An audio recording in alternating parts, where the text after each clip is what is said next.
Die gerade bergauf, da ist aber alles gut gegangen. Mittlerweile dürften wir auch im Livestream live dabei sein. Ich begrüße also auch die Zuschauer, die an den Geräten zu Hause mitschauen.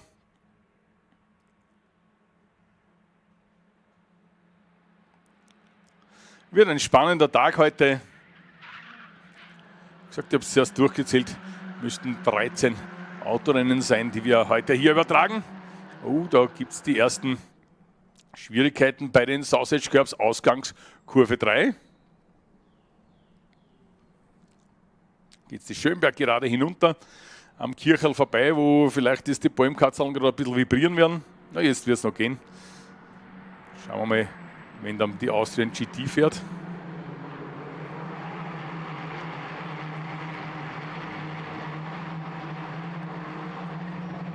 Ja, noch einmal für die Zuschauer im Livestream vielleicht ganz kurz erwähnt, was wir da heute alles am Programm haben. Die Austrian GT, die Formel 4 Zentraleuropa-Zone heute noch mit 2 Rennen. Der Renault Cleo Cup Bohemia ebenfalls mit 2 Rennen heute am Programm. Die BMW Challenge gemeinsam mit dem Mini Cooper Cup Austria. Die TCR Eastern Europe. Dann noch einmal ein Lauf der Trofeo di Serie, die wir jetzt gerade sehen. Genauso dann die Youngtimer und Touring Car Open des Histo Cups. Bis 2,5 Liter in einem Rennen und die über 2,5 Liter ebenfalls noch einmal in einem Rennen und mittendrin auch noch die Formel Young des Histo Cups.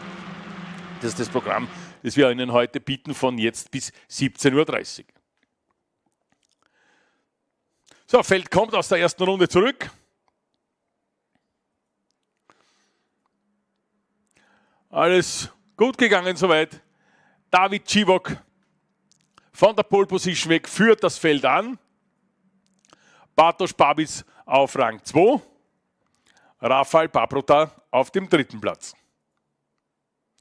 Xavier Osolinski-Nirodka auf dem 4. Rang.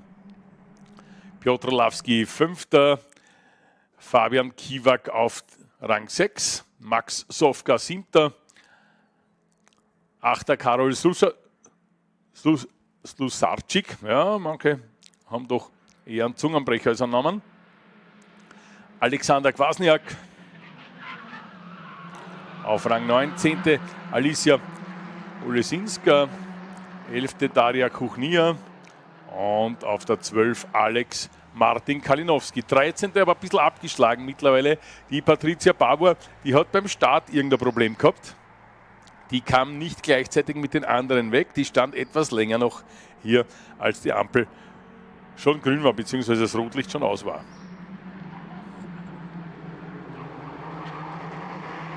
Ja, da geht es eng zu. Sind nicht allzu stark motorisierte Fahrzeuge, aber sie sind halt alle gleich. Und dadurch kommt es zu spannenden Zweikämpfen. Da geht es ziemlich eng zu zwischen Babic und Paprota. Paprota, der ja im Vorjahr zu einem der Top-Favoriten zählte. Das ist ja Rallycross. Sagen wir mal so, da hat einer Joker-Lap eingelegt, wo er nicht müsste. Durch den Schotter, aber wieder auf der Strecke. Ob das nicht der Max Sofka war? Schwer zu unterscheiden, vor allem man braucht sich die Farben jetzt nicht unbedingt merken. Die Autos werden immer wieder durcheinander gelost. Also wer mit einem Auto an einem Wochenende gefahren ist, der fährt am nächsten Wochenende beim nächsten Rennwochenende sicherlich mit einem anderen Auto.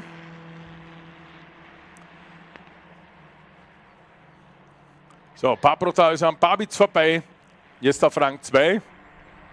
Und es war Piotr Lawski, der da draußen war. 2 Positionen verloren hat durch seinen Ausflug in den Schotter.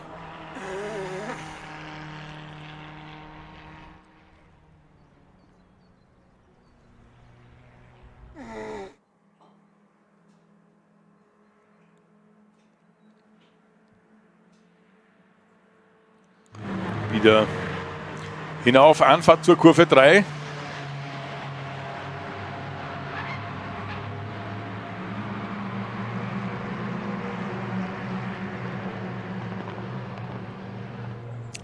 Sie sehen die engen Abstände zwischen den Fahrzeugen.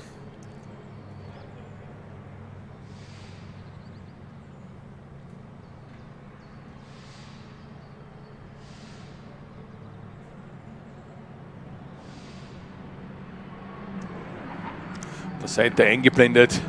6 Zehntel, 2,5 Zehntel, 8 Zehntel, 3 Zehntel, 5 Zehntel. Das war bei Startziel, bei der Durchfahrt. Hier. Aha. Da dürfte Max Sofka einen Fehler gemacht haben.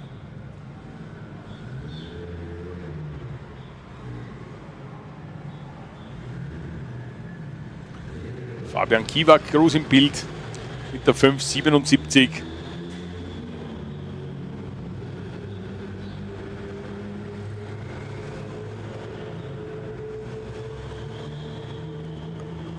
Rennen geht über 25 Minuten, Gesamtdauer 15,5 haben wir noch davon zu fahren.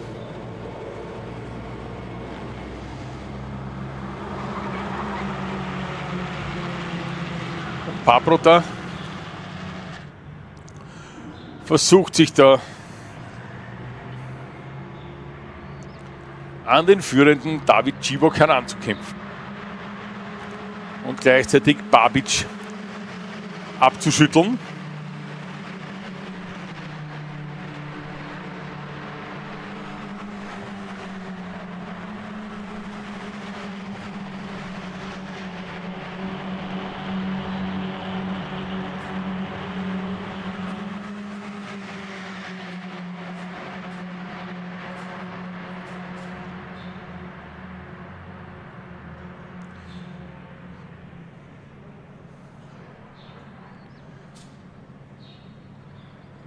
Ja, jedes Decker Windschatten zählt hier.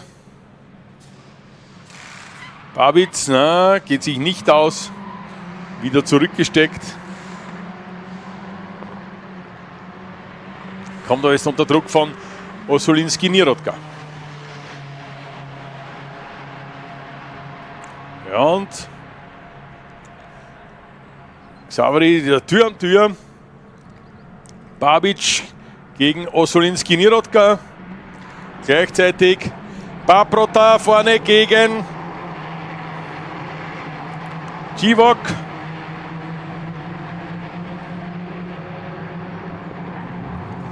Da will jetzt auch Kiewak mitspielen.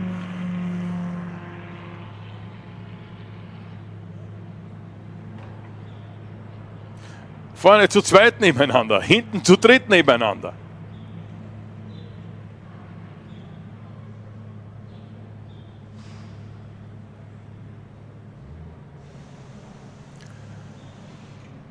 Naja, Kiewak. Kiewak jetzt auf 3 nach vor.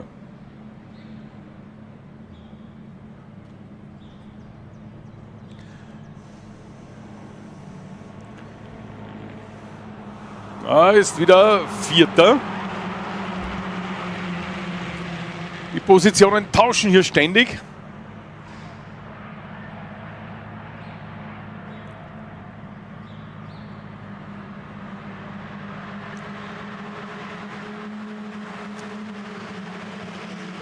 Und Paprota ist wieder, klingt blöd, aber wenn man sich die Abstände anschaut, im Vergleich zu vorhin wieder ein bisschen den Anschluss verloren, unter Anführungszeichen bitte. Es sind nur 8 Zehntel, aber wenn man sich anschaut, wie eng es dahinter zugeht, sagt man, es sind nur 3 Zehntel, 3 Zehntel, 5 Zehntel, 6 Zehntel, 2 Zehntel, also da geht es vom 2. bis zum 7. ganz, ganz eng zu. Kommt dieser Zug wieder näher heran an Civok. Und Paprota vorbei an Civok. Paprota neuer Führender.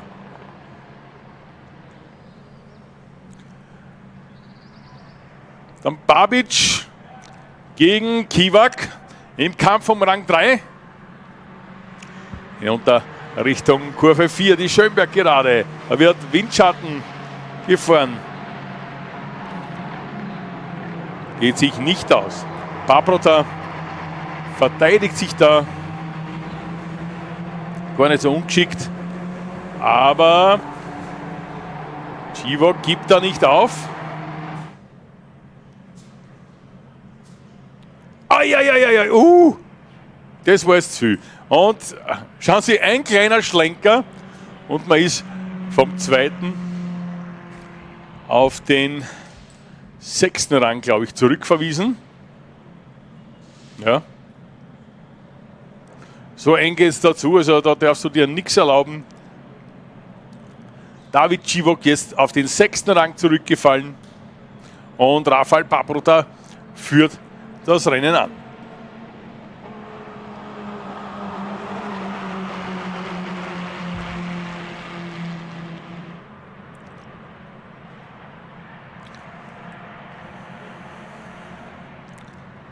Paprota, Kiwak 2.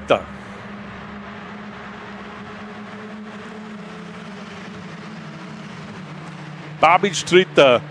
Osolinski Nirodka auf Rang 4. 5. Lavski und 6. Chivok. 7. Sofka. Der ist da auch noch mit dabei in diesem Zug. Und nachher ist er ein bisschen abgerissen zu Susacic, Kuchnia, Kwasniak, Kalinowski, Olesinska und Pavor.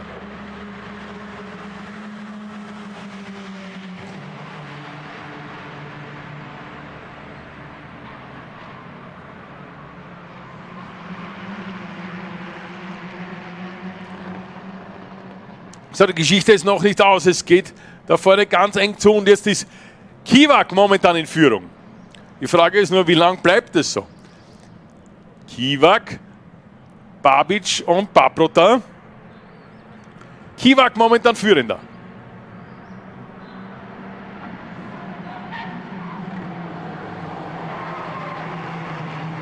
Da dreht sich, ui. Der nächste weg, bleibt aber soweit im Rennen.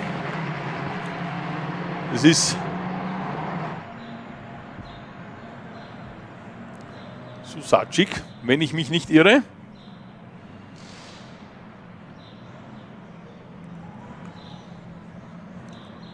Paprota momentan auf Rang 2 hinter Kiwak, der jetzt die Führung übernommen hat.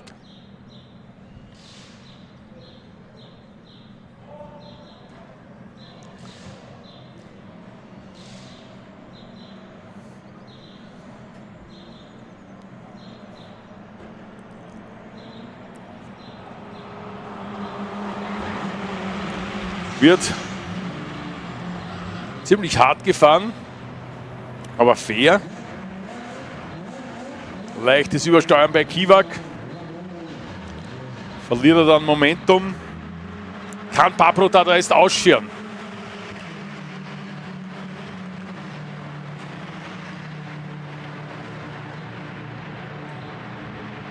Ja, Paprota lässt sich noch Zeit. Babic dahinter. Noch näher dran. Wirkt fast ein bisschen, ich möchte sagen, ungeduldiger. Chivok wieder 4. Dann Lavski 5. Sofka 6. Osolinski Nirodka 7. Kuchnia 8. Ja, und Susacic durch seinen Dreh auf den 9. Platz zurückgefallen. Aufpassen. Paprota wieder an Kiwak vorbei. Dahinter bleibt Babic 3. und Chivok 4. Und da liegt wieder einer draußen. Ob das nicht auch wieder... Ja, ob das nicht Olesinska ist. Olesinska, glaube ich, liegt da draußen. Alicia Olesinska.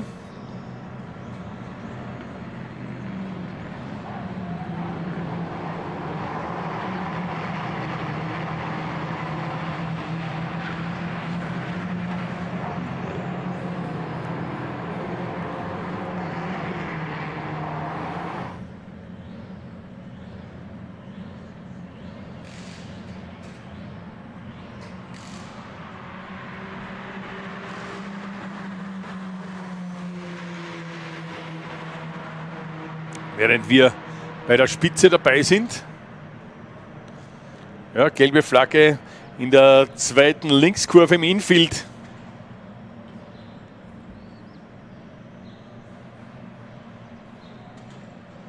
Und wir haben Full Kurs Yellow. Full Kurs Yellow, das heißt, die Abstände müssen eingehalten werden. Es muss gleichzeitig auch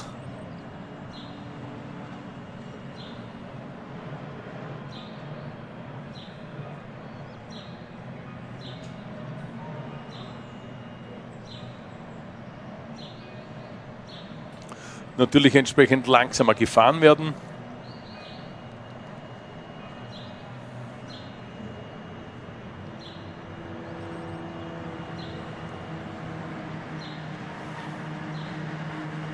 Und da ist noch einmal, Kurve 4.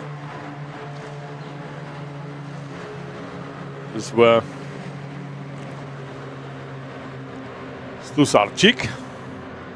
Und das ist aber das Auto von Olesinska.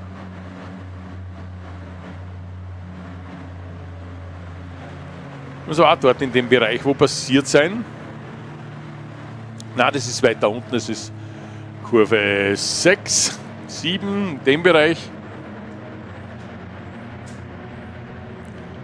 Und die Alicia kann weiterfahren, also zumindest Richtung Box fahren. Alles andere, glaube ich, hat jetzt nicht mehr viel Sinn. So, Full Kurs Yellow wird gleich wieder aufgehoben werden, sobald der Traktor in Sicherheit gebracht ist.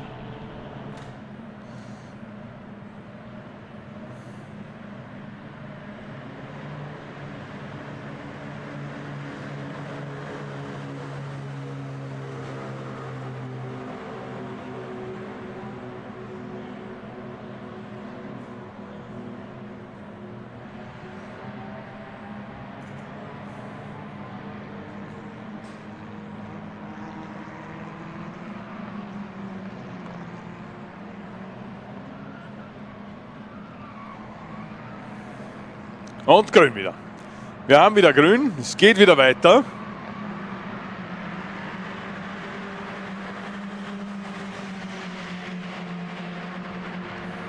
Fällt jetzt ein bisschen auseinandergezogen, weil das mit dem Full Kurs Yellow offensichtlich nicht im Sinne des Erfinders funktioniert hat. Dafür haben wir jetzt dann zwar nicht an der Spitze, aber dahinter noch ein ziemliches Paket für die letzten 1,5 Runden, mehr sind es nicht mehr.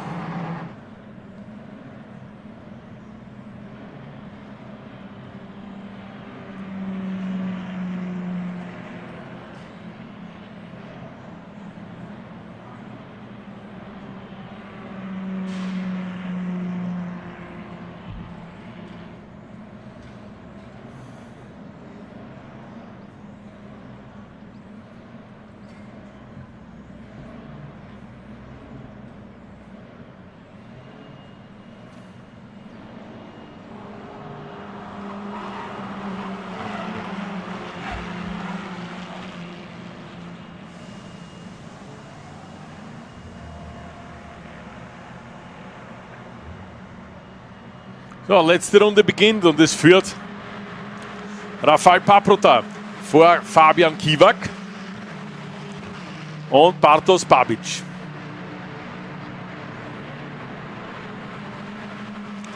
An vierter David Ciwok, fünfter Piotr Lawski, auf Rang 6 wieder Karol Slusarczyk, siebter Xavier Osolinski-Nirodka. Und da haben wir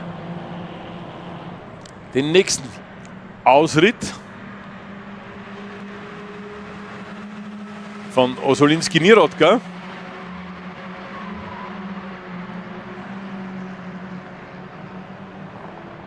Dann Max Sofka, 8. Darina Kuchnia, 9. Alexander Kwasniak, 10. Aber das ist noch nicht vorbei, denn Kuchnia geht auf Sofka los. Ja, auch vorbeigegangen momentan.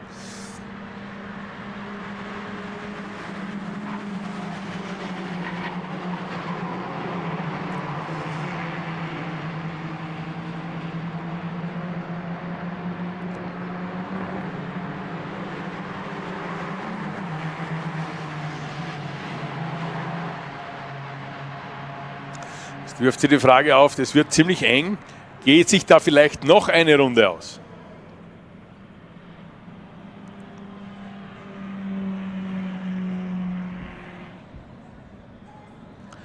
Ja, es könnte sich ausgehen, dass wir noch eine Runde Trofeo di Serie geliefert bekommen.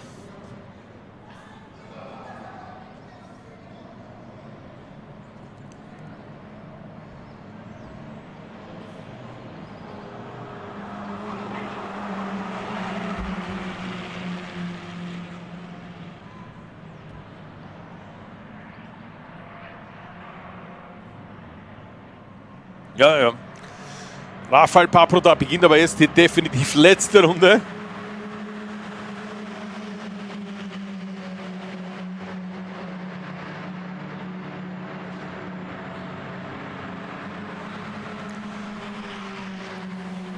Während Kiwak hier gegen Babic kämpft und Babic ist vorbei an Kiwak.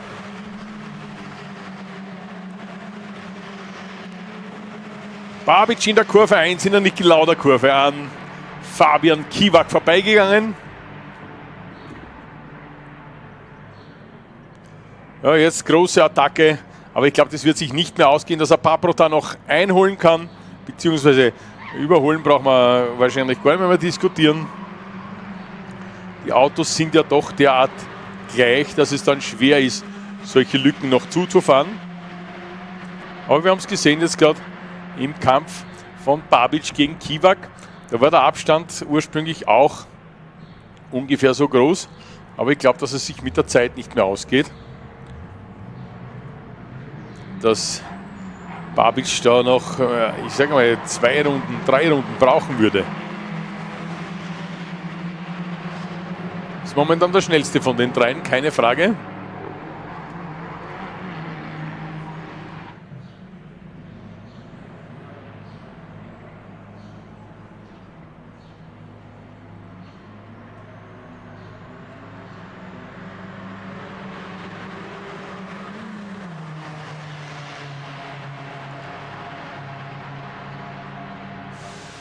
Die schnellste Runde kommt von David Ciwok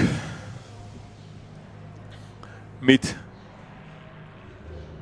2:13,722.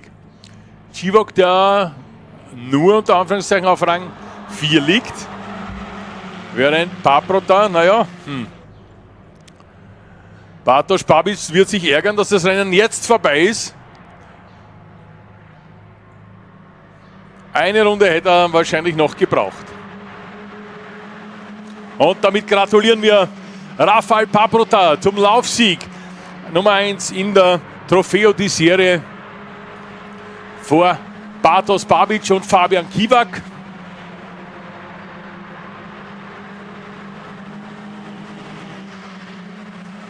David Ciwok, ja, mit der schnellsten Runde im Rennen, aber ja, nur die Blecherne, also nur Rang 4.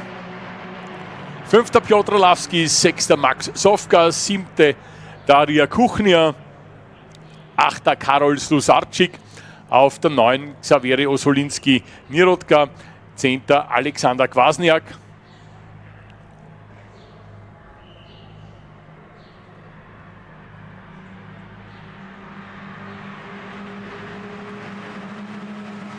Also 11. ist Alex Martin Kalinowski im Ziel.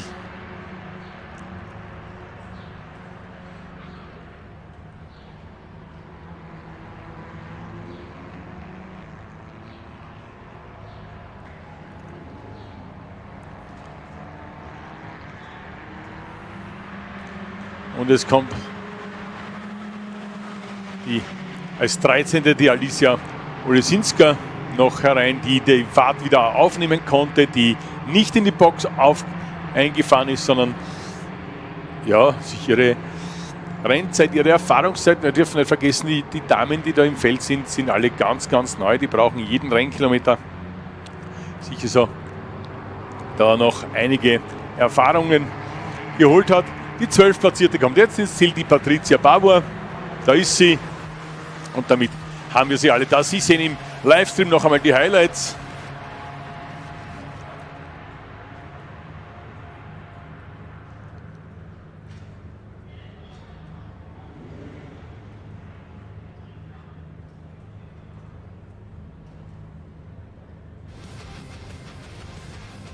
Paprota gegen Chivok. Haben wir jetzt den Abflug von Olesinska gesehen. Dann sehen wir den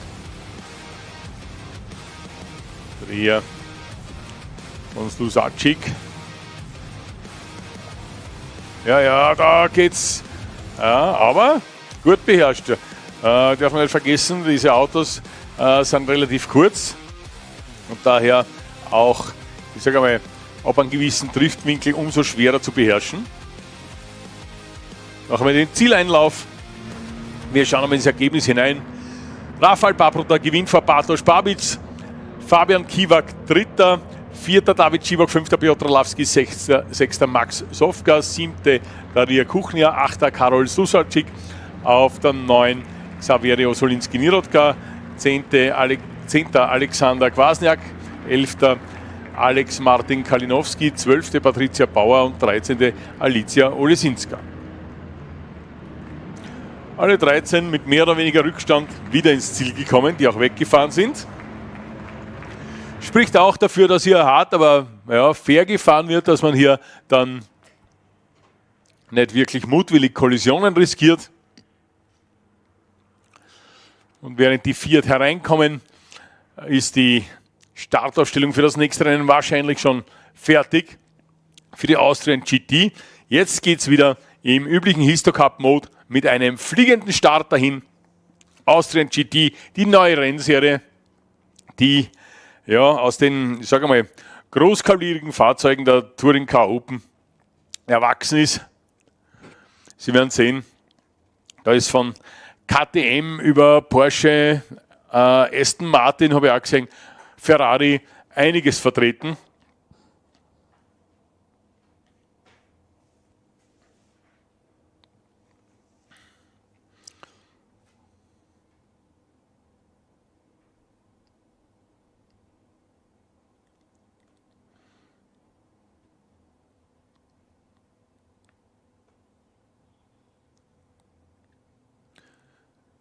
Da werden beide Sprints heute gefahren.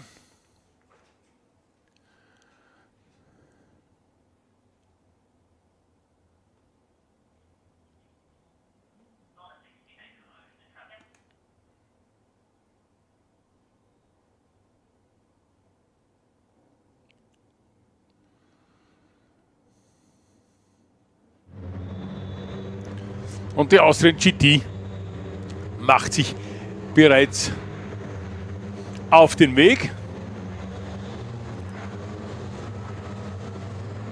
Und Sie sehen schon, da ist einiges dabei.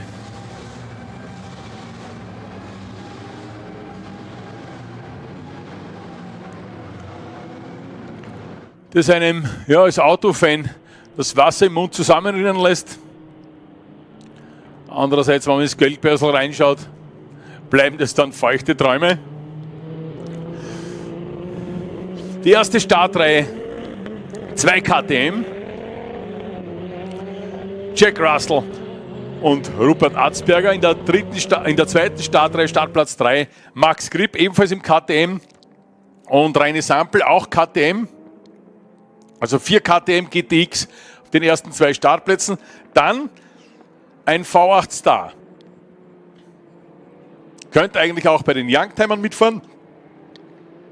Stefan Fuhrmann im V8 Star Jaguar. Neben ihm startet Franz Lahmer in diesem Feld schnellsten Porsche. 4. Startreihe ebenfalls ein Porsche von Bob Bau neben einem Ferrari von Denizardo. 5. Startreihe dann Rupert Weißenlehner im Porsche. Robert Brendli hat sich abgemeldet, da gibt es ein Problem mit dem Öldruck, hat man gestern schon festgestellt. Dann haben wir auf Startplatz 11 Herbert Kahrer im Porsche und Jakob Kraft. Dahinter Johann Gantner und Rehan Kahn, beide im Porsche. Alexander Vogt und Marco van Eckt in der Startreihe Nummer 8, ebenfalls Porsche. Dann haben wir Peter Brunner mit einem Porsche Cayman 718. Und Dr. Alexander Linau mit einem ganz in Gelb gehalten. Im Livestream sehen Sie ihn gerade in der Kurve 4, Aston Martin.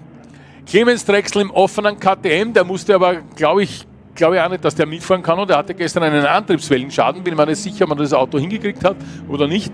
Auf Startplatz 20 dann jedenfalls Sven Pott im Porsche, und Wolfgang Terschl startet von ganz hinten mit einem Sportprototypen.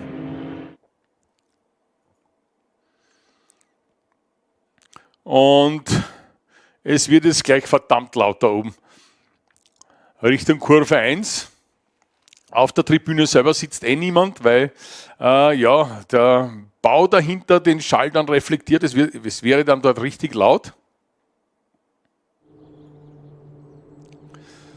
Der Stefan Friedl wird gleich abbiegen in die Boxengasse, wird die Führungsarbeit dem Jack Russell überlassen. Russell neben seinem Teamkollegen Rupert Atzberger, dahinter noch einmal Teamkollege Max Gripp und dann noch Markenkollege Reine Sampel. So, Feld kommt, Ampel noch rot. Los geht's!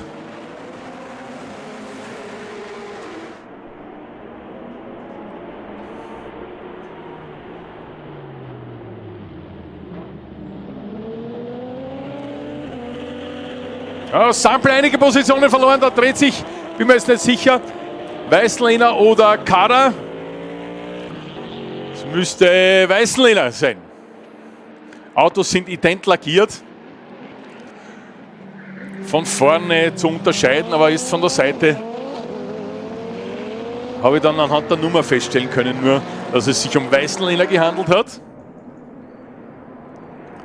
Während Jack Russell versucht, Rupert Atzberger abzuhängen. Russell gestern ja gemeinsam mit Reinik Hofler, ist Zweiter geworden, mit Max Gripp im Stundenrennen, und Atzberger hat es mit Reinik Hofler das Stundenrennen gewonnen. War eine KTM-Angelegenheit, vorne relativ weit zurückgefallen, auch der Reine Sampel. 7., wenn ich es richtig gezählt habe.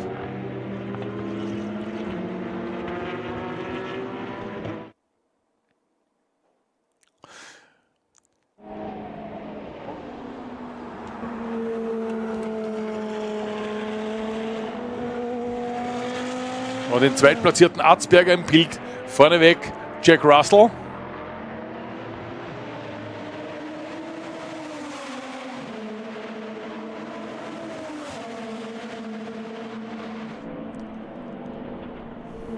Ja, und Russell hat sich gleich um 3 Sekunden abgesetzt von Atzberger. Der wiederum hat dem Stefan Fuhrmann, der auf die 3. Position vorgefahren ist, auch noch einmal 3 Sekunden verpasst. Max Gripp fehlt mir. Der kam jetzt als 17. vorbei. Da muss auch was gewesen sein.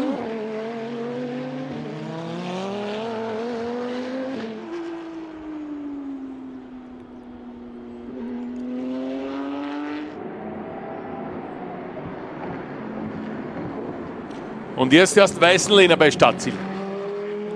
Ja, jetzt da im Feld hinterher. Terschl hat sich gedreht mit seinen Prototypen.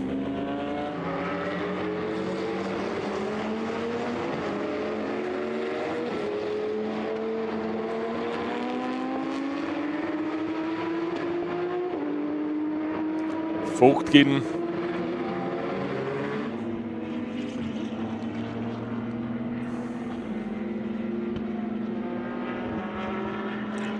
gegen Kahn. Haben wir da, was ist das, der Kampf um Platz 9 und 10?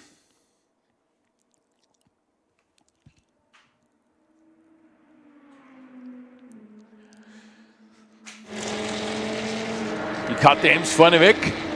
Kahn geht auf Vogt los und vorbei. Rehan Kahn ist 9., Alexander Vogt 10.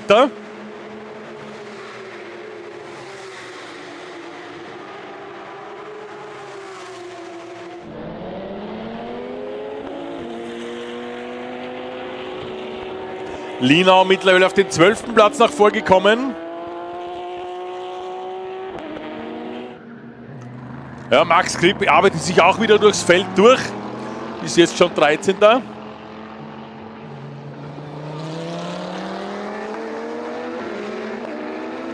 Erster Jack Russell, zweiter Rupert Atzberger, dritter Stefan Fuhrmann. Kahn weit hinausgekommen, Kurve 3. Dann vierter Danny Zardo im Ferrari. Fünfter Franz Lama, sechster Reini Sampel. Siebter Jakob Kraft, achter Herbert Kara, neunter Rihan Kahn, zehnter Alexander Vogt. Die haben wir hier im Bild, die beiden. Dann 11. Johann Gantner, 12. Alexander Linau. Mittlerweile auch schon 12. der Max Kripp, der ist an Linau vorbeigegangen. Linau damit 13. Marco van Eck 14.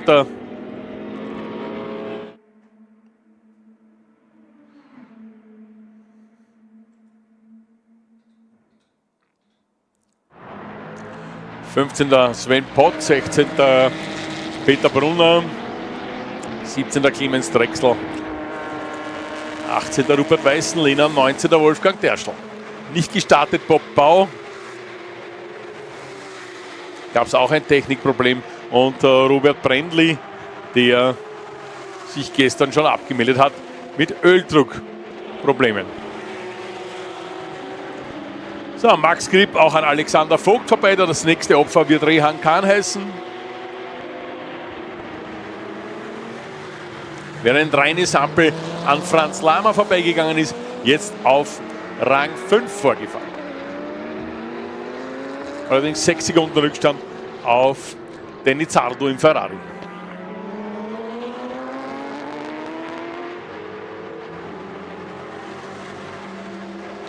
Jack Russell, 3,8 Sekunden Vorsprung auf Rupert Atzberger. Atzberger 9,2 auf Stefan Fuhrmann. Aber dem hängt Zardo im Genick. Und solange die beiden miteinander kämpfen, schaut es relativ gut aus. Wiederum für Reini Sampel, dass der da näher herankommen darf. Kleine Fußnote zu Reini Sampel, wenn Sie dem Herrn zuschauen, der da beim Start ist ein paar Positionen verloren hat, sich da mühsam zurückkämpft. Im wirklichen Leben sitzt der Kerl im Rollstuhl. Der fährt seinen KTM nur mit den Händen. Reini Sampel nach einem Skiunfall in jungen Jahren an den Rollstuhl gefesselt oder ans Rennrad. Begnadeter Fahrtechniktrainer, das ist recht interessant, wenn man den sieht, wenn man das irgendwann einmal mitkriegt, aha, da kommt jetzt dann der Fahrtechniktrainer und dann rollt jemand im Rollstuhl herein und der sagt dir dann wirklich, worauf du achten musst, was du schauen musst, wie du am besten mit deinem Fahrzeug umgehst.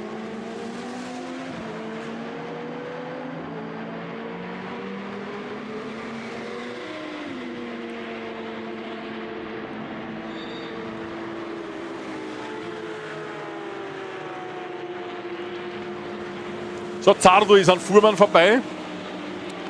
Zardo ist ein neuer Dritter.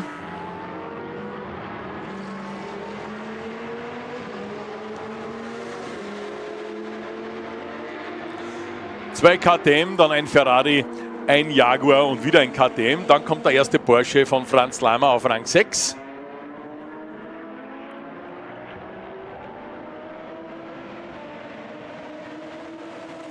Das ist der führende Jack Russell im Bild. Fährt 1,29,8.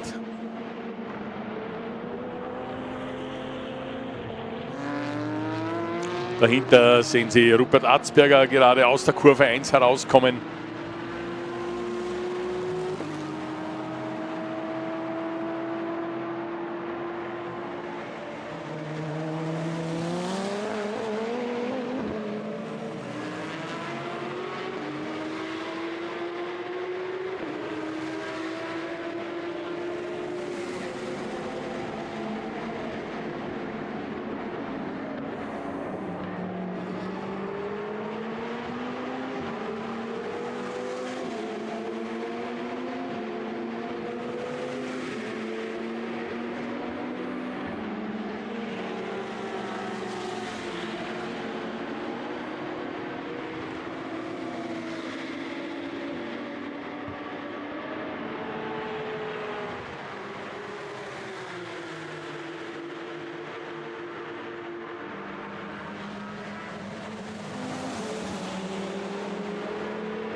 Max Grip ist auch schon an Jakob Kraft vorbei.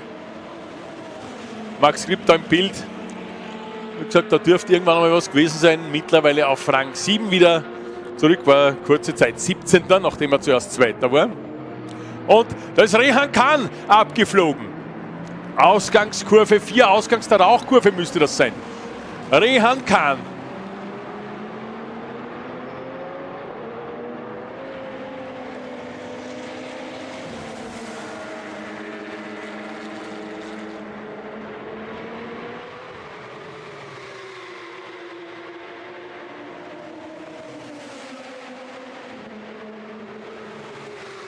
Jakob Kraft unter Druck von Herbert Karrer.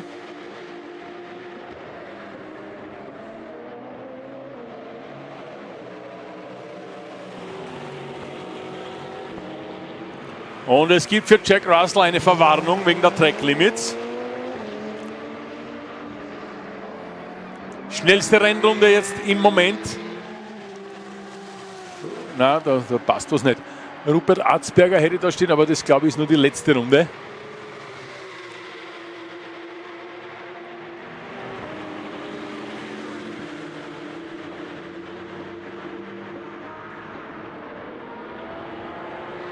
Oh ja, passt eh.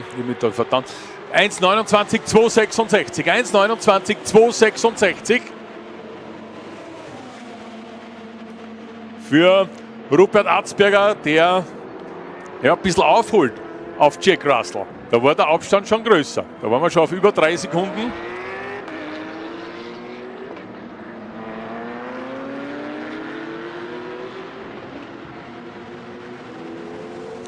Sven Pott gegen Peter Brunner, kam von Platz 14 und 15. Der 991er Porsche gegen den 718er Cayman. Sieht man jetzt auch nicht so oft im Motorsport, die 718er. Im Vergleich ist zu einem, was da rund um 911, 991, 992 unterwegs ist.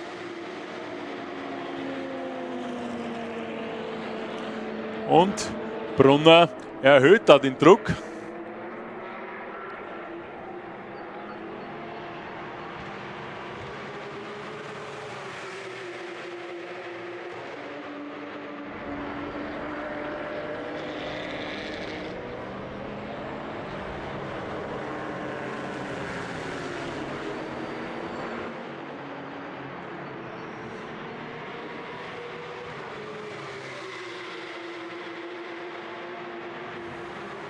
Knapp 10 Minuten geht es noch. Wir sind im Livestream gerade beim Duell zwischen dem 13. und dem 14. Jetzt in der Kurve 1.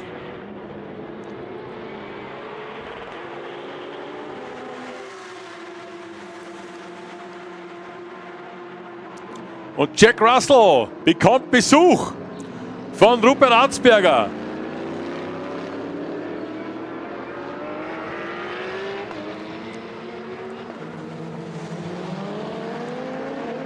KTM-interner Kampf um die Führung zwischen Jack Russell und Rupert Arzberger. Russell letzte Runde 2,4 Sekunden verloren gegenüber Arzberger. Arzberger mit 1,29,003 eine neue schnellste Rennrunde hingelegt.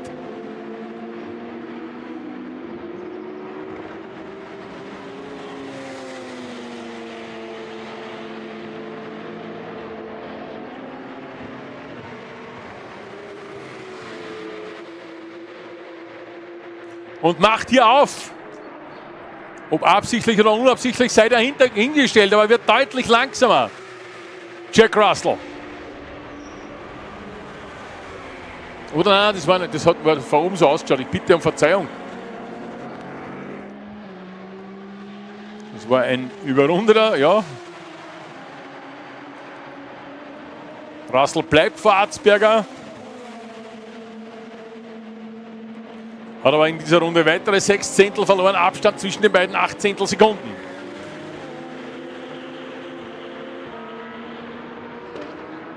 Na, Entschuldigung, 4 Zehntel war er schneller.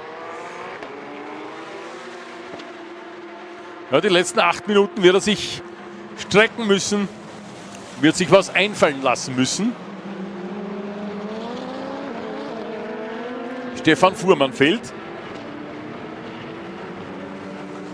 Stefan Fuhrmann mit dem V8 Star ausgefallen, damit Danny Zardo dritter, Reine Sampel vierter. Da wird Alexander Linau überrundet. Linau liegt auf Rang 11.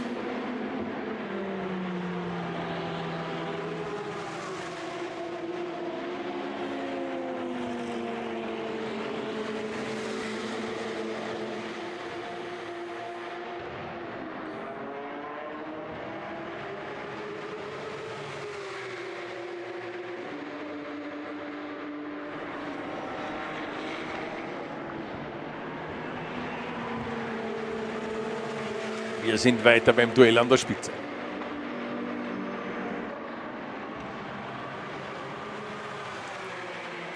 Russell gegen Atzberger.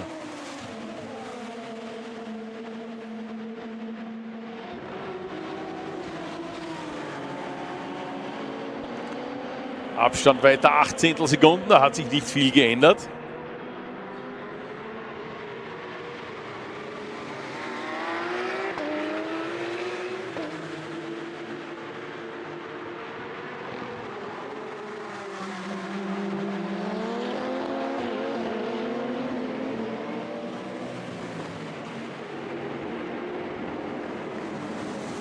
Und Sampel holt auf Zardo auf. Zwar relativ deutlich. Bin mir jetzt nicht sicher, ob das verkehrsbedingt ist. Könnte sich da um den dritten Rang auch noch was zuspitzen. Ja, diese Runde wieder 3,2 Sekunden aufgeholt. Reine Sampel. Abstand runter reduziert. Mittlerweile auf 3,4 Sekunden. Während Zardo jetzt deutlich langsamer wird. Für letzte Runde 1,36,1. In der Runde davor schon nicht mehr so wirklich bei der Musik dabei.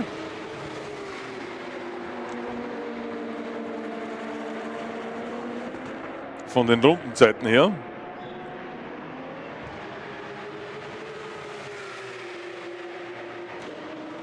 So, 5 Minuten 20 noch.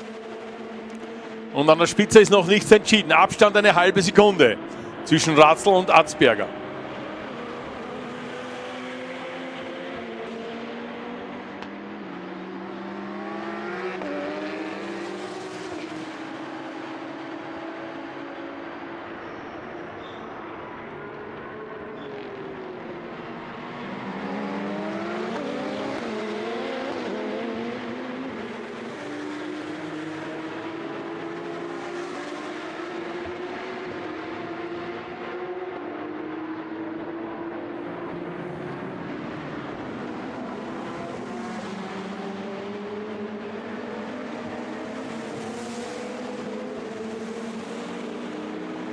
Zardo dürfte sich wieder etwas gefangen haben.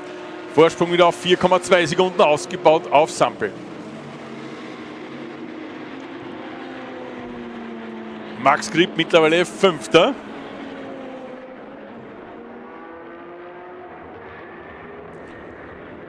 Holt seinerseits auch etwas auf Sampel.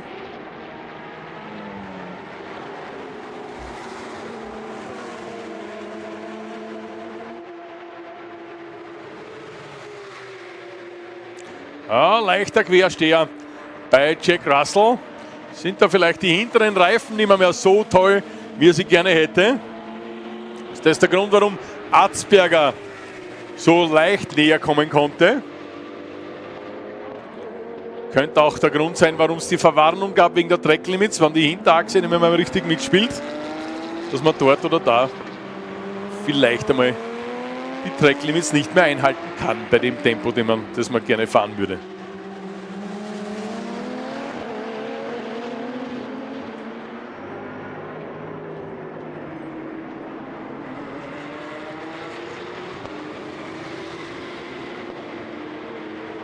Aber jetzt geht sich noch nicht aus.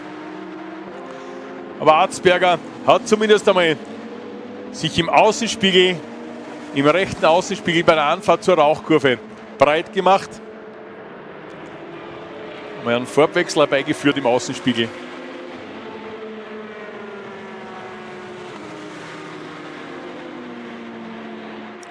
Und die zu Überrundenden machen da relativ anständig Platz.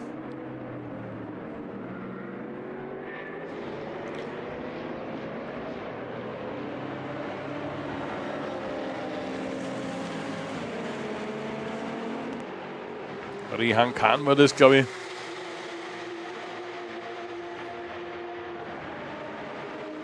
Da wird Jakob Kraft überrundet.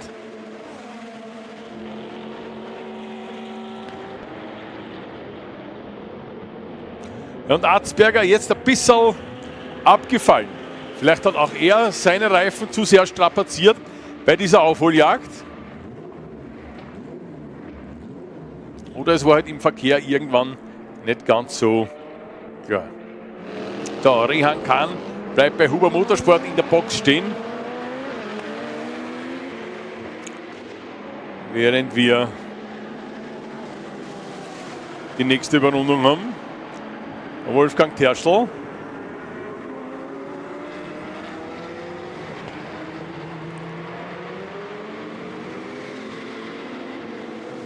Das hat jetzt wieder das eine oder andere Zehntel gekostet, dem Jack Russell.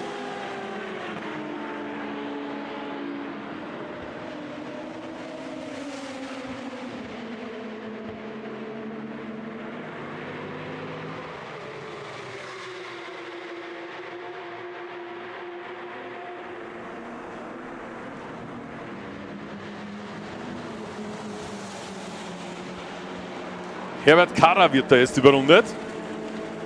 Karrer liegt auf Rang 7.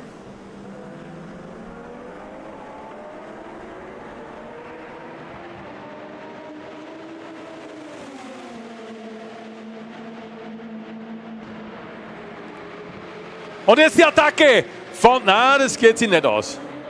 Geht sich nicht aus, aber Arzberger hat es außen probiert. Es geht da ganz, ganz schwer.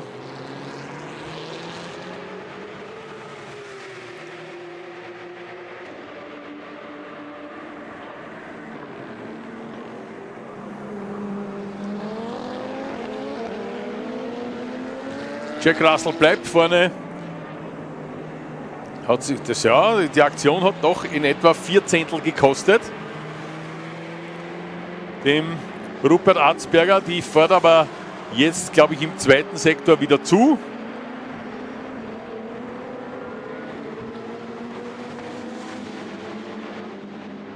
Sind da beide sehr umsichtig und lieber vorsichtig beim Überrunden, die KTM-Piloten.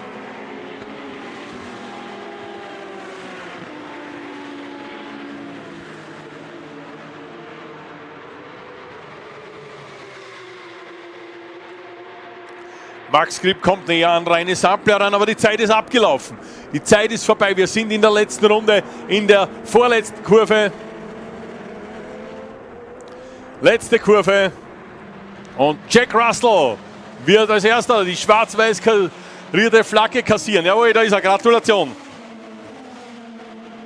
Zweiter Rupert Arzberger, der vieles probiert hat.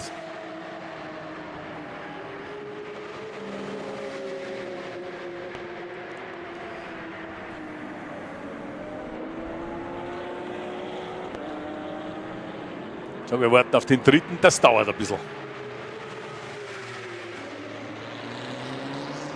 Dauert noch etwa 20 Sekunden, bis der Drittplatzierte ins Ziel kommt, weil da vorne ist ein derart, ja, fulminantes Tempo gegangen worden.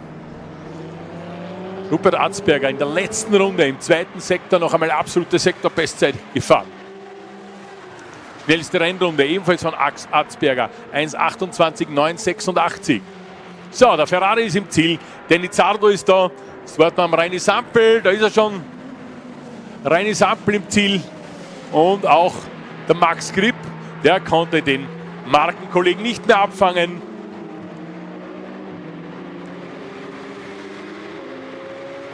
Franz Lahmer als Sechster im Ziel, Herbert Karrer als Siebter, Jakob Kraft Achter, Johann Gantner 9. Alexander Vogt auf Rang 10.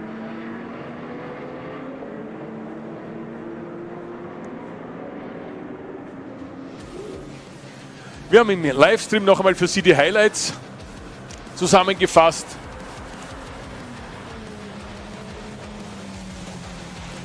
Den Start, den Dreher von Rupert Weißenlehner.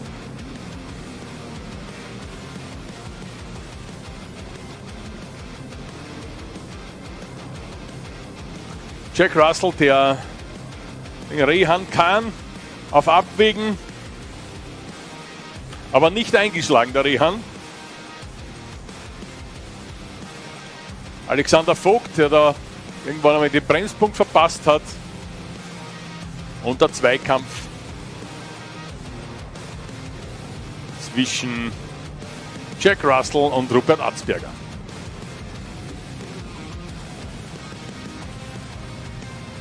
Die Überrundung von Terschel, die dann die beiden wieder zusammengeführt hat.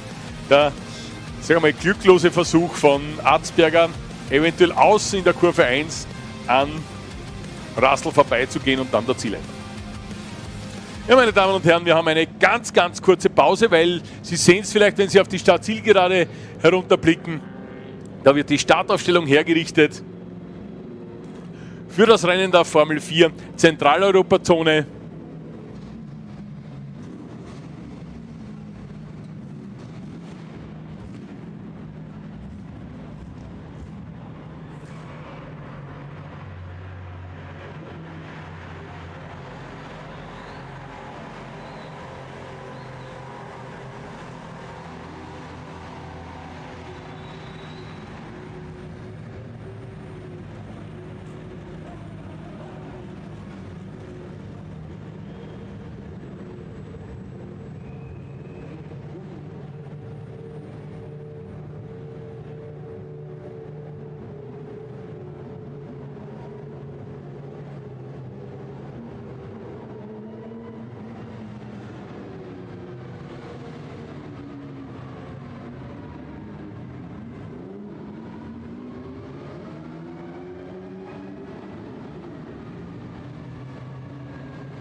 is the home of the Austrian Formula One Grand Prix. And here we are on the grid again. Yesterday we saw a magnificent start of the season, actually of the third season of the FIA Formula 4 Central European Zone Championship.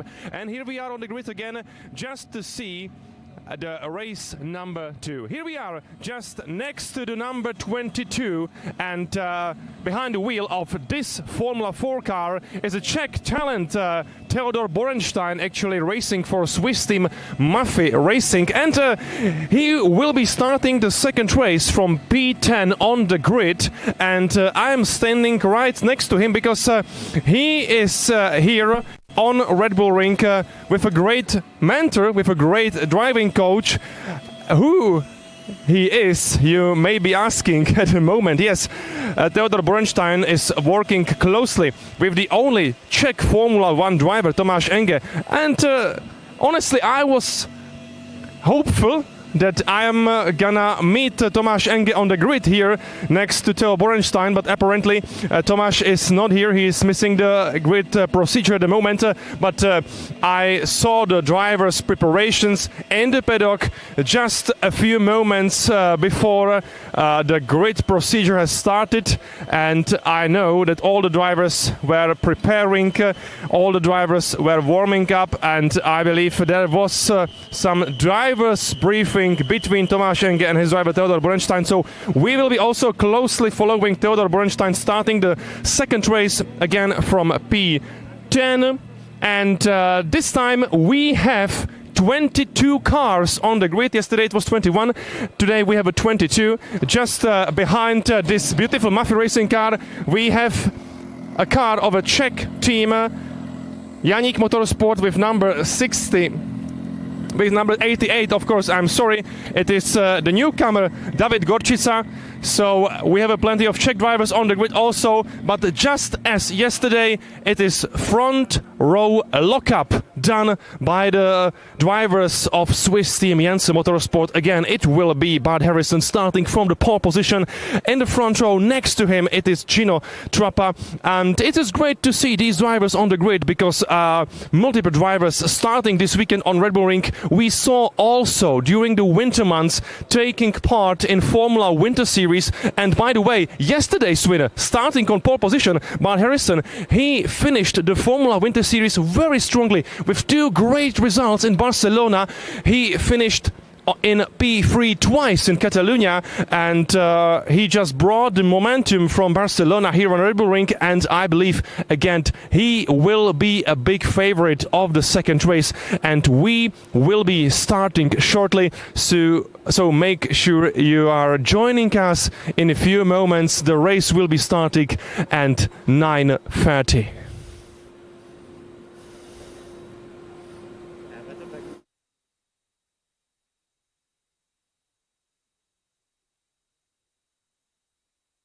The green flag is now in the air, signalling that everything is ready for the starting procedure to begin.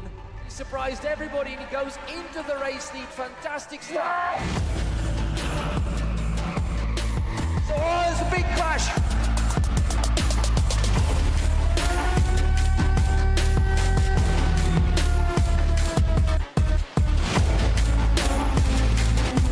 Around the outside, and he takes the second place.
Hello and welcome to Red Bull Ring one more time. Good morning to all the race fans all around the world. Here we are just a few moments before the start of the second race of the first weekend of the new season of the FIA Formula 4 Central European Zone Championship. Here we are back on the starting grid after the formation lap, and we are ready to follow all 22 drivers into the second race of the weekend. It will be one more time Bart Harrison with Jensen Motorsport car starting from pole position. Just next to him Gino Trappa, the Argentinian driver, also representing Jensen Motorsport. So we still do have the front row lockup done by Jensen Motorsport drivers, and as you can see we have a beautiful grid of 22 cars here ready for the second race. From P3 it will be Chase Fernandez. From P4 it will be the Romanian driver Luca Visoreanu. Actually, he was in fourth place also in yesterday's race. Starting from P5 it is Javier Herrera. Starting from P6 as it's the best Czech driver Max Karhan. Here is the green flag. So we are ready to start the race. Let's watch the red lights. Lights are out and we are racing for the second time here on Red Bull Ring, and it was great start by Chase Fernandez. Chase Fernandez in the white car is trying to overtake Gino Trappa from the outside into the first corner, but he didn't manage to do it at the moment, so it is still Gino Trappa in P2 at the moment. It was another great start done by Bart Harrison. The British driver, 17 years old from York, is leading the way into the third corner. That's the climbing part of the track, and huge lockup done by Bart Harrison. That was a huge mistake by the British driver, and I would call it unforced error because there was nobody close to Bart Harrison. There was no pressure on him, but still he locked up the front right tire. Another lockup done by Gino Trappa, and one more time it was the front right. So drivers need to be careful. Drivers need to look after their tires. It will be long 25 minutes of racing, and you need to have a fresh tires to the very last lap. So it was a great start by Jensen drivers. Bart Harrison is leading the way ahead of Gino Trappa. Chase Fernandez on P3. And there is a great battle for the third place at the moment between Fernandez and Visoreanu. And I believe it is Visoreanu who is making a mistake. Oh no! Almost a spin! Almost a spin! And we have two cars wide in the last corner. And one of them was Luca Visoreanu, I believe. So let's check out the standings. Harrison is in the lead. Gino Trappa in P2. Javier Herrera in P3. The Danish driver David Walter in P4, Bautista Acosta in P5, and where is Luca Visoreanu? Yes, he is down in the order in P18, so it was the Romanian driver who went wide in the last corner, and that was a huge mistake by the Romanian. And also we lost Chase Fernandez.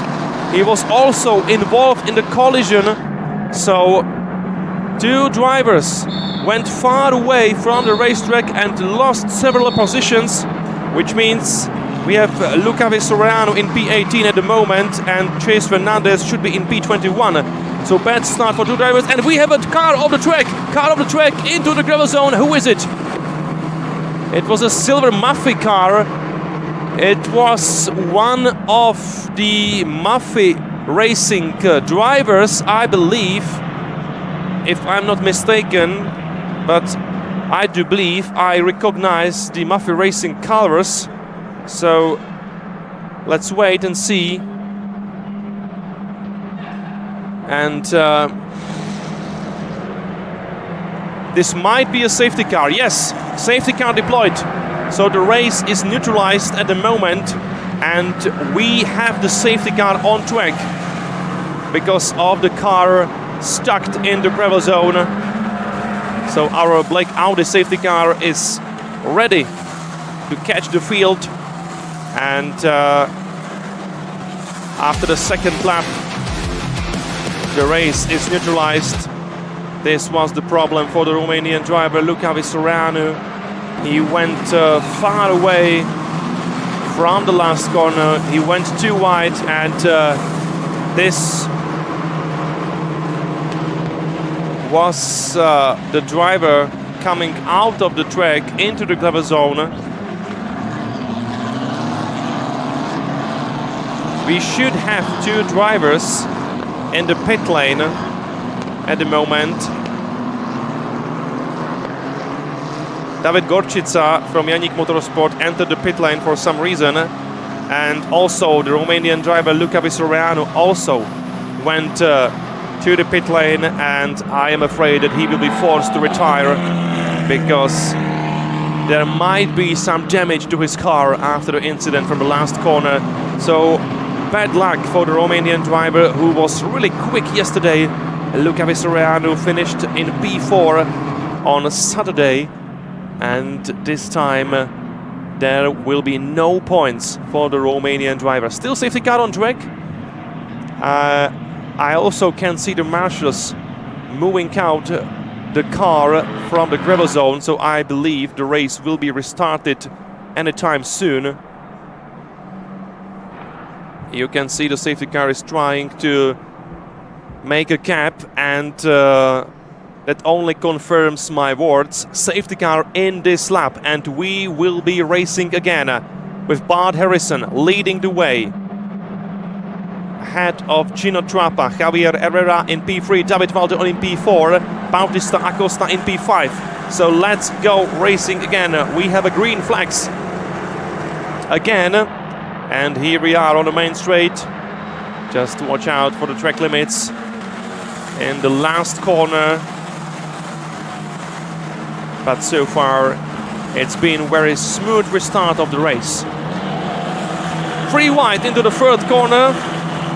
Wow, great battle by group of 4 of Jensen Motorsport cars.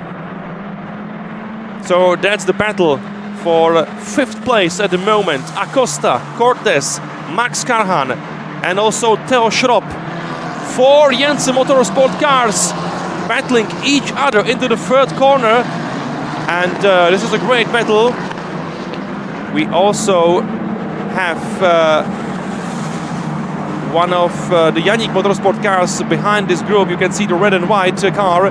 That's Romuald Pocket, the French driver, also the newcomer to the series, and he is looking after his chance to make a progress. Of course, he can see very well the cars battling each other ahead of him, and we have another car on the track, and maybe that's another Maffei car. So bad news for Maffei Racing again, but let's be focused on this great battle between teammates for the 5th place. It also should be one of the Renauer Motorsport cars, and I believe it is Hadi Mimasi, who overtook 2 of 4 Jensen Motorsport cars battling in this group. So also great drive by another newcomer to the series, Hadi Mimasi.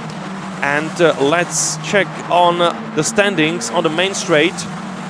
It is still Bart Harrison in the lead, ahead of Gino Trappa, Javier Herrera in P3, David Valde in P4, Max Karhan in P5. Great progress done by the Czech driver, Max Karhan in P5. At the moment, just ahead of Theo Schropp, and as I said, Hadi Mimasi in P7, which means the Renauer Motorsport racer overtook Nicolas Cortes and also Bautista Acosta.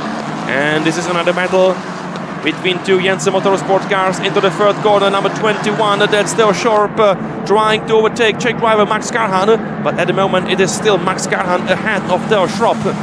So no position has changed in the third corner this time, but the battle continues. And you saw a huge lockup done by Hadi Mimasi, and he might be opening a space for Nicolas Cortes,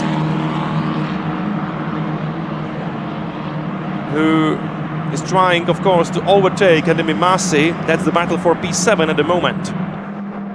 Great driving for all the young drivers here on Red Bull Ring. And I can also see which drivers are no longer in the race. Luca Visoriano still in the pit lane. Also Matilda Paz, one of the ladies on the grid. She was also forced to retire. Chase Fernandez also no longer in the race. And unfortunately, just as yesterday, there won't be a checkered flag for Simon Schranz, the Austrian driver, who was also forced to retire. So at the moment, we do have 18 cars on track. By the way, also great progress by Andreas Lobue, the newcomer to the series, 15 years old. Andreas Lobue started from P22 and he is in P14 at the moment. Great drive by this young driver who is behind another Czech driver, František Němec. So possibly there will be a fight for P13 between František Němec and Andreas Lobue.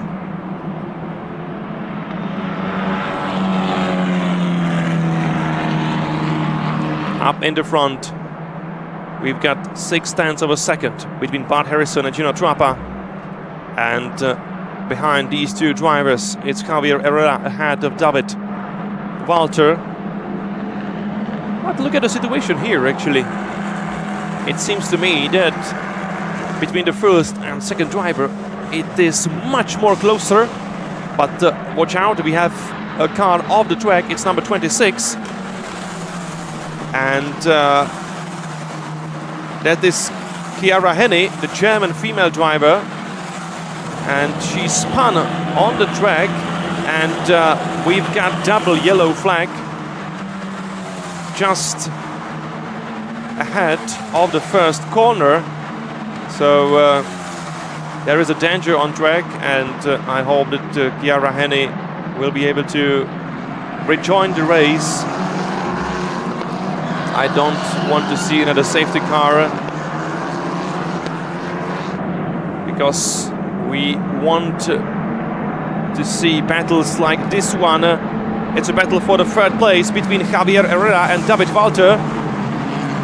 Javier Herrera, the Jensen Motorsport driver, on the inside line. He is ahead, David Walter, the Danish driver from Mafia Racing. So it is the best placed Mafia Racing car at the moment, driven by David Walter in P4. But there is a chance for David Walter to fight for the podium today.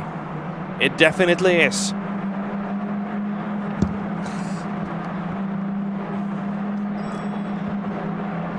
Still 13 minutes to go in this race. Bart Harrison is leading the way.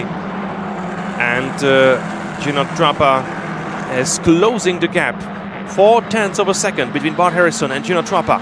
And then we have another close battle between Javier Herrera and David Walter. Both drivers fighting for the last place on the podium. Both drivers fighting for P3.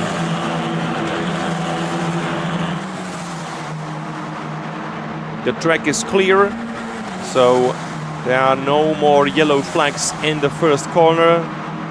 Drivers are free to race, and David Walter is working on his position, and he's preparing himself for attack. So let's follow these two drivers closely, because I believe we're gonna be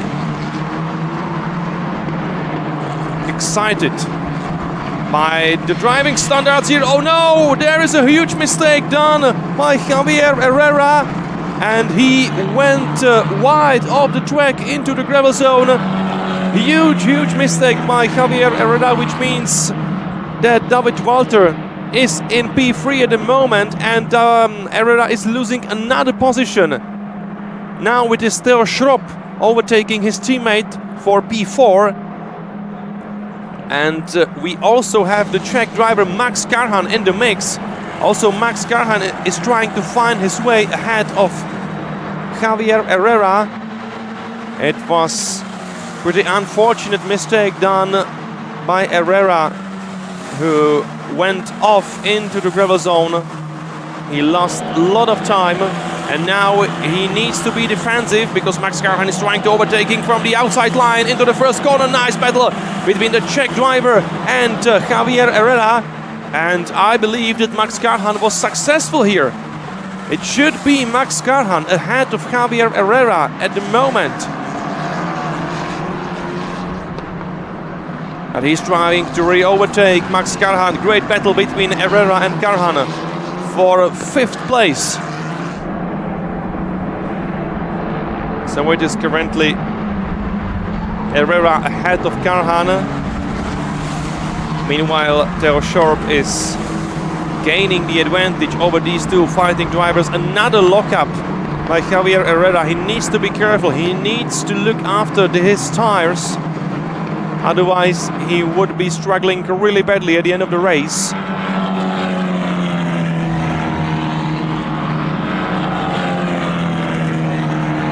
But so far, he's still managing to keep Max Karhan behind him.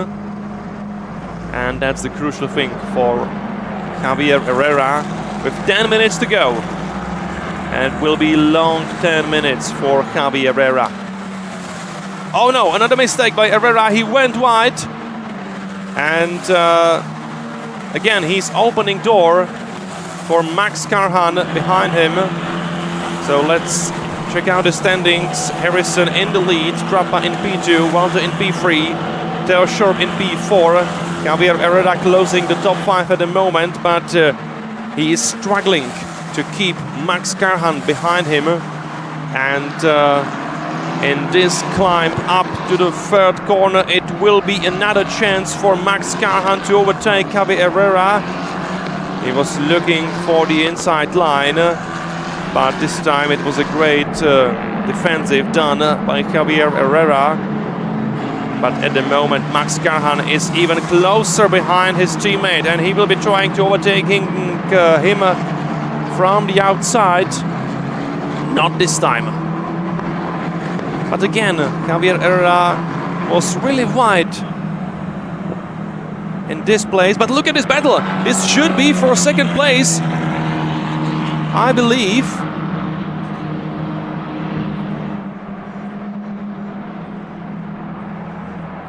No, excuse me, this should be for the 3rd place between David Walter and Theo Schorp.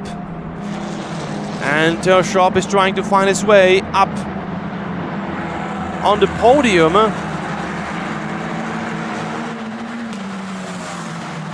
So far it is still David Walter in P3, racing for Maffe Racing. But now he has to take the defensive line into the 1st corner.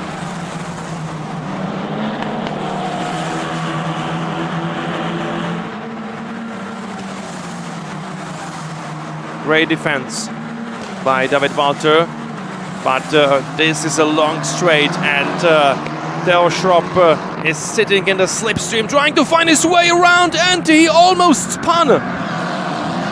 This was a wild moment for both drivers, and you can see David Walter still changing his line in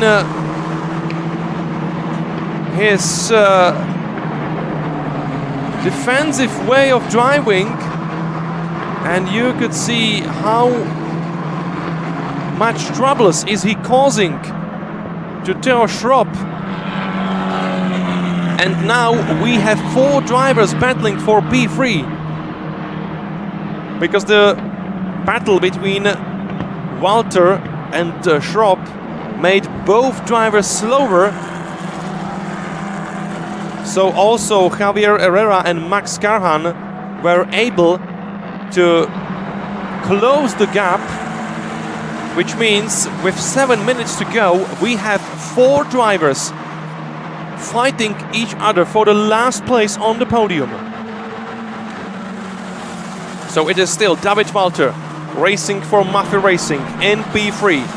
Behind him, Theo Schorp, Javier Herrera and Max Karhan.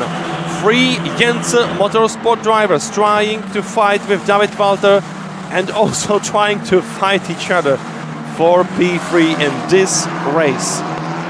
In top 6, we have 5 Jensen Motorsport cars at the moment, and we have 7 Jensen Motorsport cars here on the Red Bull Ring in total. It won't be the same situation for the whole season, of course, because some of these drivers are starting here only to prepare themselves for another Formula 4 championships across the Europe. That's the case also for the leading driver, Bart Harrison. He won't be coming back to Formula 4 Central European Zone Championship again or anytime soon, because his main interests lies elsewhere.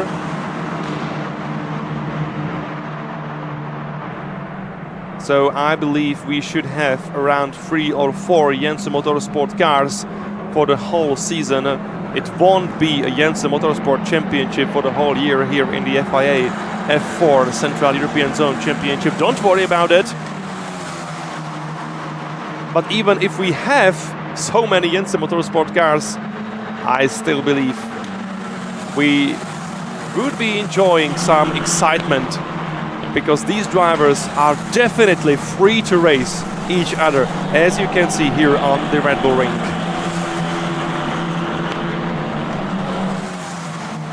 Another climb up to the 3rd corner means another chance for Jensen Motorsport drivers to overtake David Walter. But with 4 minutes and 40 seconds to go, I must say that David Walter is doing a magnificent job in maintaining his 3rd place. So far, so brilliant for David Walter, and he is very, very good in defensive driving.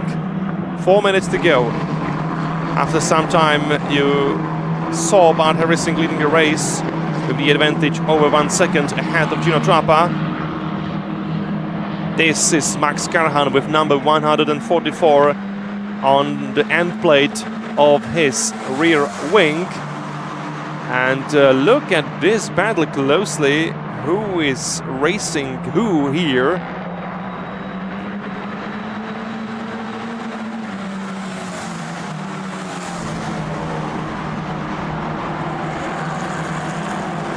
I believe this is the fight between Hademi Massi and Nicolas Cortez, drivers in P7 and P8 respectively.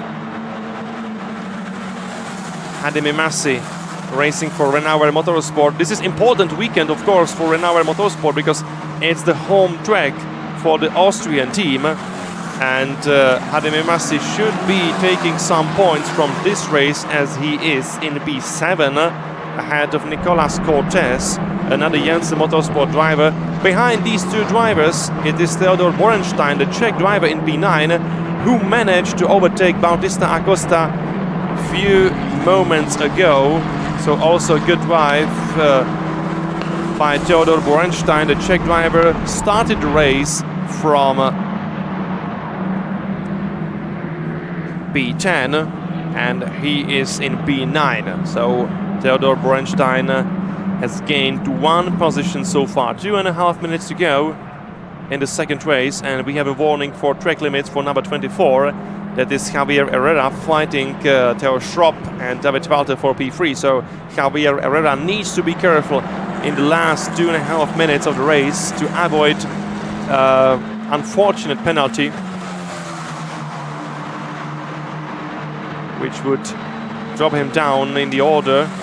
And of course, he doesn't want that.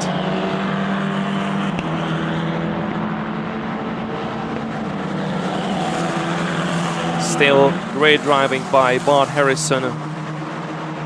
We saw Bart Harrison this year in winter racing in a Formula Winter Series, as I said, on the grid, and he took 7th place in the final standings with 2 podiums to his name. He was twice 3rd in Barcelona during the last weekend of the season.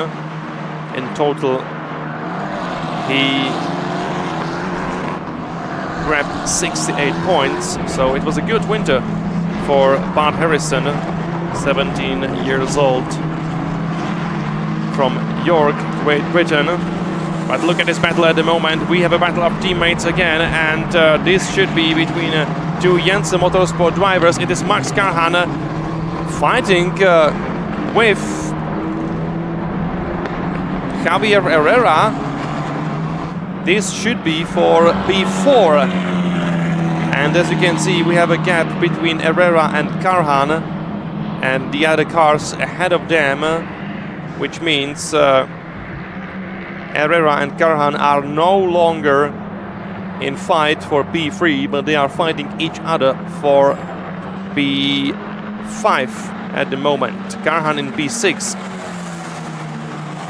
Herrera in P5 with 30 seconds to go. This might be the last lap of the race, and Bart Harrison again is doing his best job here on Red Bull Ring.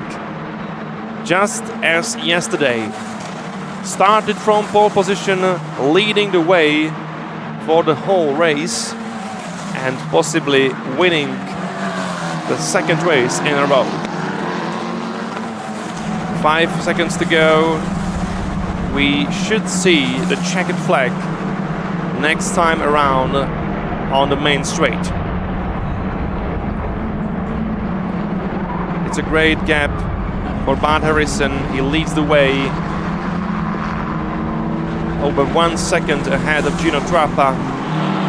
1 second and 1/10 of a second advantage for the British driver. Time's up. So let's wait and see. But Bart Harrison should be taking the checkered flag in a few moments. We are in the last sector, and this is another commanding drive done by Bart Harrison, driver number 77 on his end plate. And here he is on the main straight. Bart Harrison wins the second race of the Formula 4 Central European Zone Championship here on Red Bull Ring. Great drive by Jensen Motorsport driver, and it is another 1-2 for Jensen Motorsport here on Red Bull Ring. Gino Trappa finishing the race in P2, David Walter in P3 for Mafia Racing. Great drive by David Walter. Theo Schropp in P4, Javier Herrera in P5 and Max Karhan in P6. So we have another, actually 4 Jensen Motorsport cars from P4 to P7, because also Nicolas Cortes is driving for Jensen Motorsport and he is in P7. Then we have Theodor Borenstein on 8th place, so good finish by Theodor Borenstein. He finished in P8 after all, just ahead of Hadi Mimasi for Renauer Motorsport, finishing in P9. Bautista Acosta in P10. Hungarian driver Bennett Gaspar in P11. The newcomer to the series, Andreas Lobue in P12. Great drive by 15 years old Andrea Lobue. He started the race from the very last place on the grid, and he gained 10 positions to finish on 12th place. That's a great job done by Andreas Lobue. In P13 it is Romuald Buquet, the French driver racing for Yannick Motorsport. In P14 that's the best female driver, Michalina Sabai, driving for Slovenian team AS Motorsport. In P15 it is Nikolai Dirvet racing for Mafia Racing. In P16 it is František Němec, the representative of the Formula 4 Central European Zone Academy. In P17 it is David Gorčica, the newcomer to Yannick Motorsport. In P18 it is German lady Chiara Henny racing for family team Henny Performance. In P19 there is nobody, because we have only 18 drivers on the track. Luca Vistoriano, Matilda Paz, Chase Fernandez and Simon Schranz. These 4 drivers were forced to retire after multiple incidents in the opening laps of the second race here on Red Bull Ring. So another great performance done by Bart Harrison, and I'm excited to see what's there in the future for Bart Harrison, who is showing absolutely great performance and who is showing a best speed over the whole weekend here on Red Bull Ring.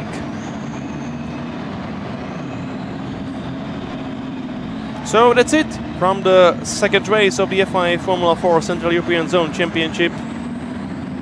Let's wait for the final graphics and the results, and we can looking forward to the final race of the weekend, which will be also taking place later today.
Hello and welcome, race fans, to Red Bull Ring, Austria. Here we are ahead of the new season of the Renault Cleo Cup Bohemia, and we're gonna start with the first race of the weekend. Here is the starting grid with the ever-present Tomáš Pekař starting from the pole position.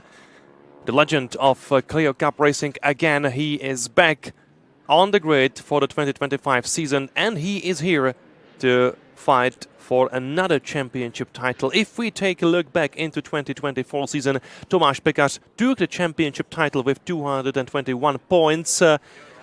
And last year he started the season very strongly in Hungary on Balaton Park, winning the first race and finishing on a P2 in the second race.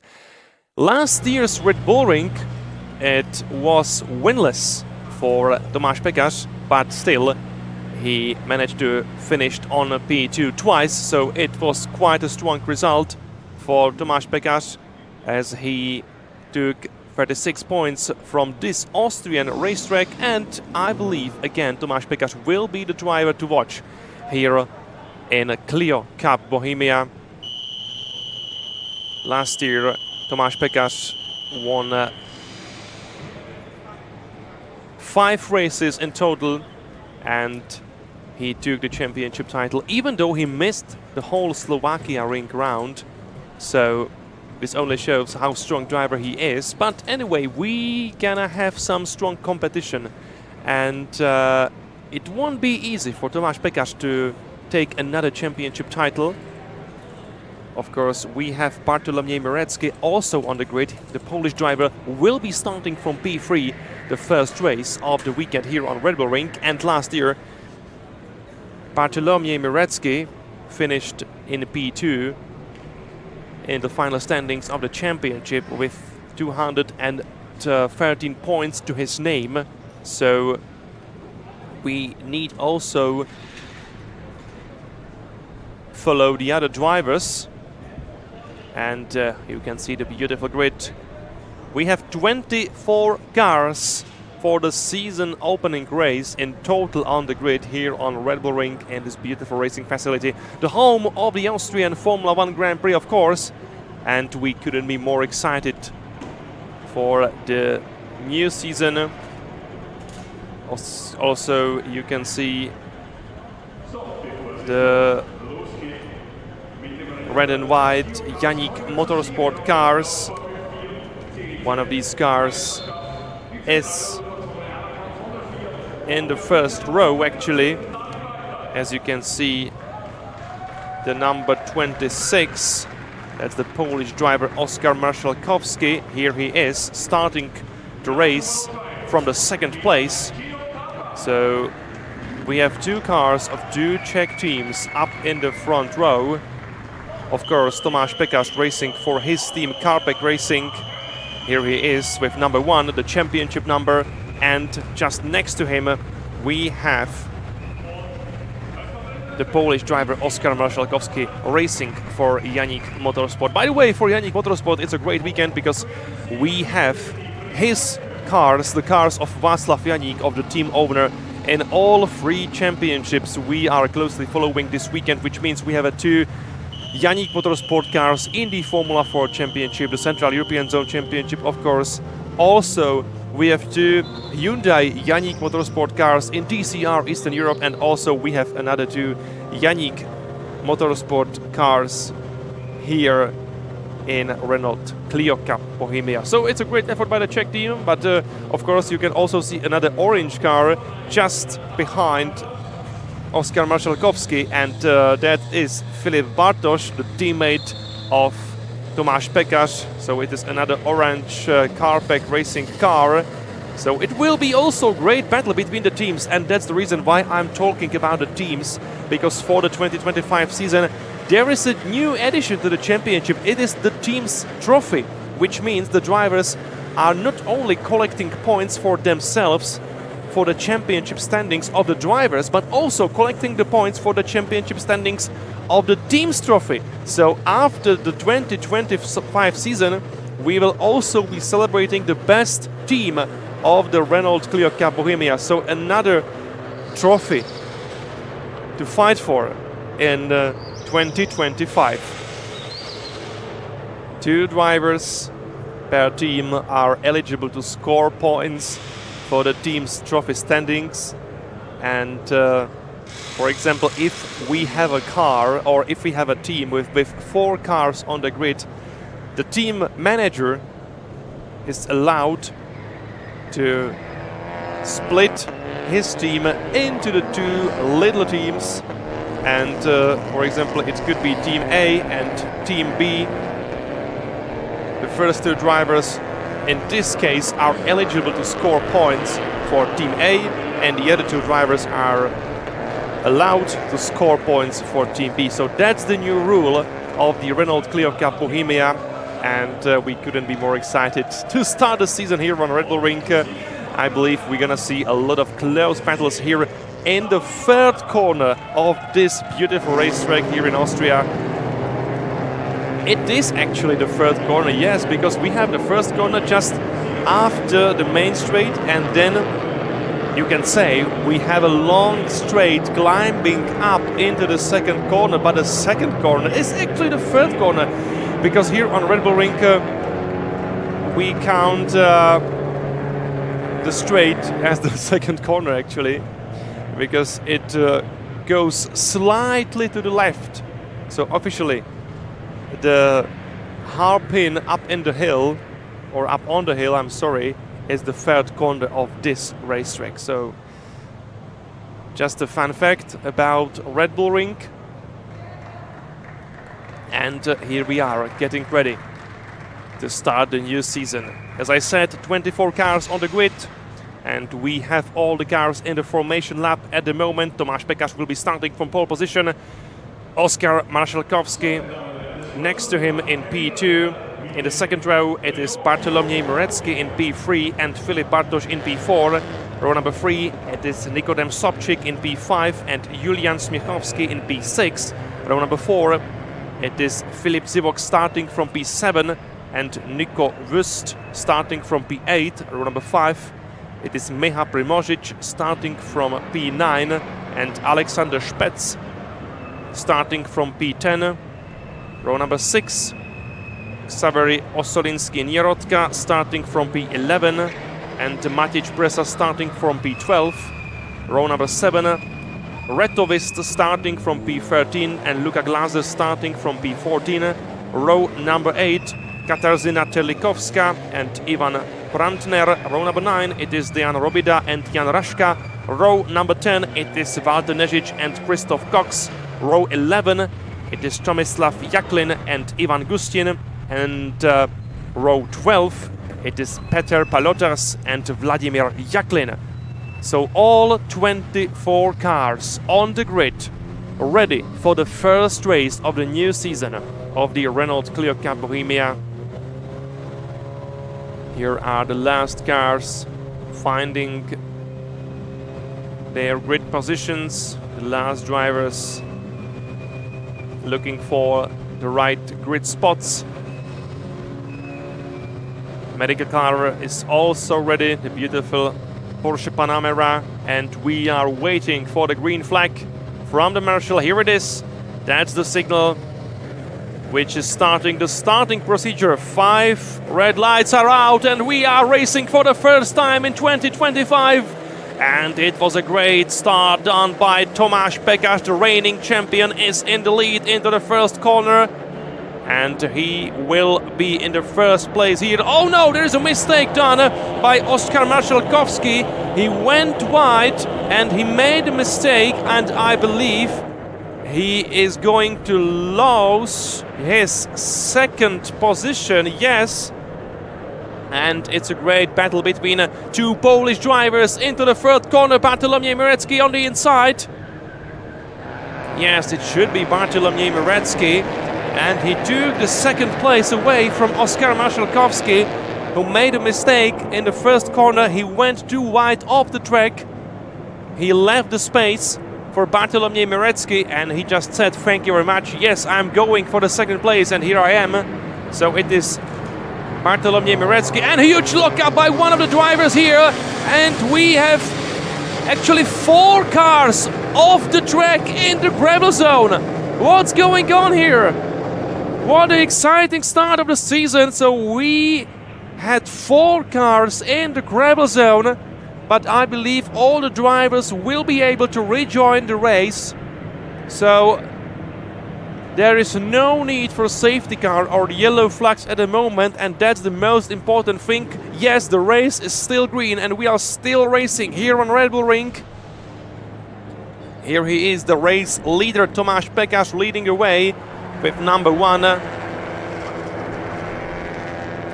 Czech racer from Mělník. Of course, we know very well that his favorite track is Most Circuit, Most Autodrome. That's the place where he feels like at home. That's the place where he is always the quickest driver from them all. But look at this battle. It's the battle in the midfield.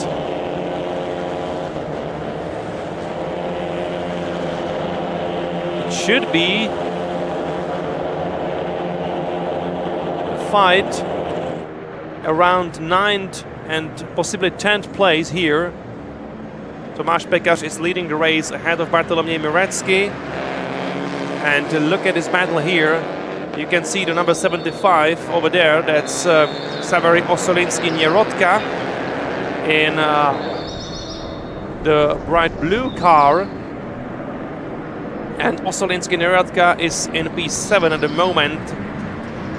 And we have also Alexander Špec, Michal Primožič and Reto Vist in this group of cars. It is a fight for 5th place. And oh, we have another car off the track. That's number 10, Luca Glaser. And he is losing his 10th place here. So it was a mistake done by Luca Glaser. And the driver of Slovenian Lema Racing lost a few places here. But the fight is still on.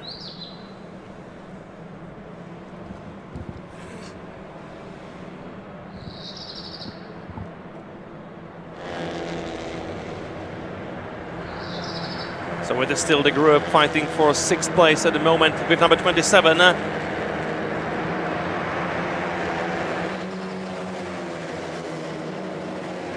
It's strange because the number 27 shouldn't be here actually, but let's wait and see for the standings on the main straight again.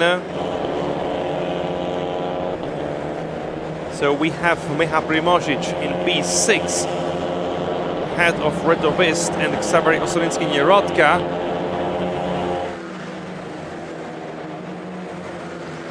So this is the group fighting for the 6th place at the moment. And look at this battle, 3 wide into the 3rd corner. With number 48, it is Reto Vist trying to overtake, and yes, he is successful. Great driving by Reto Vist as he promoted himself into the 6th place. Great job done by Reto Vist driving this orange car, or rather yellow if you wish.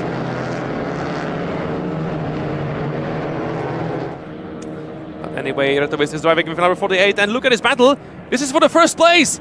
Yes, Bartoloměj Mirecki is the new leader of the race. So Bartoloměj Mirecki chased down Tomáš Pékař and also managed to overtake him. Wow, what's going on here?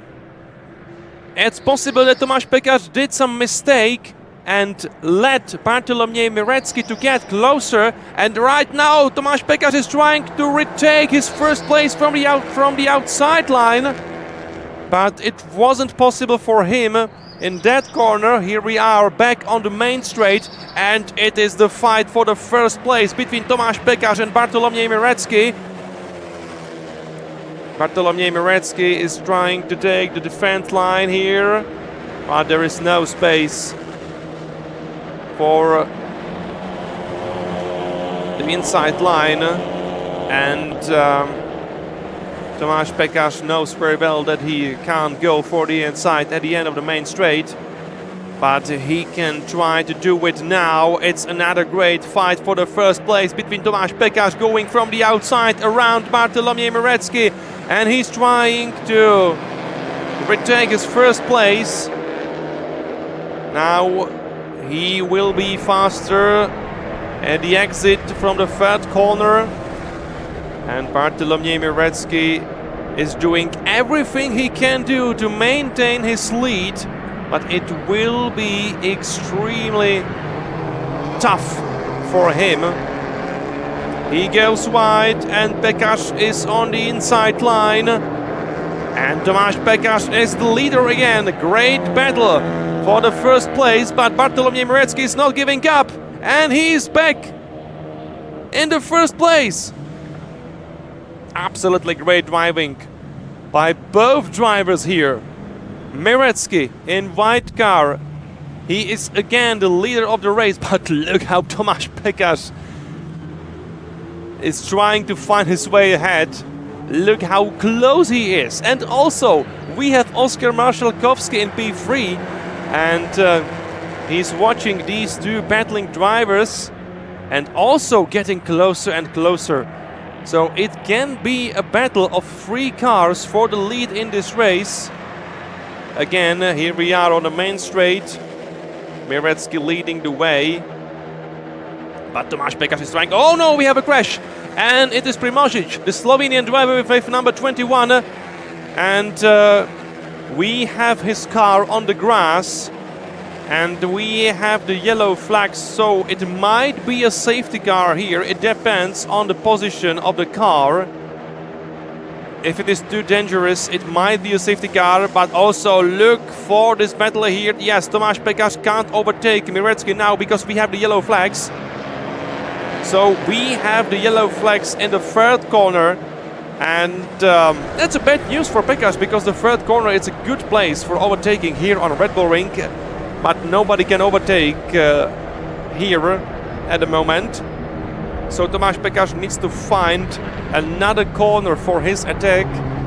He did a small lockup of his front tires here, but still he is closely behind Bartolomiej Mirecki, sitting in the slipstream behind his Renault Clio. Oh no, mistake by Pekaš. It seems to me that he is losing a bit of grip here, and at the moment the leader Mirecki is not under a lot of pressure from Tomasz Pekaš. On the other hand, there is Oskar Marszalkowski, another Polish driver, getting closer and closer behind Pekaš. And it could be him in the second place in a few moments. Let's wait and see. Here we are again on the main straight. Into the first corner. And up to the hill.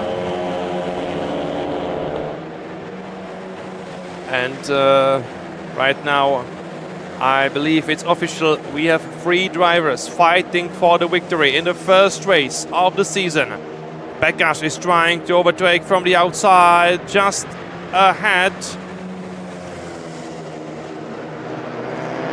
The yellow flags. Mirecki is still in the lead.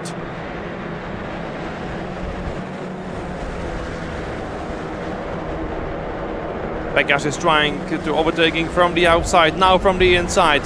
No way for Pekaš. Lock up by Mirecki, almost contact of these two drivers. It's tough racing, but it's still very fair, and that's what we love to watch. Pekaš again going from the outside for the lead, but no chance for him in this corner. Great defensive drive by Bartolomiej Mirecki. Kudos to him. He is doing absolutely great job. And he is still maintaining his lead. It's almost impossible to be still in the first place and be at so much pressure at the same moment. But somehow Bartolomiej Mirecki is still leading the way. and it's absolutely great to watch this battle. Also, don't forget on Marszałkowski. He's also sitting in the slipstream behind Pekasz. This will be another chance for Tomasz Pekasz. He is in the slipstream behind Mirecki, and now he is trying to find his way from the outside. He is in the lead, but just slightly. And Mirecki again, he had the inside line here, and that was his advantage in this battle. So Mirecki is still in the lead. Absolutely amazing drive. Pekasz will be going from the outside again into the fourth corner of the racetrack. It is door to door, mirror to mirror.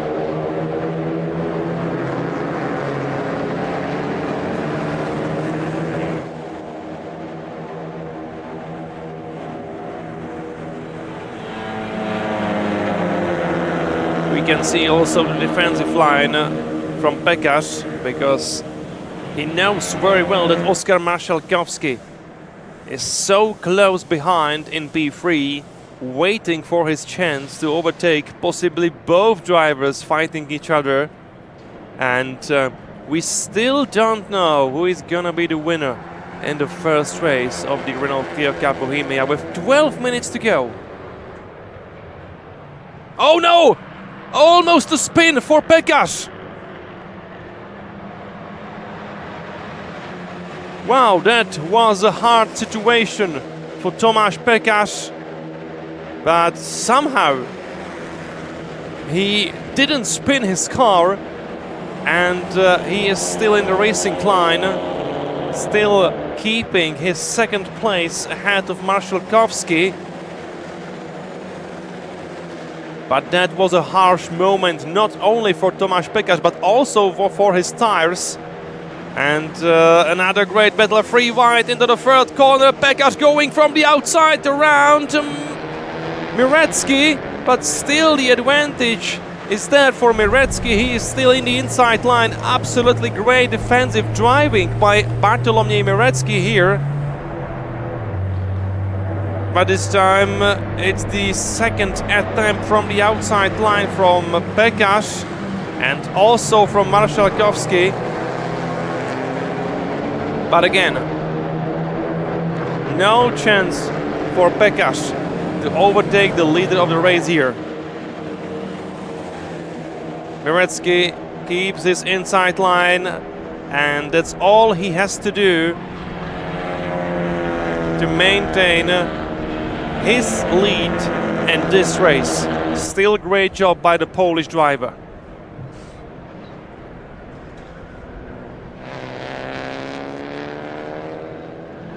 We have Nico Wist driving in P4 at the moment. Spets in P5. Oh no, there was a contact! There was a contact between Pekasz and Mirecki! And yes, it could be the Marszałkowski who will be the happiest driver from the top three. He almost got the chance to overtake both drivers, just as I mentioned a few moments before. Pekasz and Mirecki are fighting each other so hard that after all there might be a chance for Marszałkowski to overtake both drivers. Oh no, Pekasz is on the grass. Pekasz was on the grass, and he was pushed out of the track by Mirecki, and Marszałkowski is going from the outside. Pekasz from the inside, and this time Pekasz is in the lead. So finally Tomasz Pekasz was able to find the inside line, and he is the new race leader. Wonderful job by all three drivers. But maybe on the straight from the first to the third corner it was a bit too harsh from Mirecki as he pushed Pekasz out of the racetrack into the grass. But still, it's very hard, but also very fair racing from all three drivers. And I believe You must be loving this. And it is not done yet. We still have 8.5 minutes to go. And I'm just wondering in which condition are the tires of Tomáš Pekař. Because we saw him locking up, we saw him almost spinning the car around, and it could be very long 8 minutes for the Czech driver. Also be careful with the track limits at the exit from the last corner. We do have some warnings, for example for car number 777, that's Nikodem Sobčink driving on P7. And here is another attempt from Bartolomiej Mirecki. He wants to take his lead back, but at the same time he needs to be careful because Oskar Marszałkowski is very close behind him. He's following him closely. He sits in the slipstream behind his Polish rival. So most of all in the top three is the fight for the second place at the moment between Mirecki and Marszałkowski. Tomáš Pekař in the lead. Mirecki in P2. Marszałkowski in P3. Behind them it is Julian Smiechowski, another Janik Motorsport driver, in P4. So it's a good race for the Czech team Janik Motorsport. And as I mentioned previously, we are also taking the points for the brand new Teams Trophy. So at the moment it's a great situation for Janik Motorsport because Václav Janík has two cars in the top 5. Marszałkowski driving in P3, Smiechowski in P4. So it's a large amount of points for Janik Motorsport at the moment, but still we have 6.5 minutes to go. Pekař is in the lead, but he is not gaining any advantage over Mirecki. Mirecki is still closely behind.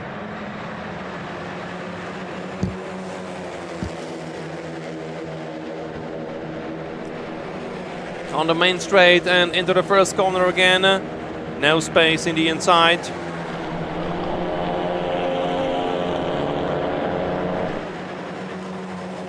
Tomáš Pekař hit the apex, so there was no space on the inside line for Bartolomiej Mirecki to attack there.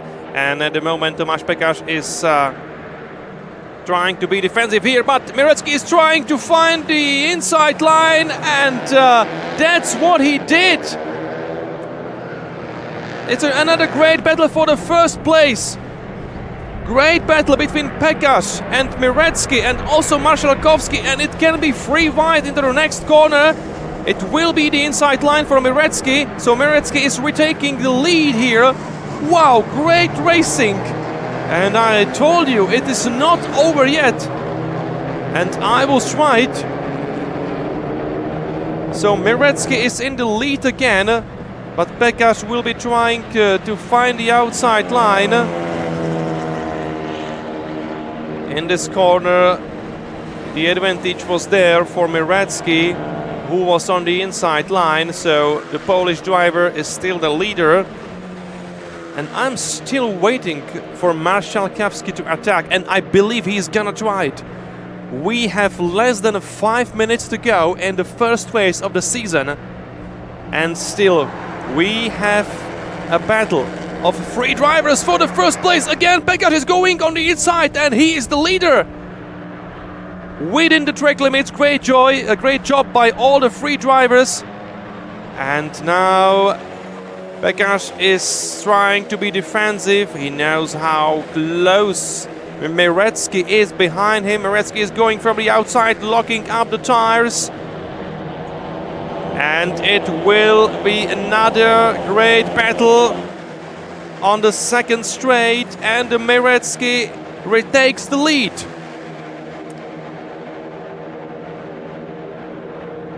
And also look for the other group of cars.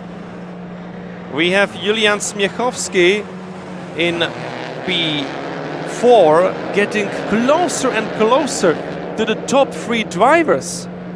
And we also have Nico Wist, Alexander Spetz, Nikodem Sobchik and Reto Wist in the second group of cars. So possibly we're gonna have a fight of 7 drivers for the race win today. 3.5 minutes to go. Miretsky is in the lead. And this time there is also a chance for Marshalkovsky. And Marshalkovsky is looking for the outside line. It's a free wide battle into the corner. Miretsky is still in the lead. And again, the same situation like in the previous laps. And Miretsky is really doing extraordinary defensive job here on Red Bull Ring. It's simply lovely. He's doing everything he can to maintain his lead. Another contact between Miretsky and Pekash, and this time it is Marshalkovsky going from the outside, but he went too wide. He can't overtake with leaving the track and gaining the advantage. This might be a penalty for Marshalkovsky. He is not allowed to do it. He is not allowed to do this. He is in the lead, but he went off the track and gained the advantage, and he's doing that again. He should give the position back, and at the same time we have Julian Smiechowski, the second driver from Yannick Motorsport, in the fight for the victory. Smiechowski, he is there behind Pekash, going for the outside line into the third corner of the Red Bull Ring, but not this time. Plus we have Tomasz Pekash back in the lead for the moment. He took the inside line into the third corner. He overtook Miretsky and also Marshalkovsky. Marshalkovsky back on P3, but at the moment he has to fight against his teammate Julian Smiechowski. Smiechowski on the inside line, trying to find his way ahead, but not this time. But after all, yes, and because Marshalkovsky did a mistake, he went off into the gravel zone, and he is losing the podium here. So we have another Yannick Motorsport car in the victory fight, but it is not Marshalkovsky anymore. It is Julian Smiechowski in P3 behind the leader Tomasz Pekash and Bartolomiej Miretsky in the second place. What a great race. 1 minute to go. This should be the second to last lap. We are in the last sector. We will be on the main straight shortly. So here we are on the main straight again. Pekash is leading the way. And yes, this should be the last lap of the race. So the last chance for Bartolomiej Miretsky. Oh no, there was a contact between Pekash and Miretsky. But still Miretsky didn't spin the car, and he is fighting with Pekash. Pekash on the grass again. What a great battle for the victory here. They are pushing each other, and again it is Miretsky trying to push Pekash out of the racetrack, and in the meantime it is Julian Smiechowski who overtook both cars, and Julian Smiechowski is the new leader of the race. That's extraordinary stuff here on Red Bull Ring. My god, that's a fight. Proper season start in Renault Cleo Cup Bohemia. Julian Smiechowski is the new leader, and he took the lead in the very last lap of the race. So it is Smiechowski ahead of Pekash and ahead of Miretsky in P3. And then we have the second group of cars. There is also the second Yannick Motorsport car of Oskar Marshalkovsky trying to be on P4 at least after he made a mistake and lost the podium here. But still, we have the fight for the second place. Miretsky overtakes Pekash. So we have Bartolomiej Miretsky in second place. And we are almost in the last sector of the racetrack. Here we are. And Miretsky is trying to overtake Smiechowski in the last sector, and he can be successful, and also Pekash goes for it. It's the last corner, and who is gonna be the winner? We don't know it, but it might be Pekash. It will be battle between Pekash and Mirecki to the finish line, and it is Pekash! I believe it is Tomáš Pekaš. Wow, what a great race! What an absolutely amazing season start of the Renault Cleo Cup Bohemia. So it is Tomáš Pekaš, and he won the race with very tiny advantage. It is only 44 thousandths of a second between Tomáš Pekaš and Bartolomiej Mirecki. What a great finish! I'm speechless. What a great finish and what a great start to the season. So Tomáš Pekaš is the race winner, Bartolomiej Mirecki in P2, Julian Smiechowski in P3, Nikodem Sobčík in P4, Oskar Marszalkowski on 5th place, P6 for Alexander Spets, P7 Nico Wist, P8 Reto Wist, P9 Filip Bartoš, P10 Matic Presa, P11 Xavery Osolinski-Nierodka, P12 Filip Zivok, P13 Luka Glaser, P14 Katarzyna Terlikowska, P15 Dejan Robida, P16 Christoph Cox, P17 Ivan Prantner, and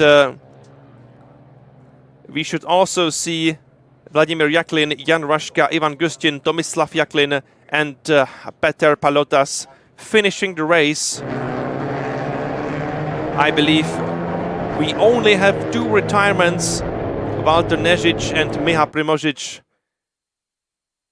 are out of the race, and again you can see the amazing finish. This is actually like a NASCAR. Only thousandths of a second between the first and second driver on the line. Absolutely amazing. I hope you enjoyed this race very much, just as I did. And one more time, we need to celebrate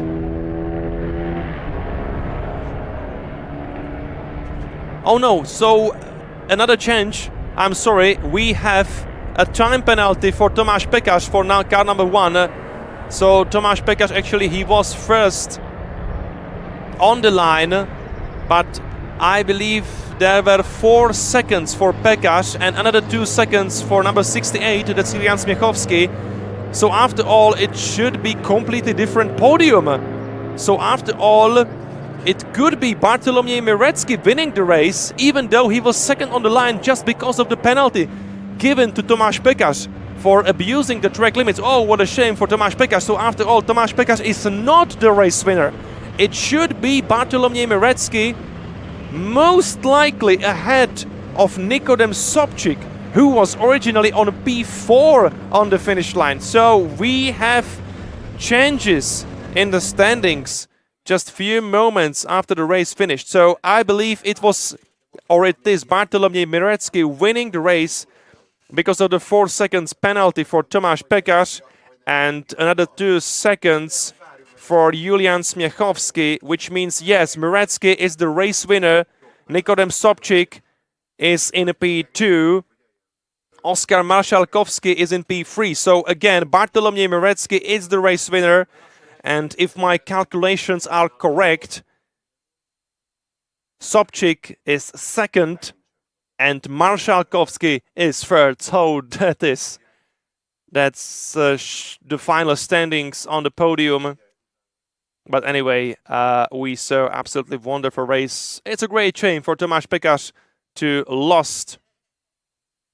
lose, I'm sorry, the first place after finishing first by only 44 thousandths of a second ahead of Bartolomiej Mirecki. And again, I believe we're gonna see one more time, the second race just as exciting as the first one was, and it will happen later today. Thank you very much.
Taylor noch mit dabei. Ganz außen, ich glaube, ein bisschen optimistisch, das war jetzt der Christopher Behensky. Brethaler führt.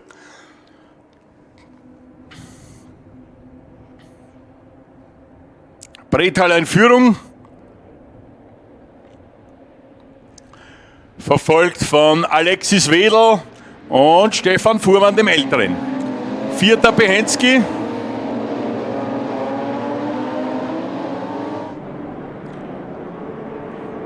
Ich glaube, Piesinger ist da weit nach vorne gekommen.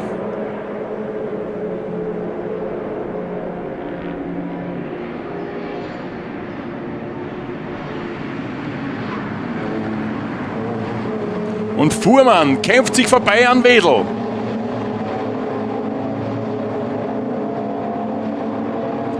Mit Fuhrmann im Moment Zweiter, Wedel Dritter.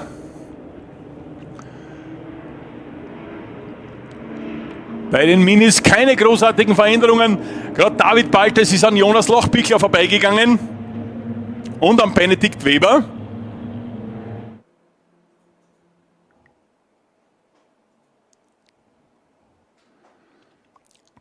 Während wir die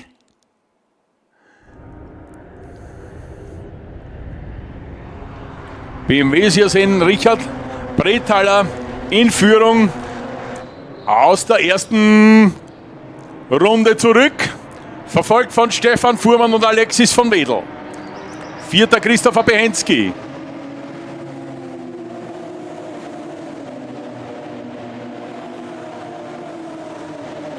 Fünfter Gerhard Weiß. Sechster Patrick Weiß. Siebter Stefan Fuhrmann Junior. Achter Oliver Park. Neunter Christian von Wedel. 10. Leonhard Gregor, 11. Alfred Piesinger, 12. Harald Schneller, 13. Dirk Hahn, 14. Erich Klima, 15. Philipp Fuhrmann. Der Stand bei den BMWs. Wir sind kurz bei den Minis wieder im Livestream, im Infield. Matthias Rainer Brandter gegen David Baltes.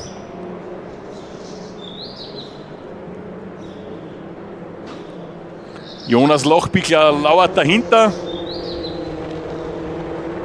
Aber Peter Hinderer, der ist unmittelbar vor dieser Gruppe.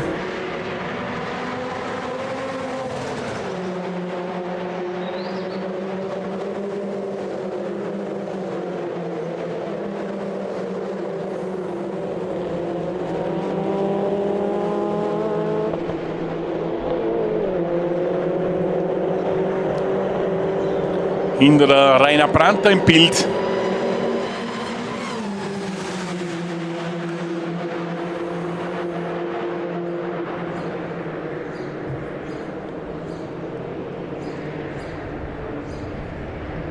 Ja, und Gluckner kommt ein bisschen näher an Eismann heran. Wir sind wieder bei den BMWs. Da verbremst sich Fuhrmann, muss weit gehen. Alexis Wedel innen.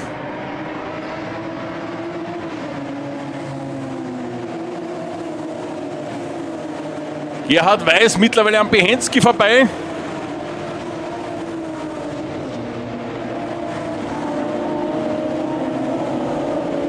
Na, Patrick Weiß ist das, pardon.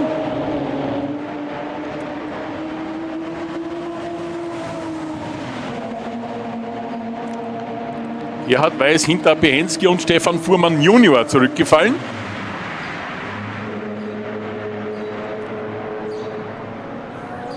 So, Fuhrmann Senior gegen Alexis von Wedel. Da will der Gerhard Weiß auch noch mitspielen. Dahinter lauert Behensky.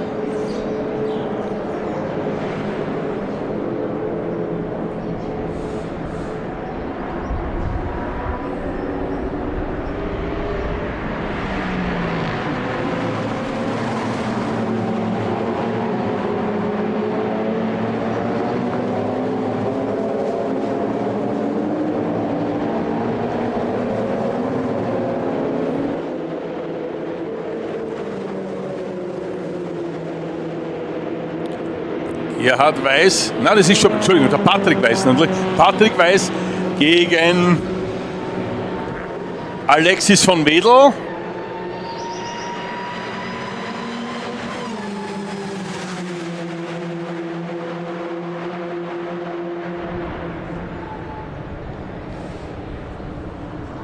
Richard Brethaler momentan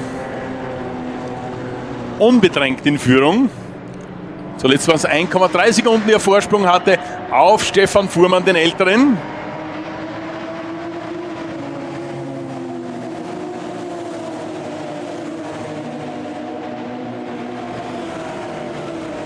David Baltes wieder hinter Lochbichler und Weber zurückgefallen bei den Minis.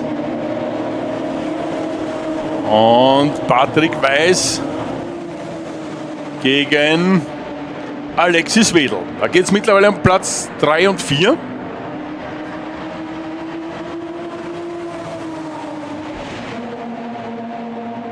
Ja, Fuhrmann seinen Rückstand auf Brethaler auf 7 Zehntel reduziert.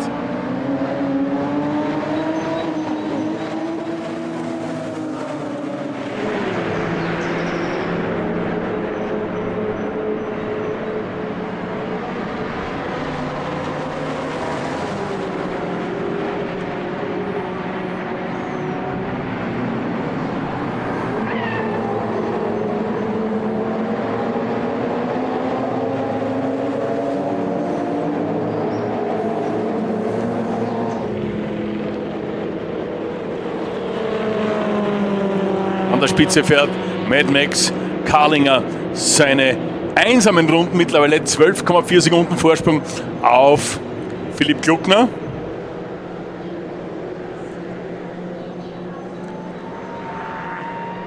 Patrick Weiß gegen Alexis Wedel.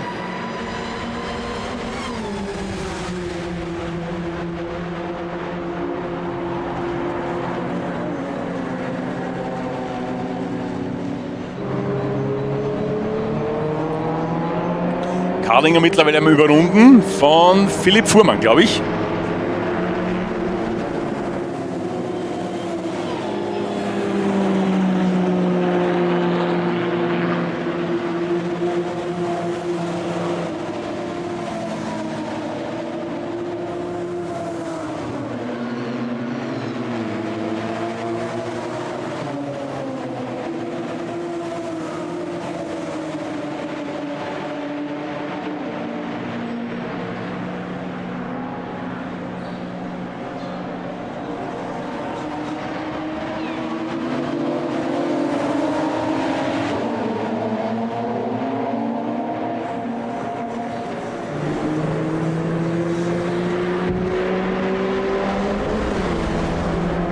So, und während die Minis und die BMWs unterwegs sind, kommen wir kurz zur Siegerehrung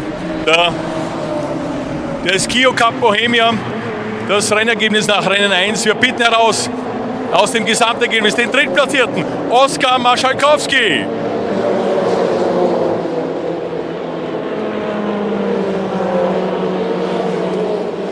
Platz Nummer 2 geht an Nikodem Sobczyk. Und der Sieger heißt Bartolomej Mirecki.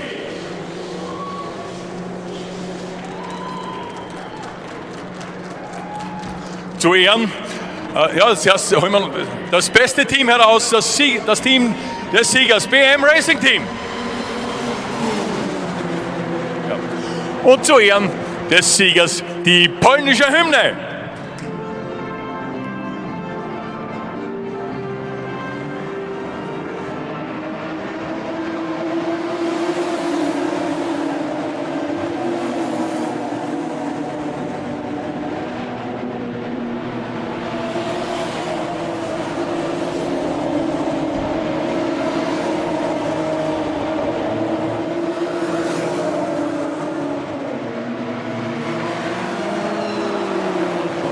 So, Dankeschön. Jetzt gibt es die Preise für Oskar Marschalkowski auf Rang 3.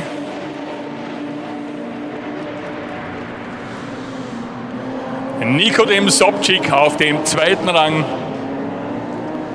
Und Bartolomej Mirecki für den Sieg.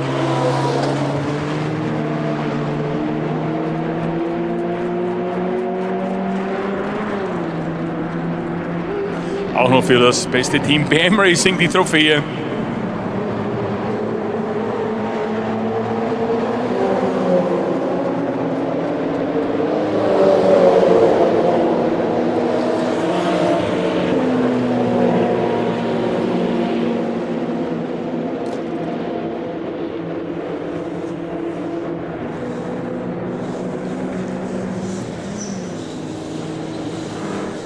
So, wir machen weiter mit der Wertung in der Juniorenkategorie. Platz Nummer 3 geht an Alexander Spätz.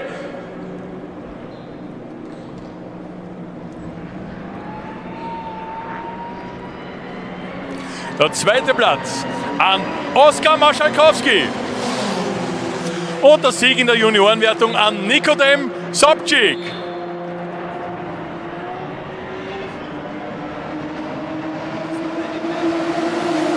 Bitte? Das haben wir ohne Hebner, ne? Ja, ja.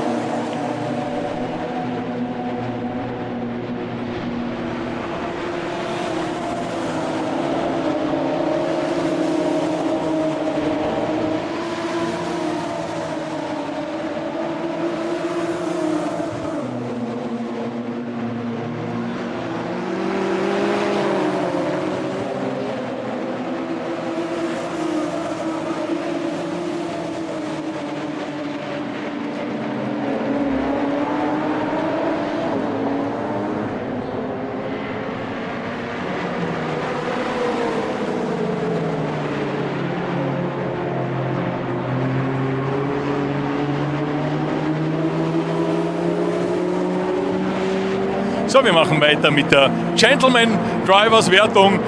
Gentleman Platz Nummer 3 geht an Wladimir Jakin.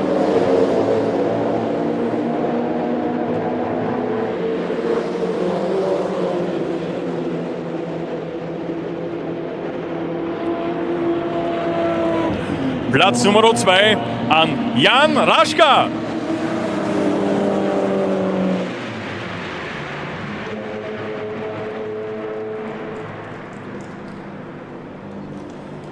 Und der Sieger der Gentleman-Wertung heißt Reto Wüst.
So, meine Damen und Herren, ich bin wieder bei Ihnen, war kurz bei der Siegerehrung des Cleo Cups, bin wieder bei Ihnen. Sie haben ein absolut spannendes Rennen mittlerweile erlebt. Wir haben 4 Herrschaften an der Spitze der BMW 325 Challenge.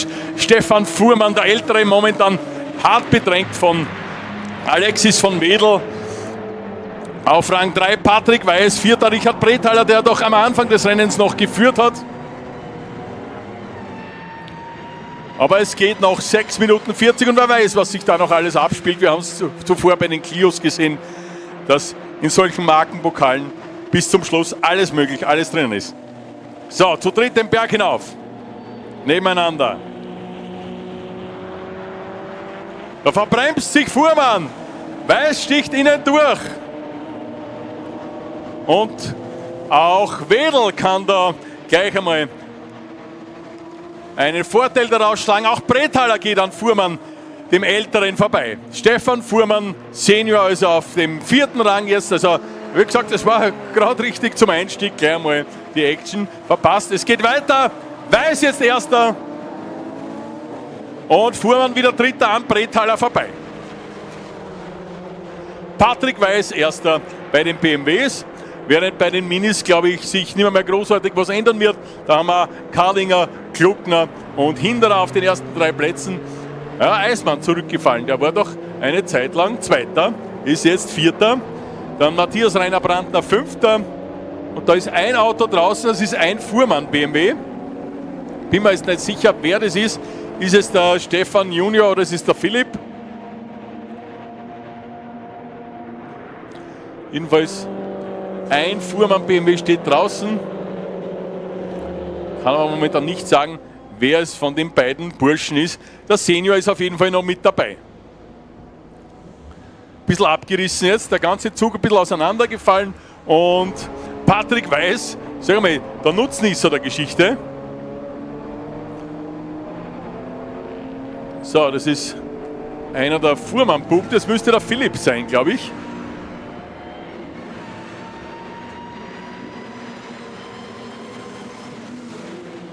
Philipp Fuhrmann müsste das sein, der da draußen steht.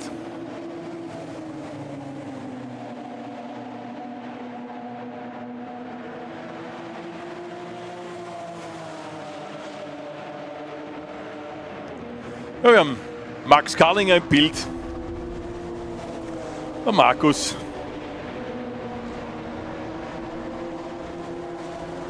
Einige Jahre jetzt nicht so wirklich dabei gewesen beim Histo Cup, jetzt wieder mit dabei und gestern schon mit einem Sieg eingestiegen, schaut heute auch ganz danach aus, aber da sind noch etwas mehr als 4 Minuten zu fahren.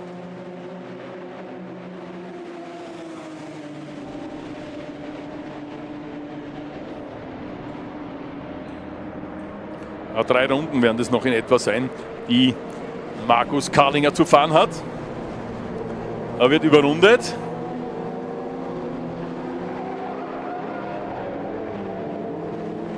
Oder überholt. Karl Hees, glaube ich, im R53 Mini. Ja, der R53 Mini, sagen wir mal, von den 3 Kategorien, die wir hier am Start haben, das schwächste Gerät und daher natürlich, ja, sagen wir mal, wird der von den BMWs mit nur 10 Sekunden Vorsprung dann oder 20 Sekunden Vorsprung irgendwann doch eingeholt. Eingesetzt bei Huber Motorsport.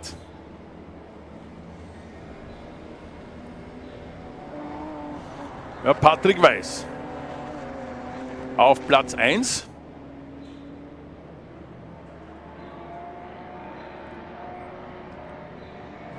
So, jetzt waren es 1,1 Sekunden Vorsprung.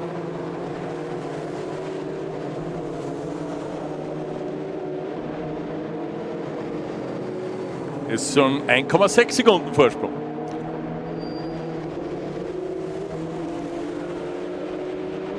Fuhrmann-Auto steht relativ ungefährdet, sage ich mal.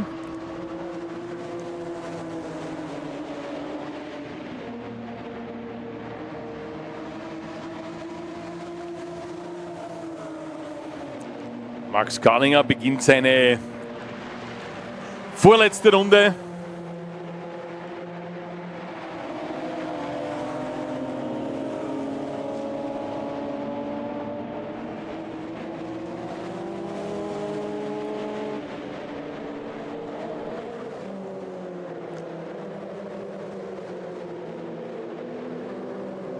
Ja, der Gerhard Weiß macht noch Druck auf den Stefan Fuhrmann, den Älteren.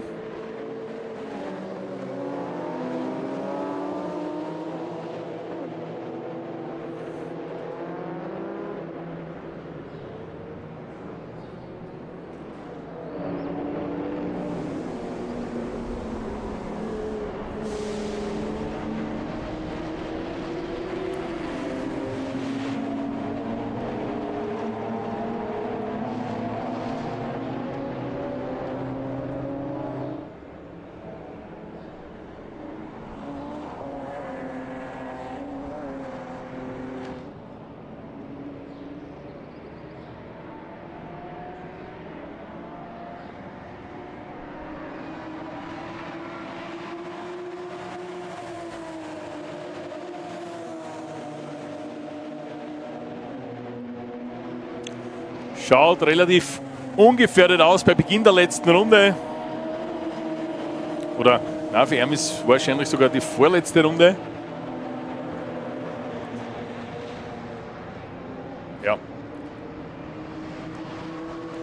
weil Max Karlinger als Führender jetzt seine letzte Runde beginnt.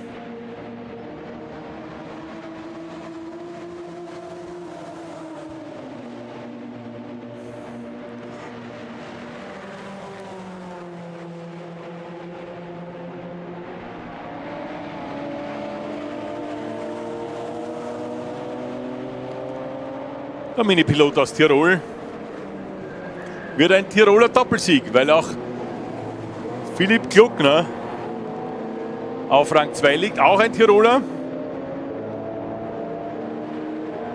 Es sei denn, der Peter Hinderer könnte da noch auf ihn losgehen, hat letzte Runde 8 Zehntelsekunden aufgeholt, Abstand zwischen den beiden 1,2 Sekunden.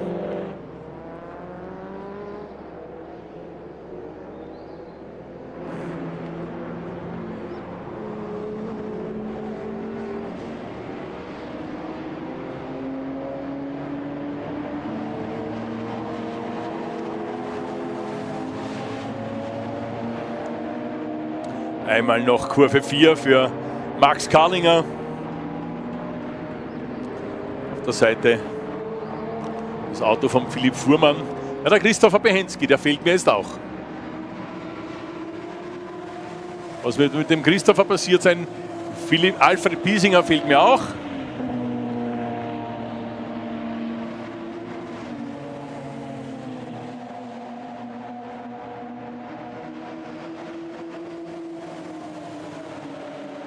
Behensky, der ja da auch vorne in den Top 5 unterwegs war zu Beginn des Rennens.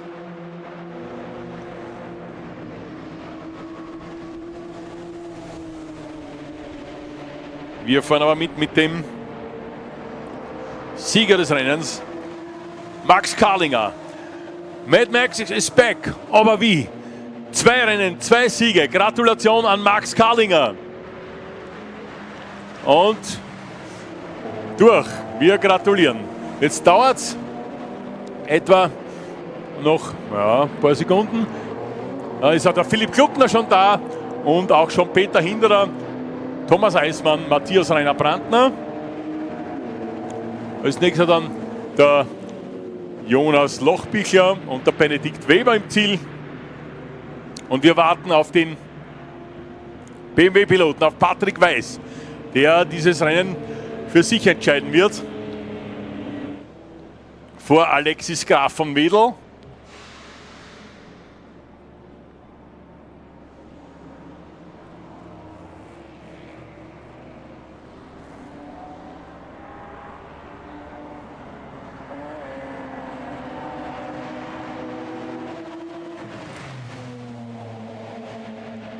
Patrick Weiß in der Zielkurve. Schwenkt herüber, damit er die Fahne ja deutlich sieht und gewinnt das Rennen der BMW 325 Challenge vor vor Alexis Graf von Wedel, Entschuldigung.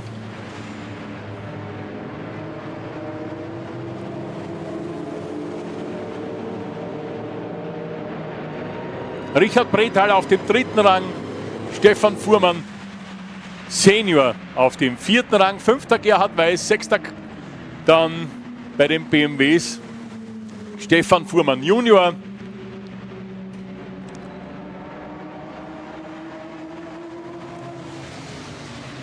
Siebter Christian Graf von Wedel und Oliver Park, 8. bei den BMWs, 9. dann Leonhard Gregor, 10. Harald Schneller, 11. Dirk Hahn, 12. Erich Klima. Ja, sind einige jetzt ganz am Schluss noch ausgefallen, zum Beispiel in der letzten Runde irgendwo überfällig der Alfred Piesinger. Sie haben im Livestream noch einmal die Highlights, die sehe ich jetzt auch teilweise zum ersten Mal, weil er ja zwischendurch weg musste.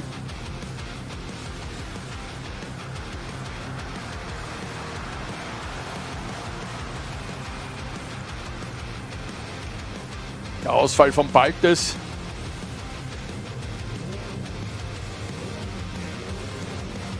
Der Dreher von Eismann. Der Ausfall von Fuhrmann Senior. Und der Ausfall von Alfred Piesinger, aber immerhin noch in die Notausfahrt gekommen.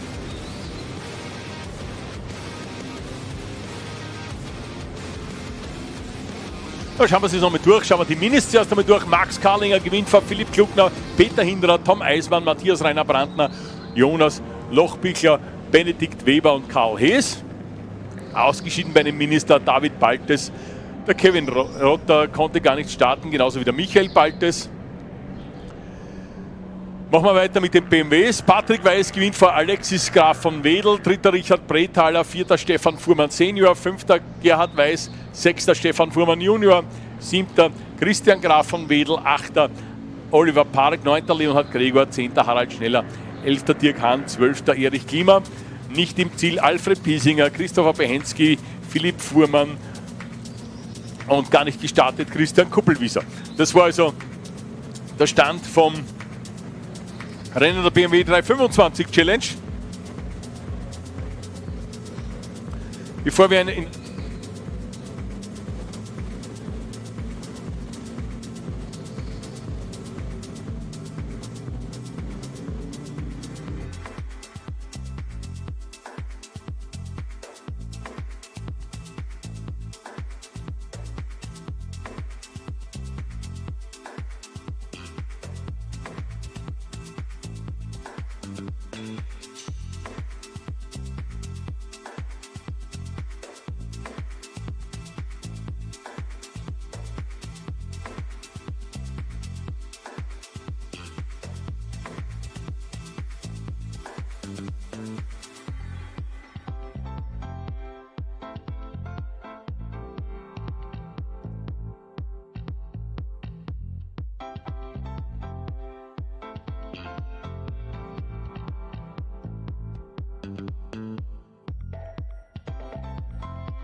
Here we are again on a beautiful Red Bull Ring racetrack, the home of the Austrian Grand Prix, of course. And here we are on the starting grid again, just ahead of the second race of the weekend and also of the season of the TCR Eastern Europe Championship. Yesterday, it was absolutely great performance done by Adam Koht, who dominated the first race of the season. But this time, it will be much harder for the Czech racer from Hyundai Ioniq Motorsport, as he is going to start from a P9. In the front row, we do have this guy, Giacomo Germandi, starting from the second place. Yesterday, his race was badly affected by the drive-through penalty, which he was unable to serve during the race itself. But anyway, new day, new chance also for Giacomo Germandi, starting from the second place. And I am here with Giacomo. Hello, Giacomo. Yesterday's race, pretty unfortunate with the penalty, but this time, new day, new chance, starting from the P2. So how do you feel before the race? I'm going and I win today. Absolutely, it's pretty clear. Thank you very much, and we wish you best of luck. So great confidence here with Giacomo Germandi, and I'm still waiting for the poleman because we shall see the orange car coming up into the front in a few moments. The poleman today. Why I am excited? Because it is the Swedish guy Victor Andersson driving very rare car to the Eastern European touring car scene.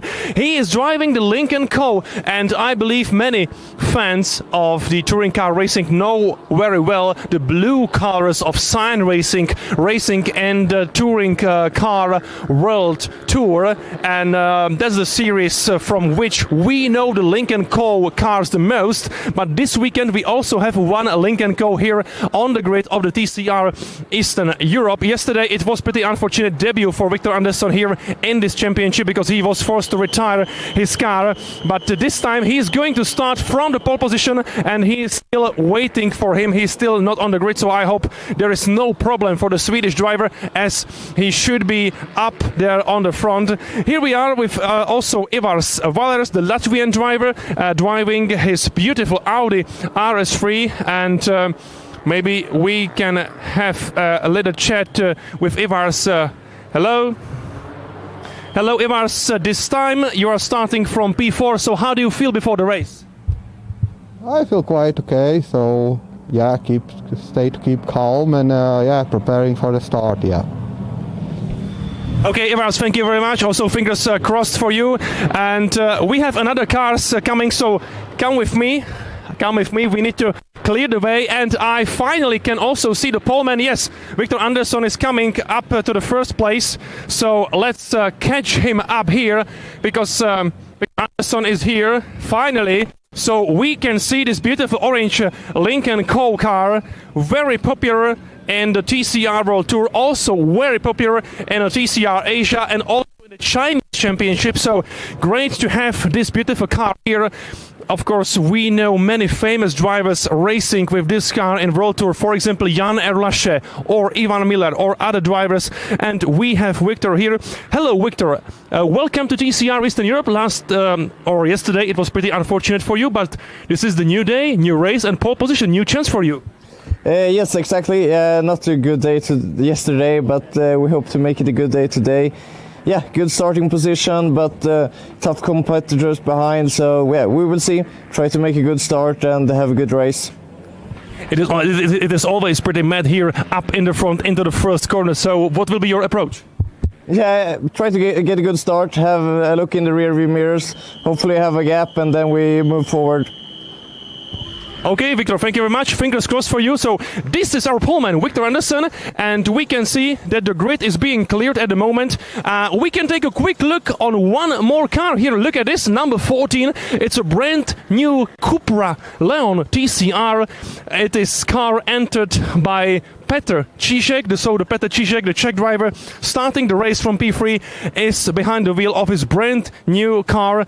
Look at this, brand new TCR. I absolutely love the design. I love the gray color. It's very typical for Cupra, and it's a great addition to the grid. As I said yesterday, we do have two new cars on the TCR grid. The first one is this one, and the second one is the car which is being driven by yesterday's winner, Adam Koht, and it is is the brand new Hyundai Elantra TCR. He's back there. He's back there starting the race from P9, and we are excited to see what will be his position on the finish line. So the race will be starting shortly. Make sure you are joining us live on YouTube.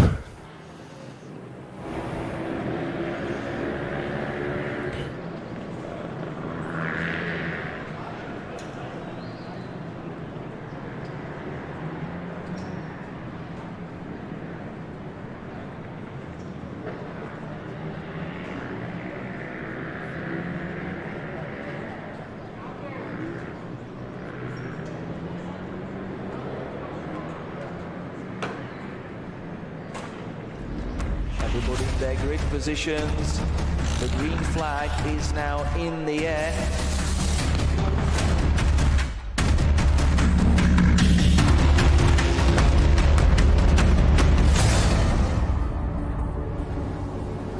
Oh no, Germandi makes a mistake!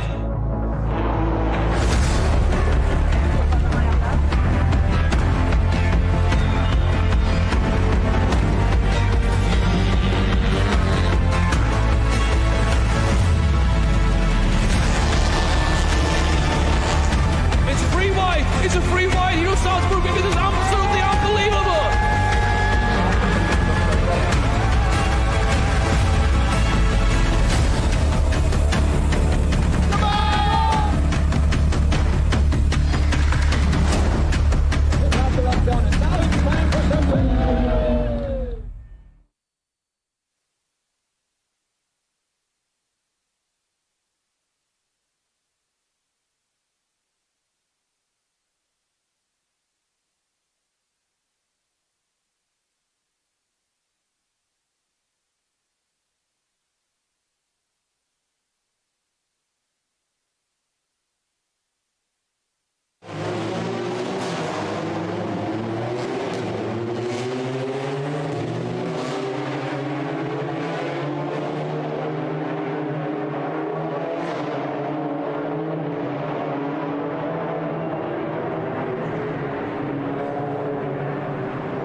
So one more time, hello and welcome to Austria. Here we are on a Red Bull Ring, the home of Austrian Formula 1 Grand Prix. And this time we are excited to watch the second race of the weekend of the DCR Eastern Europe Championship. It's the opening weekend of the year. Yesterday we saw a commanding performance done by Adam Coate, who won the race. He started from the pole position and he gave no chance to anybody. But this time it will be much harder for Adam Coate to win the second race in a row, because Adam Coate is down in the 9th place on the grid.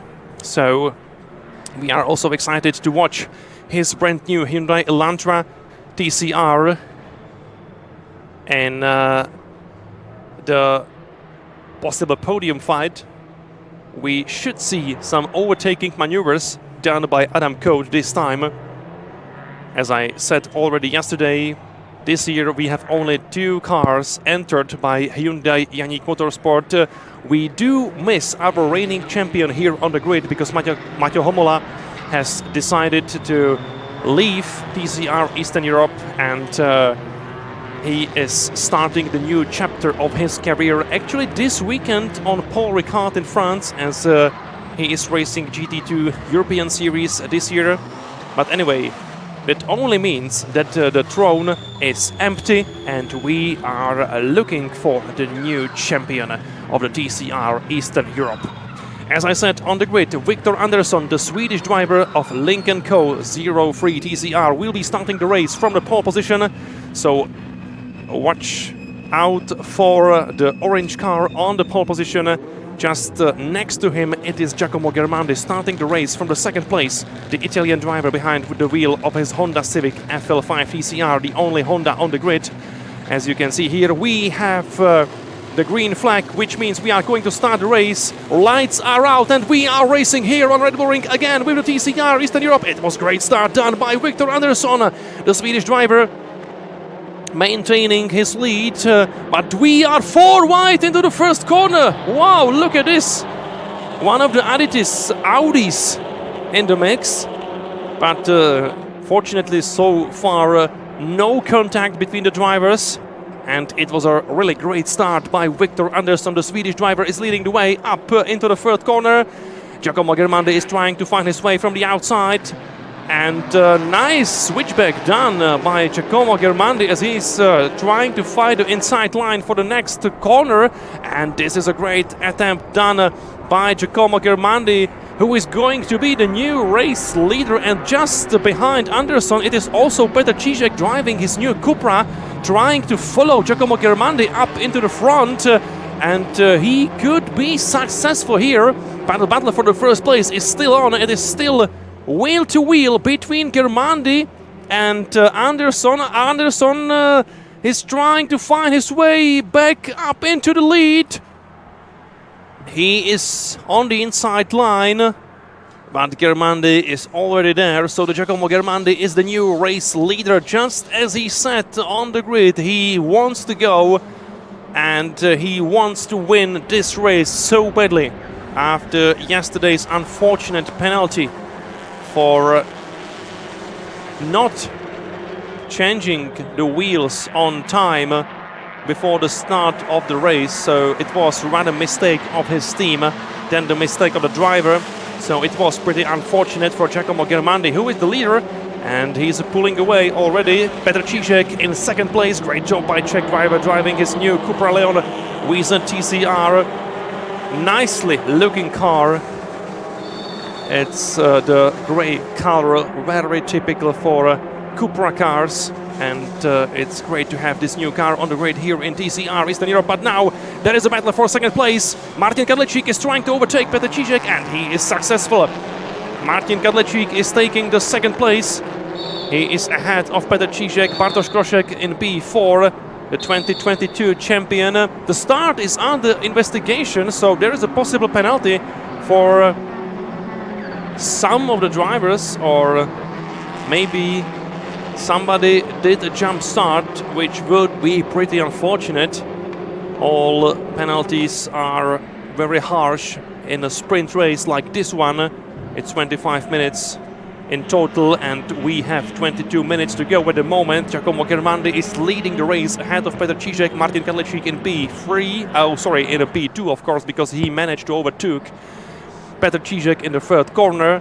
So it is Giacomo Germandi ahead of Kadlecik. Petr Cížek in P3, Bartosz Groszek in P4. And look at also Adam Colt, because he started the race from 9th place on the grid, and he is already fighting for P5. It should be Adam Colt here behind Victor Andersson, the poleman. Yes, it is just as I said, and Adam Colt is trying to find the inside line. He can do it. Yes, nice overtaking maneuver through the first corner here on Red Bull Ring. That means that Adam Colt is already in P5. Victor Andersson down to P6, and the next driver behind him is the second Hyundai Ioniq Motorsport car driven by Jiří Zbožínek. And we have a problem for Žarko Knego. Unfortunately, it's another unfortunate race for the Croatian driver. Žarko Knego is behind the barrier, and I believe this is the retirement for the Croatian driver, the ever-present Žarko Knego. We feel sorry for him, and we wish him all the best for the next races of the TCR Eastern Europe.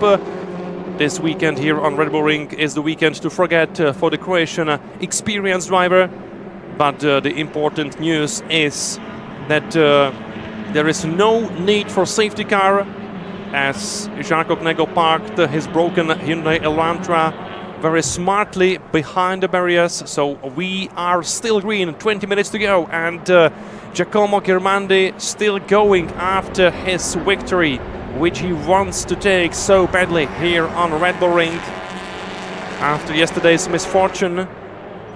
But we can also see Martin Kadlecik racing with a good pace today, and there is not a huge gap between the leading driver Giacomo Ghirmandi and driver in the second place Martin Kadlecik.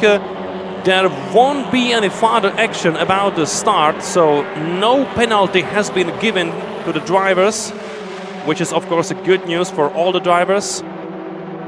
So it's a still clean race. Only Jarko Knego was forced to retire his car, but anyway, still green flags. And let's watch Martin Kadlecik closely. He is driving his Adidas Racing Audi very well at the moment, and he's getting closer and closer behind Giacomo Ghirmandi. And I believe anytime soon Martin Kadlecik will be able to try to attack Ghirmandi. And we could have nice battle for the first place. Oh no, Cziczek is making a mistake. Cziczek went off the track. He went off into the gravel zone. Fortunately, he was able to rejoin, but he lost at last one place.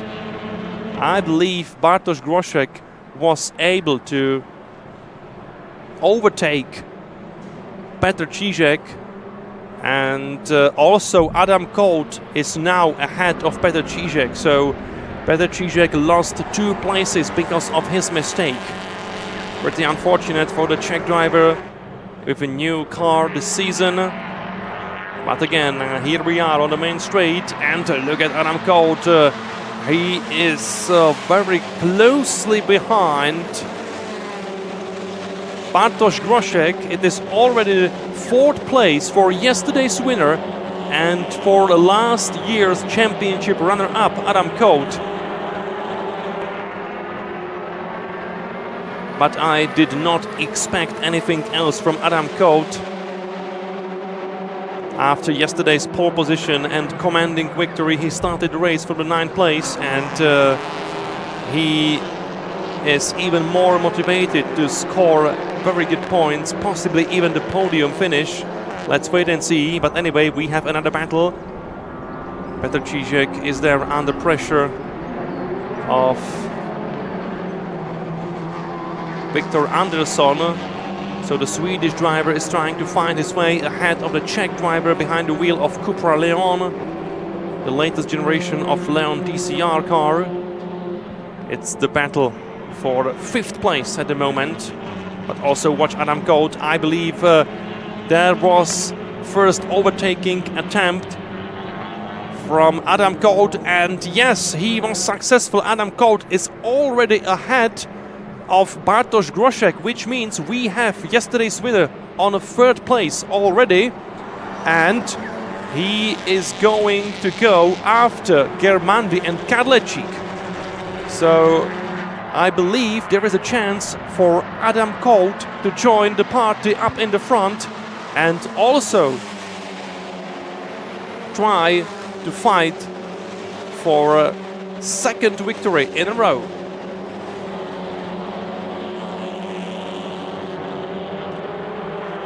Last year, Adam Colt was fighting for the championship to the very last lap of the very last race on Salzburg Ring.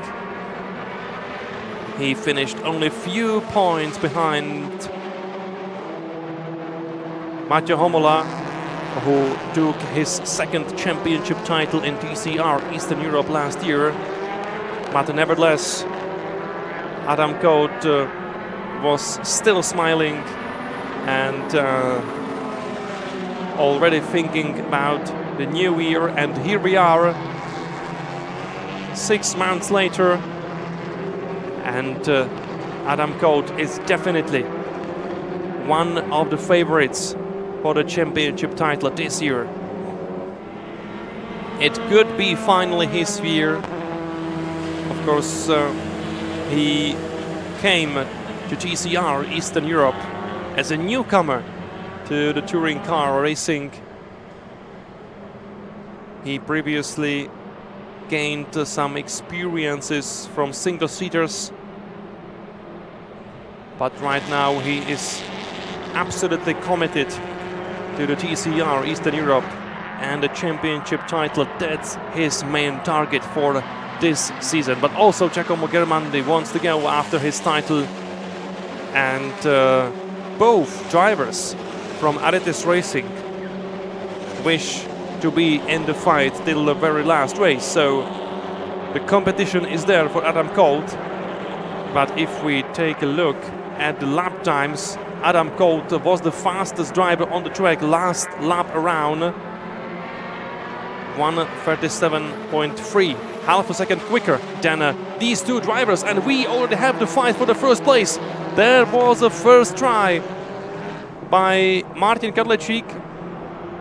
He tried to overtake Giacomo Germandi through the inside line in the third corner, but Giacomo Germandi did a great switchback, and he is going to be very much in defense here. Now Kadlecik made a mistake, and that's the advantage for Adam Colt, who is taking the outside line, and he is trying to overtake Martin Kadlecik from the outside. It's a great battle wheel to wheel, as we are watching also Petr Cížek still ahead of Viktor Anderson. So Petr Cížek still in P5, ahead of Anderson in P6 and Zbožínek in P7. These are the drivers of these three cars. It's a Cupra versus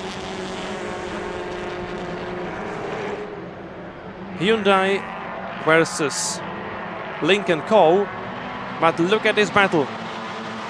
Kadlecik is under huge pressure after his mistake, and he needs to be defensive into the first corner. Adam Colt so close behind him. He is sitting in the slipstream with his Hyundai Elantra TCR, and this might be very hard for Kadlecik here at the moment, because he needs to take the inside line to not allow Colt to overtake him, which he managed to do it. But there will be soon another chance for Adam Colt for overtaking. He's not close enough, but maybe he can try it. Yes, he goes for the inside. So Adam Colt takes the second place now. But there is a second chance also for Martin Kadlecik, who retakes the second place, and the battle is still on for the second place. Of course, that's a good news for Giacomo Germandi, because he is gaining the advantage over these two drivers as they are battling each other. So good news for Germandi, who gained the advantage and now leading the race with over 1.5 second gap between him and Kadlecik and Colt on P3 and P2 respectively. Still second place for Martin Kadlecik, but it will be one more time very hard for him to maintain his place, and he went far off the track limits at the exit from the last corner, so he needs to be also careful because of the possible penalty. We had some penalties yesterday for constant abusing of track limits in the TCR race. The same thing happened also today in the Renault Cleo Cup race, where we had some penalties for the drivers in the top three. But look at this battle again. Adam Colt was trying to find a way from the outside around Kadlecik. He wasn't successful this time, but he is going to have another shot here. Another long straight. Colt in the slipstream behind Kadlecik. But Kadlecik was very careful this time. He didn't left the door open for Colt. He learned from his mistake from the last lap. There was some dust in the air. Maybe Germandi went off into the gravel. with his two wheels on the right side of his Honda Civic TCR, but still you can see Germandi leading the race, even though I actually believe the gap between Germandi and Kadlecik will be smaller. So let's check on the lap times now. Yes, it's 1 second and 1/10 of a second between Germandi and Kadlecik, and Gold goes for it in the first corner. Great job. The battle is still on. You do not expect driver to try to overtake through the inside line into the first corner here on the Red Bull Ring, but that's what Adam Colt did, and he still has the inside line into the third corner, and now he takes the second place. So after all, Adam Colt was successful in this battle for the second place, and right now in the remaining 9.5 minutes he can go after Germandi in the first place, and this will be hard for Giacomo Germandi because we know how Adam Colt can be quick around Red Bull Ring. He has shown his speed already in the qualifying, which he won. So he started yesterday's race from pole position, and he brought a commanding win home for him and also for Hyundai Ioniq Motorsport. So it was a great day for the Czech team, and it could be second day in the second, it could be a second win in a second race in a row for Adam Colt and Hyundai Ioniq Motorsport, as he is finally in the second place, and he has freeway. Nobody is going to slow him down now, so he can try to chase down Giacomo Germandi. 1.5 seconds between Germandi and Colt. Kadlecik in P3, just ahead of his teammate from Adidas Racing, Bartosz Groszek, driving on P4 at the moment. Petr Cížek in P5, still ahead of Viktor Anderson. Here they are.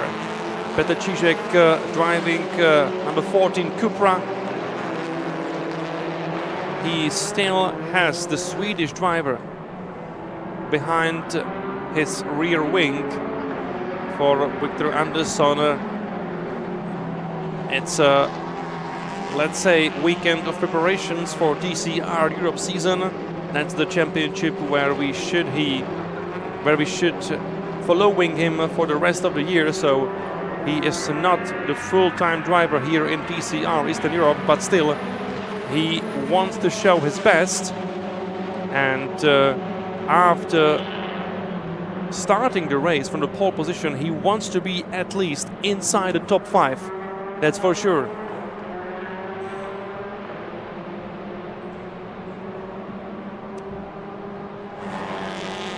Still 7 minutes to go for Viktor Anderson, so there will be a chance for a Swedish driver.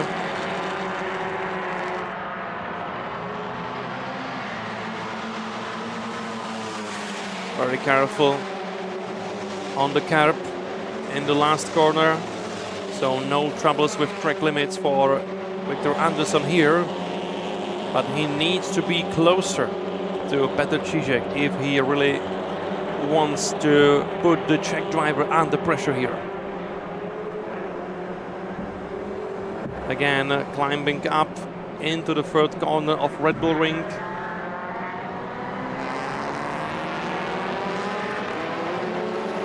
But Petr Cížek is being safe for the moment.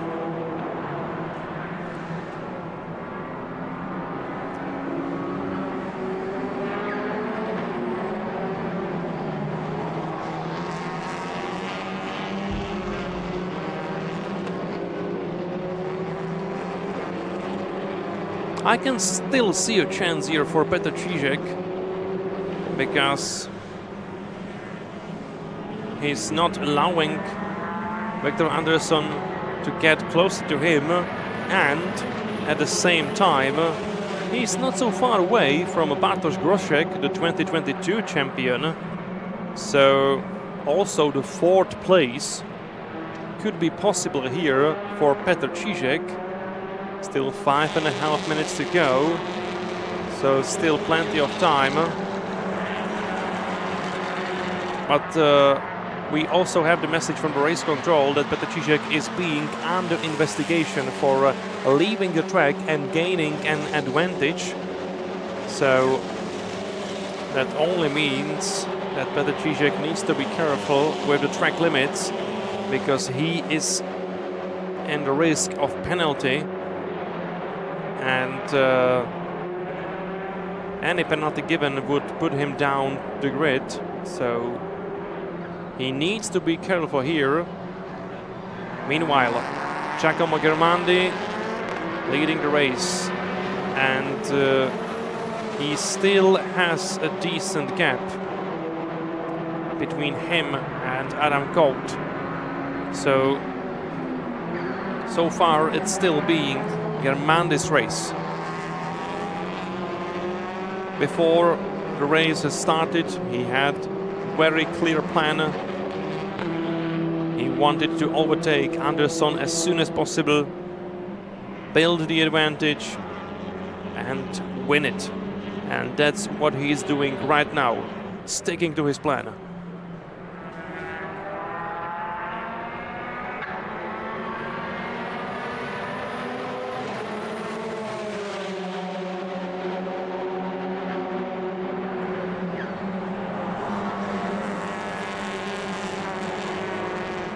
I'm personally happy to have Giacomo Germandi back on the grid here in DCR Eastern Europe, because if you have Giacomo Germandi on the grid, you can be sure that you're gonna have some show in the race. Also very fierce and dedicated driver, always very motivated, always hungry for success. That's Giacomo Germandi. That's how we do know him, and we do not expect anything else from him.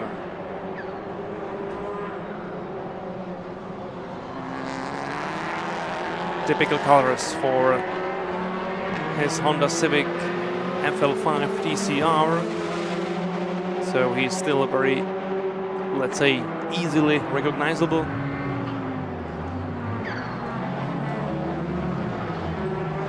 And he is doing a really great job not allowing Adam Colt to get closer, so still first place and very safe position for the Italian driver up in the front. So what's going on here between Groszek, Cížek and Andersson? Nothing so far, but first of all, Cížek is still under investigation, and in the meantime he is still being closely behind 2022 champion Bartosz Groszek. So still the fourth place possible for the Czech driver, who is on the other hand under pressure from Viktor Andersson at the same time, so he needs to be careful. Oh no, there was a small mistake. He was slow on the exit from the last corner, which means Viktor Andersson is overtaking him. So Viktor Andersson is in P5 at the moment, but maybe Petr Cížek was told to let Andersson go, because as I told you, Cížek was under investigation for leaving the track and gaining the advantage, and it could be the advantage over Viktor Andersson. So maybe this was a way how to avoid a penalty by letting Andersson go, but there was a contact between Cížek and Andersson, and maybe it will be Jiří Zbožínek who will take the advantage from this fight, because he gets much closer. He gets much closer behind Cížek, and now he is going after the inside line. You could see Cížek making a mistake at the exit from that corner. He almost spun, so he lost some time there, which only allowed Zbožínek to get closer behind him. We only have 30 seconds left, so the next lap will be the last lap of the race. So we don't have many chances left for the drivers, which are trying to overtake somebody ahead of them. In the meantime, Giacomo Germandi into the first corner, but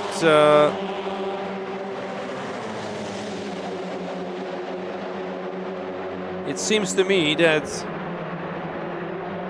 he is being very safe here at the moment, and this could be a great victory for Giacomo Germandi after yesterday's setback.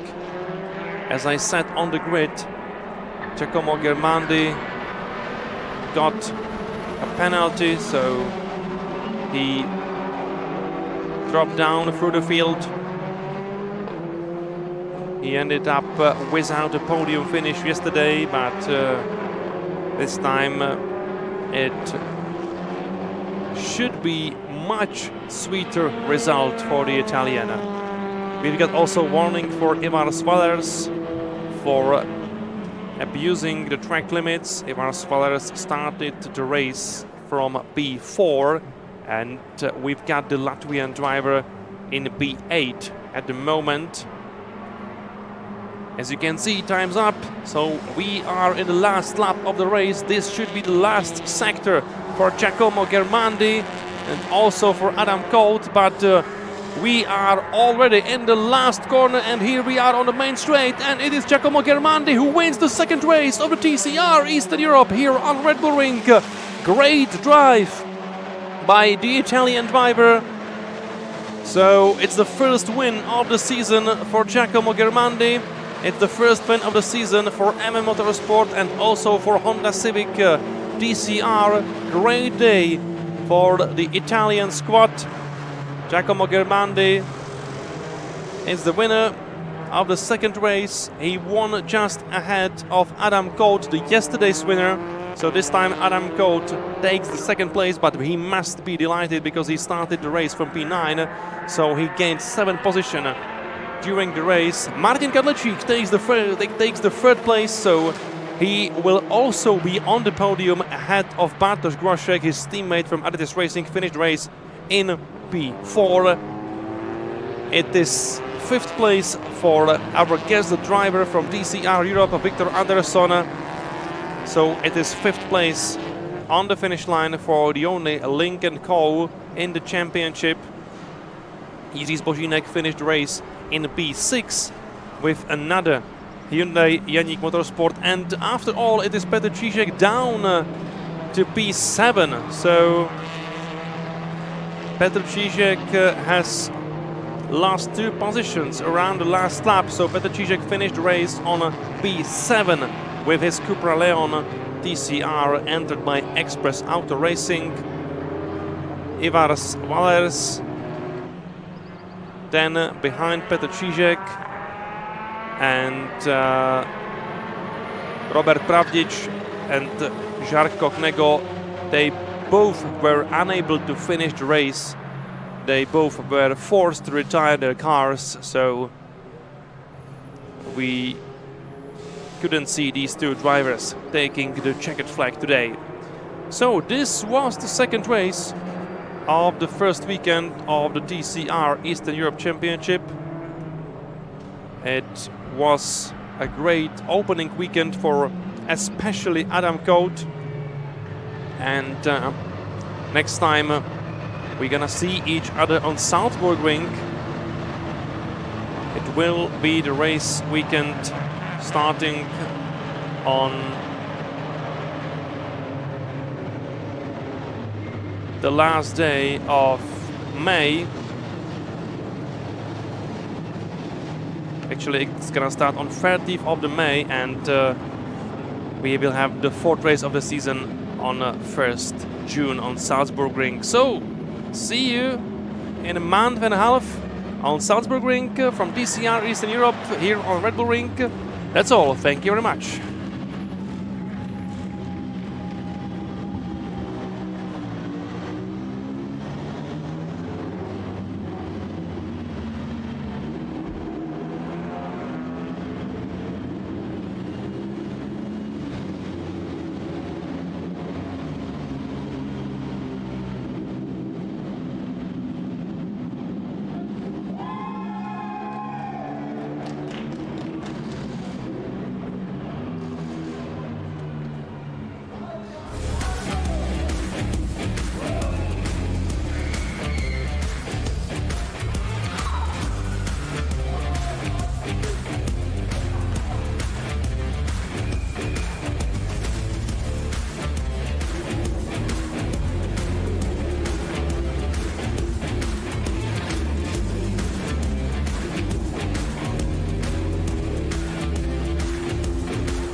So, in der Mittagspause noch eine Siegerehrung, eine feine. Wir kommen zum Rennen der dieses Jahr. Histo ruft heraus den drittplatzierten Martin Karadzic.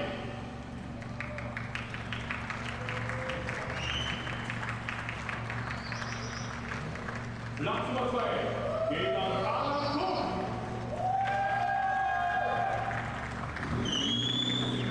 Und der Sieger kommt aus Italien, Giacomo Cavalli. Außerdem rufen wir noch sein Team auf ein Vorrennen des Teams von KART-DATA. Hier bietet die italienische Hymne wohlgemerkt.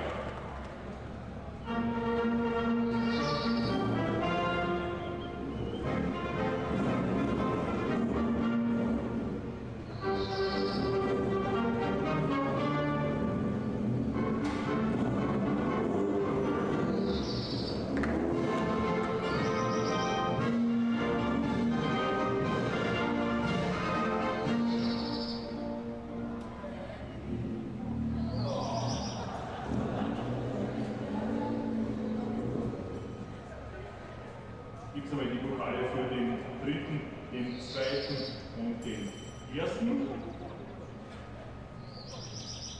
Danach noch den Pokal für die Kategorie Junior. Martin Karadzic, ebenfalls ebenso am Podest, bekommt noch einen Pokal als Juniorensieger.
So eine Siegerung gibt es noch, und zwar die der Gentleman-Driver Gaststarter auf Platz Nummer 3. Für einen in Slowenien Auto unterwegs, Robert Pavtic.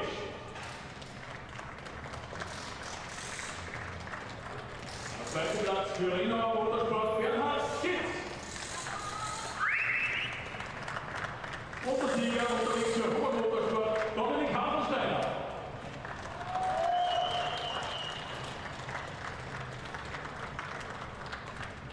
Zu Ehren des Siegers haben wir jetzt die österreichische Hymne, damit wir die Anhänger am Wochenende.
Ja, meine Damen und Herren, ich darf mich bei Ihnen zurückmelden aus der Mittagspause.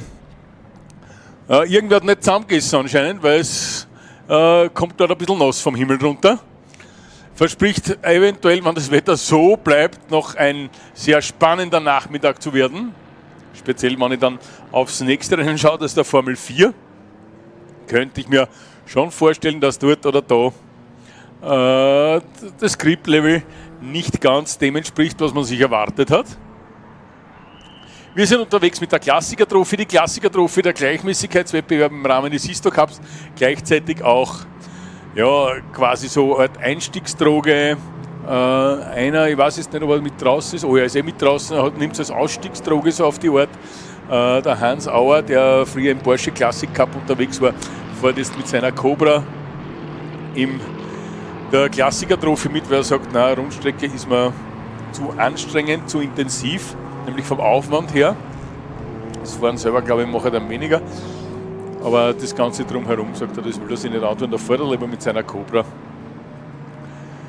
In der Klassiker-Trophy mit andere haben wir schon gehabt in den letzten Jahren, die in der Klassiker-Trophy ihre ersten Kilometer auf Rennstrecken gesammelt haben und dann später dann bei den Youngtimern oder bei den historischen Tourenwagen ihre doch teilweise Trophäen eingefahren haben.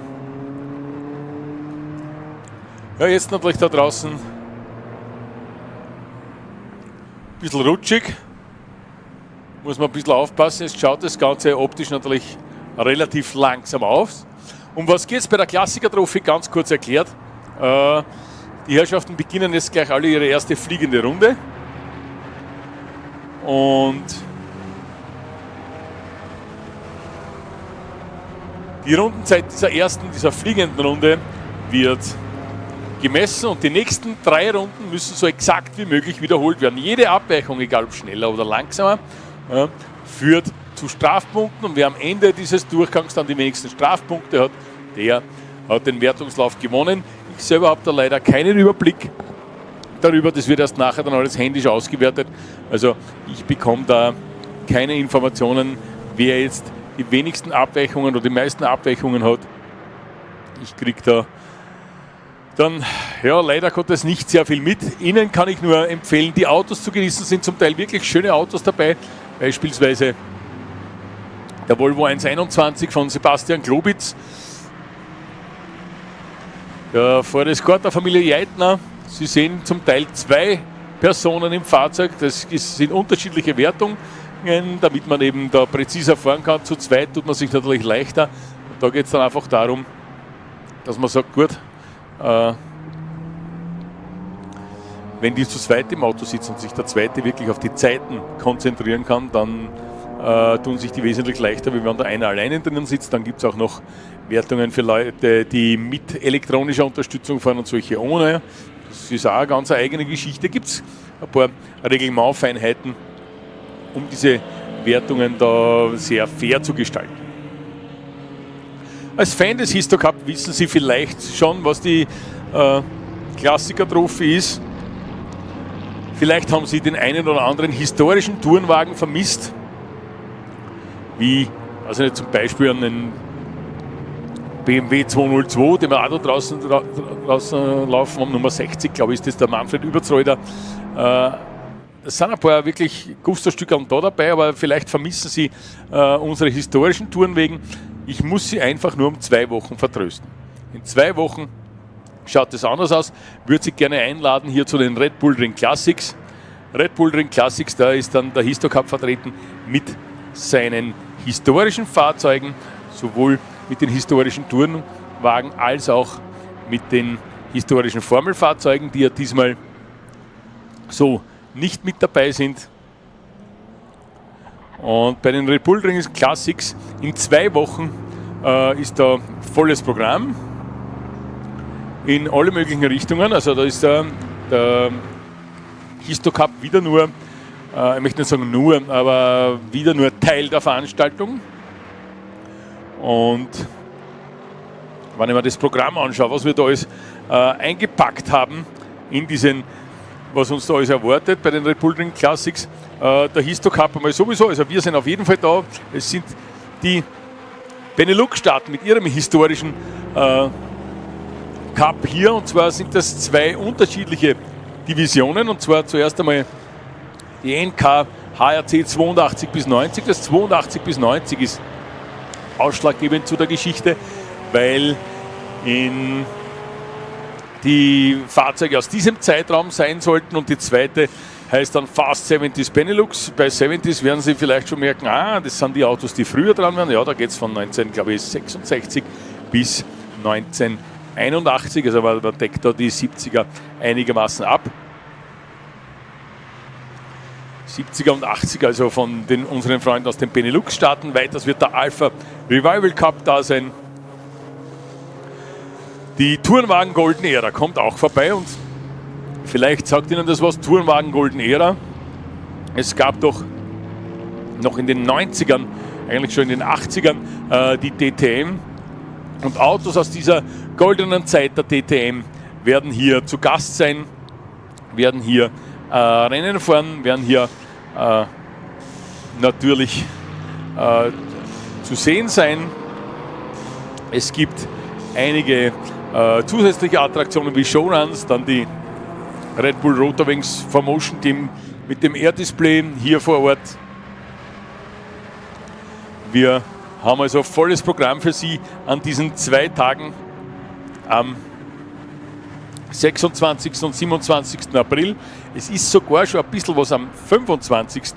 los, aber da ist es halt noch so, dass das mehr Trainings sind und Warm-ups und Informationsgeschichten. Also da wird es noch nicht die große Show geben. Sonntags haben wir dann dasselbe Spiel wieder.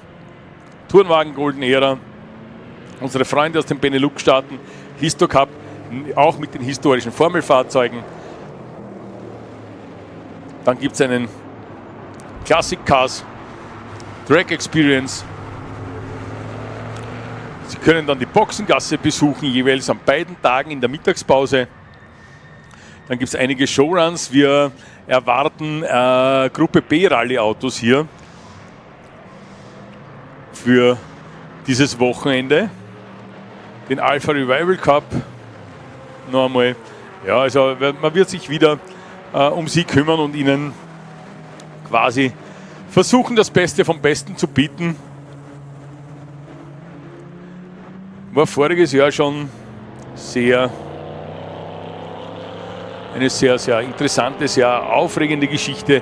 Wird es heuer auch wieder werden. Aber wie gesagt, die Golden Era, die Tourenwagen Golden Era, der Golden Era Classic Cup und der Histo Cup Austria gemeinsam mit dem Alpha Revival Cup und unseren historischen Freunden aus den Benelux-Staaten, die werden das motorsportliche Herz dieser ganzen Veranstaltung bilden. Würde mich freuen, wenn wir Sie da in 2 Wochen wieder begrüßen dürften am Red Bull Ring. Mit der Wetterprognose, ich habe da eine 16 Tage Wettervorschau, bin ich jetzt ganz, ganz vorsichtig, das sagt es aber trocken an, nur muss ich gleich dazu sagen, das hat es für heute auch angesagt, und wir sehen ja, dass es gerade kurz geregnet hat. Der Himmel lockert jetzt wieder ein bisschen auf, vielleicht wird es ein bisschen besser, aber an und für sich wäre die Prognose momentan bedeckt und 15 Grad. Schauen wir mal, ob das dann auch so kommt oder ob die Wetterfrösche da kurzfristig dann ihre Meinung ändern, so wie jetzt gerade. Also jetzt hätte ich gerade stehen gehabt, für jetzt bedeckt, und es geht sich aber nicht ganz aus, wenn die Straße einmal nass ist, dass ich dann noch sage bedeckt. Ja, da ist schon ein bisschen mehr.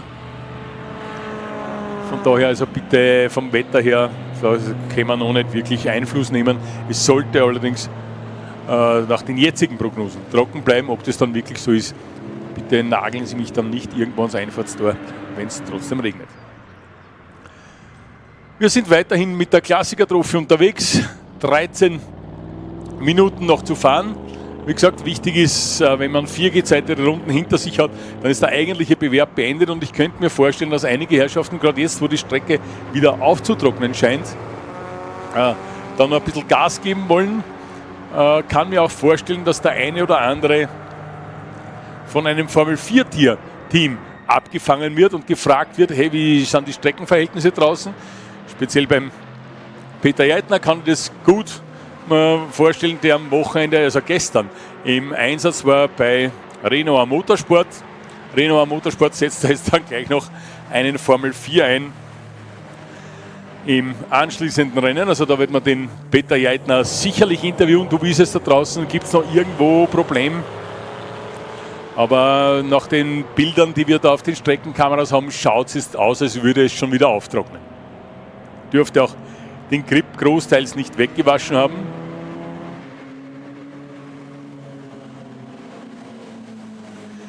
Bereich Kurve 1 bis 3 schaut es noch ein bisschen feuchter aus. Aber ich sage mal so, im Bereich Ringkurve sind wir eher schon wieder im trockenen Bereich.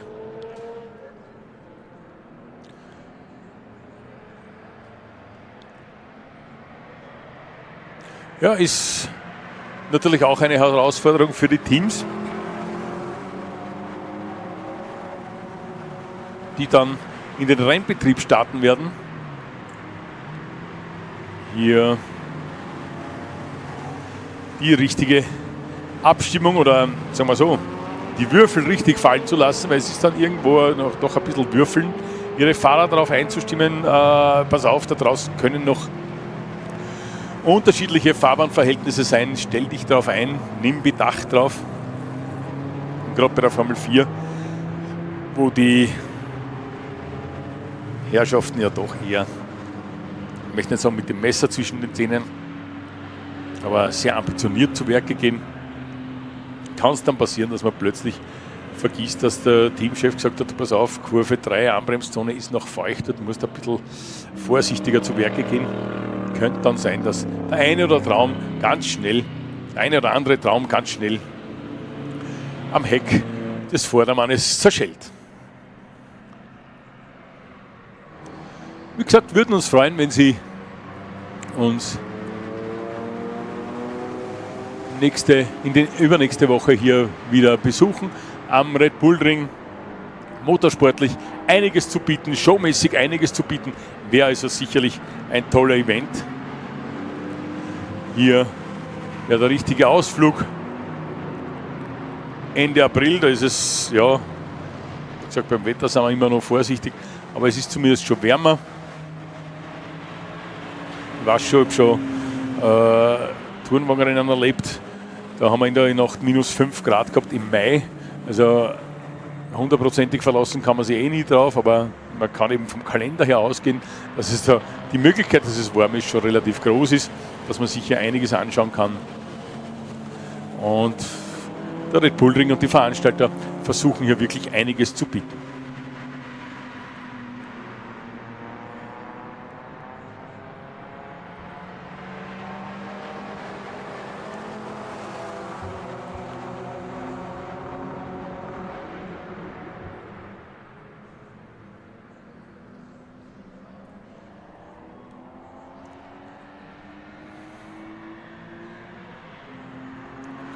Dr. Gerhard Knecht, der gerade auf der Stadtzielgeraden unterwegs, fährt hinauf Richtung Kurve 1 mit dem BMW 330 von RTH Motorsport.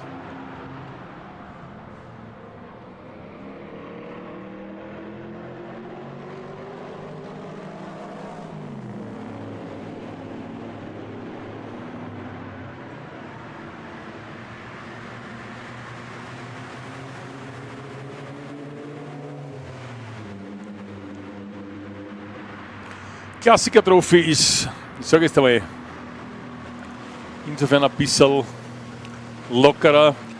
Es gibt kein FIA-Regelmau oder sonst irgendwas, sondern man hat eigentlich schon die Vorgabe, dass die Autos ein gewisses Alter erreichen müssen. Es ist es aber schon passiert, dass dem einen oder anderen bei der Anreise dann das Auto, manche kommen ja auf Achse her, wie beispielsweise, wenn haben wir da Nummer 51, den Niki Horvath, im Porsche, der kommt auf Achse her und wenn dann irgendwas kaputt geht, dann kann es sein, dass der Veranstalter sagt, so, du kämpfst um die Meisterschaft, du sollst gleichmäßig fahren, nimm bitte das zweite moderne Auto, oder da wurden auch schon Autos hergeborgt für die Klassiker-Trophy. Und wenn Sie jetzt beispielsweise so ein älteres Auto zu Hause stehen haben und sagen, hey, das hätte mir auch taugen, aber ich habe eben Angst, dass mal jemand durchs Auto durchfährt, weil er sich verbremst oder weil irgendwas ist, hier in der Klassiker-Trophy, also in den paar Wochen, die ich jetzt in den Histo Cup kommentiere, es ist meine 10. Saison, hat es glaube ich einmal einen Unfall gegeben in der Klassiker-Trophy. ansonsten ist da nie irgendwas großartig passiert, weil jeder darauf bedacht ist, seine Rundenzeiten zu fahren. Und brennende Autos haben wir schon gehabt, 2 Stück, deswegen ist auch ein Overall vorgeschrieben. Zweimal selber Fahrer, selbe Marke und Type, beide Male das Auto abgebrannt. Bei extremer Hitze muss man dazu sagen. Aber das ist da, glaube ich, dann egal, wenn du statt einem Auto nur mehr einen Kohlenhaufen hast.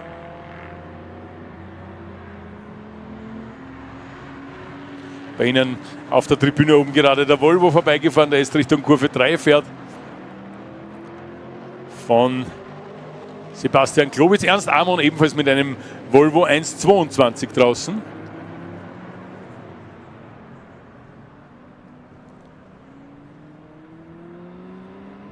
Wie gesagt, die Cobra von Hans Auer unterwegs. Da haben wir, glaube ich, 3 Porsche 911 draußen. Einen BMW 202 von Manfred Übertsreuder. Und das Auto ist wirklich, also ich habe mir das einmal anschauen dürfen, ist wirklich perfekt hergerichtet.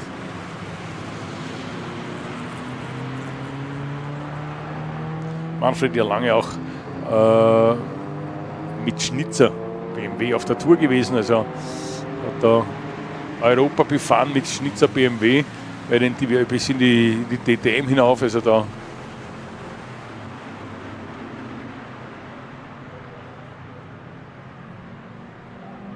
gibt es natürlich dann Menschen, die man kennenlernt, die man das eine oder andere Detail fragen kann. Wir haben mittlerweile auch ein seltenes Auto, kommt gerade hinauf zur Kurve 1, der Opel Ascona C vom Team Jauch und Neulinger. Startnummer 19. Auto war Fronttriebler, der Vorgänger der Opel Ascona B, also für die Herrschaften, die ein bisschen in langweiliger Automobilgeschichte interessiert sind. Der Vorgänger war noch ein Hecktriebler, Opel Ascona B. Da hat es quasi das Schwesternschiff gegeben, den Opel Manta. Und mit dem war auf der Rallye beispielsweise auch ein gewisser Walter Röhrl, also vielleicht sagt Ihnen der Name was, doch sehr erfolgreich unterwegs. Und der C, das war so die Manta Familienkutsche, also der Ascona, das war so eher die Manta Familienkutsche.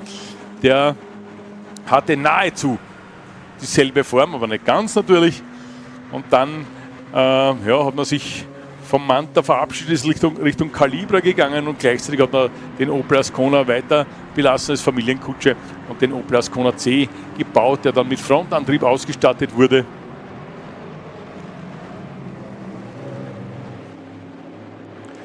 Während die Top-Favoriten, warum Top-Favoriten? Weil sie die letzten Dekaden praktisch die Meisterschaft immer in der Teamwertung für sich entschieden haben, in die Box hereinkommen, Startnummer 2. Margreiter Eistleiter haben wirklich ihre 6 Runden haben sie sogar absolviert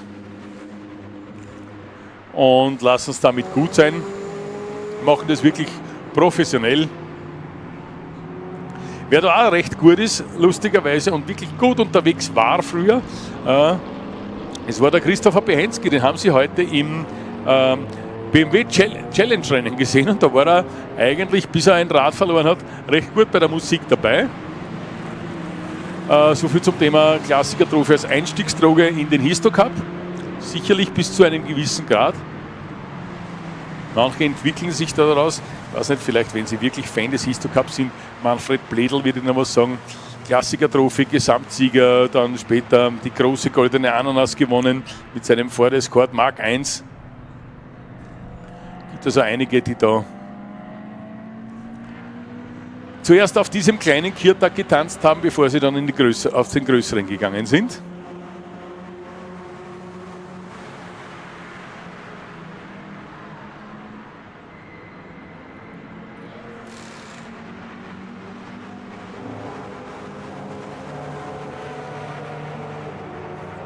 Knapp 3 Minuten noch. Alle haben sie ihre Pflichtrunden für die Wertung beendet.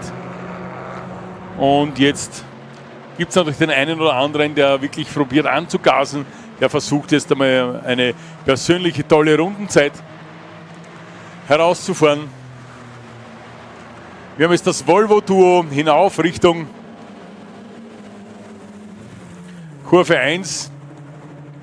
Der rote Volvo, Sebastian Globitz, der andere Volvo von Ernst Amon. 121 Globitz, 122 Amon. 124, Entschuldigung, Globitz. Und Ernst Amon hat die 80 am Auto. Es war ein 122er Volvo.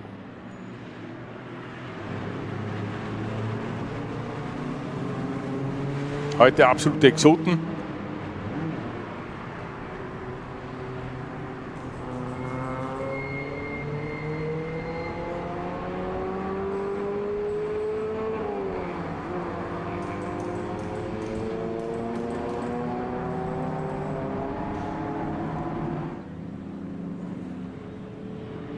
So, schauen wir noch ganz kurz, bevor die Flagge bei der Klassiker-Trophy fällt, in den weiteren Zeitplan hinein. Jetzt gleich dann im Anschluss das Rennen der Formel 4 Zentraleuropa-Zone. Daran anschließend gleich Cleo Cup Bohemia. Um 15:05 Uhr die Trofeo di Serie. Das geht also Schlag auf Schlag. 15:35 Uhr dann der zweite Rennlauf der Austrian GT. Um 16:05 Uhr Youngtimer und Touring Car Open bis 2,5 Liter Hubraum. Um 16:35 Uhr die Formel Young und um 17:05 Uhr die Youngtimer und Touring Car Open über 2,5 Liter Hubraum und um 17:30 Uhr sollte dieser Tag zu Ende gehen. Gestern schon ein sehr langer Tag. Da hatten wir allerdings viele Qualifyings dabei, heute ja nur Rennen.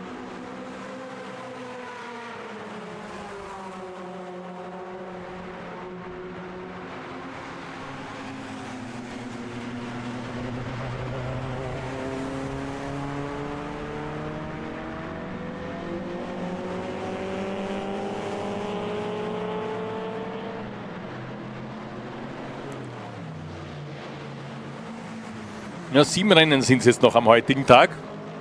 Schauen wir mal, es hat wieder ein bisschen aufgeheitert.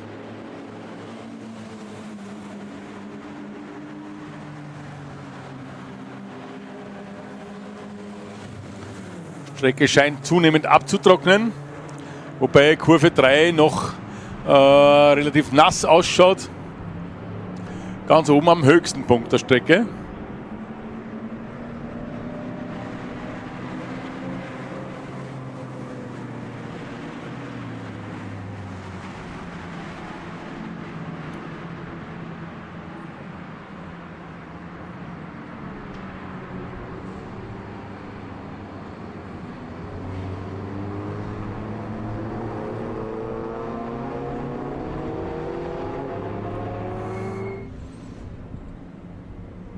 So, Flagge ist heraus.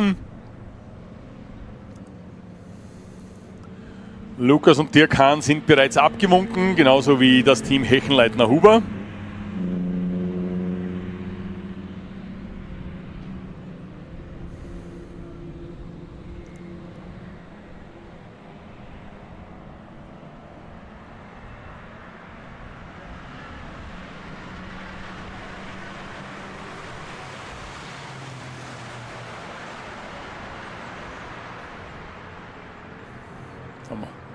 Noch Nikolaus Horvath in der Anfahrt Richtung Startziel durch die Rindkurve durch.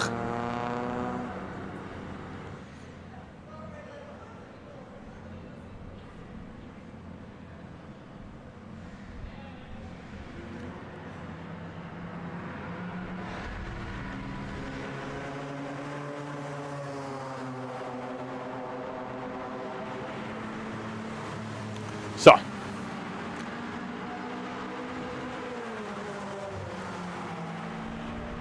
Dann kommen sie jetzt alle der Reihe nach ins Ziel. Margareta Estleitner ja zuvor schon in die Box abgebogen, nach 6 gefahrenen Runden.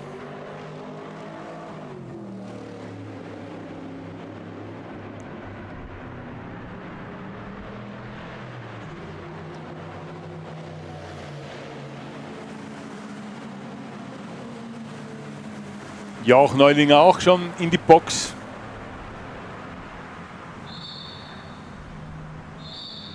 Jetzt fällt nur der Ernst Amon, dann haben wir sie alle im Ziel. Und dann geht es in wenigen Augenblicken weiter mit der Formel 4 Zentraleuropa-Zone. Da muss ich dazu sagen, Livestream gibt es allerdings auf Englisch für die Formel 4 wieder. Hier an der Strecke werden sie natürlich Deutsch unterhalten. Aber die nächsten beiden Rennen, die Formel 4 CZ und der Cleo Cup Bohemia, laufen auf Englisch, bevor es dann wieder in die Trofeo di Serie geht.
race fans, good afternoon, very good Sunday afternoon to all of you joining us live all around the world. Here we are on Red Bull Ring, so welcome to beautiful Austria, and here we are for the final time this weekend on the starting grid ahead of the final race of the weekend of the FIA Formula 4 Central European Zone Championship. We have our poleman here. This is the Romanian driver Luca Visoreanu starting the race from pole position, and I can tell you this, we already have some drama just before the start of the race, because as you can see, the sky is really gray here on Red Bull Ring or over the Red Bull Ring, and I can still feel some raindrops on my face, which means the race will be started behind the safety car. That's the official information, so there won't be a standing start. It will be a rolling start behind the safety car for the safety reasons, and it will be interesting to watch the cars respectively. It will be interesting to see which car is on which tires. As you can see here, we've got the slick tires, which means the dry weather tires, dry weather Pirelli on the car of Luca Visoreanu. But if I take a closer look at the other cars, for example over there with number 90 starting Chase Fernandez from the second place, he has the wet weather tires, and I can also see the wet weather tires on the other cars on the grid. So it will be also the game of tactics, and I believe there is a dramatic race ahead of us, because this time we do not have the winner of the first two races on a pole position. Bud Harrison will be starting the race from P4. This time he is over there. You can see his car number 77, so the race winner of the first and second race will be starting the race from the fourth place over there. Bud Harrison starting with number 77 on his Yenser Motorsport car, and also you can see him starting the race on wet weather tires. So we do have split strategies between the drivers in the first three rows, and it will be extremely interesting to watch. It will be extremely interesting to watch how the race will go on the track. Well, let's say it is slightly damp. There wasn't any heavy rain, but still, as I told you, I can feel some raindrops falling down from the sky on my face, and of course, even more importantly, on the racetrack itself. So it will be drama. We are starting behind the safety car in a few moments, so make sure you are joining us.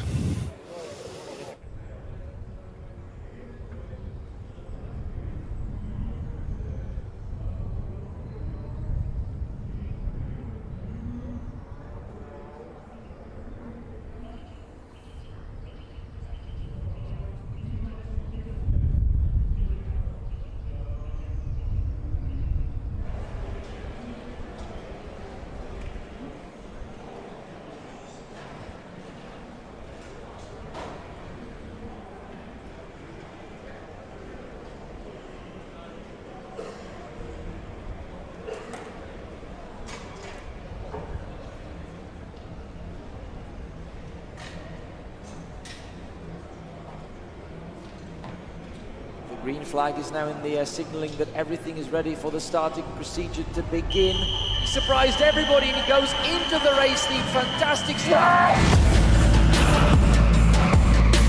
So, there's a big crash.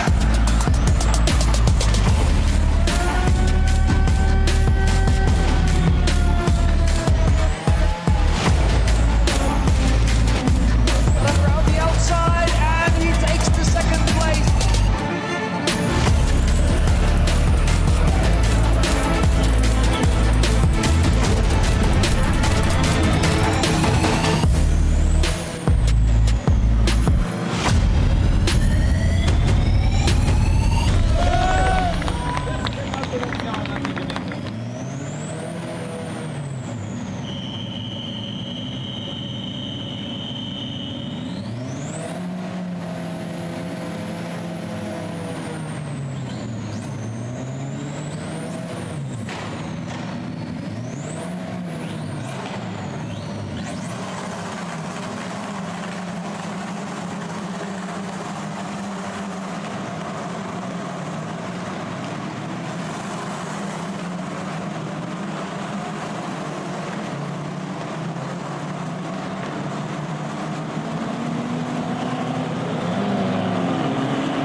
Hello again, and one more time, very good Sunday afternoon to all the race fans joining us live for the third and final race of the weekend of the FIA Formula 4 Central European Zone Championship here on Red Bull Ring. As you can see, the sky over the circuit remains very much grey, and when I was coming back from the starting grid to my commentary box, I could feel some raindrops again falling down on my face with some higher intensity. So, well, let's wait and see. It will be a dramatic race.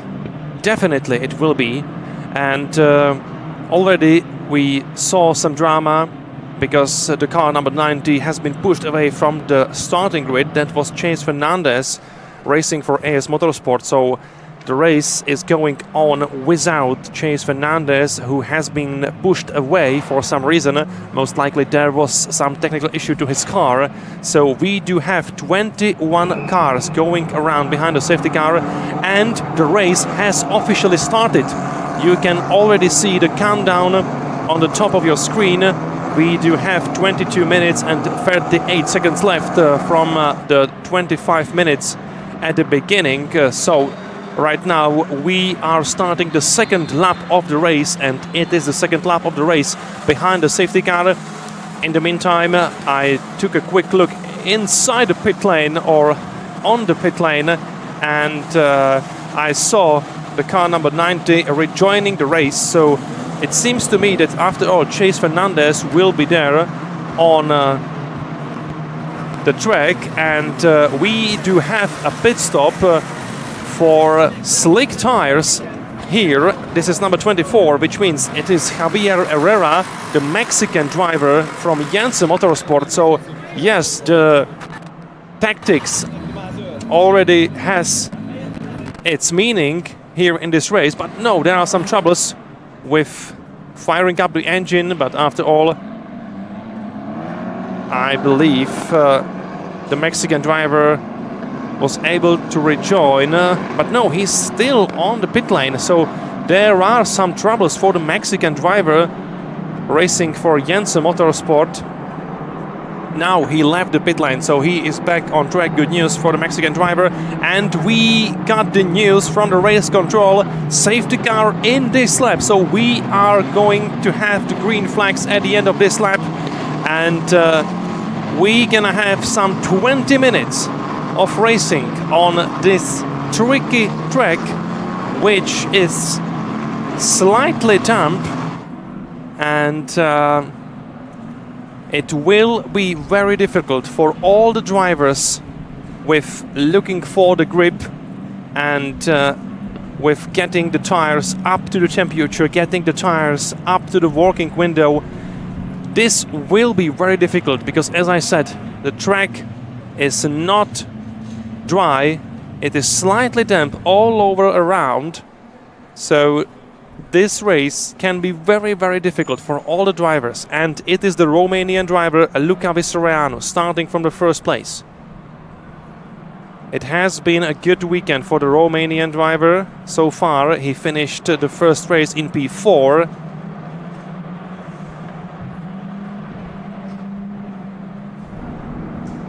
But unfortunately, he didn't finish the second race. But no, we had a contact back in there, and there is one car with broken suspension. There was a contact even before the restart of the race. We do have a green flag at the moment, but I believe the safety car will be back on track very quickly. So we do have a green flag now, so we are racing, but I believe there might be a safety car again. In the meantime, let's focus on the battles up in the front.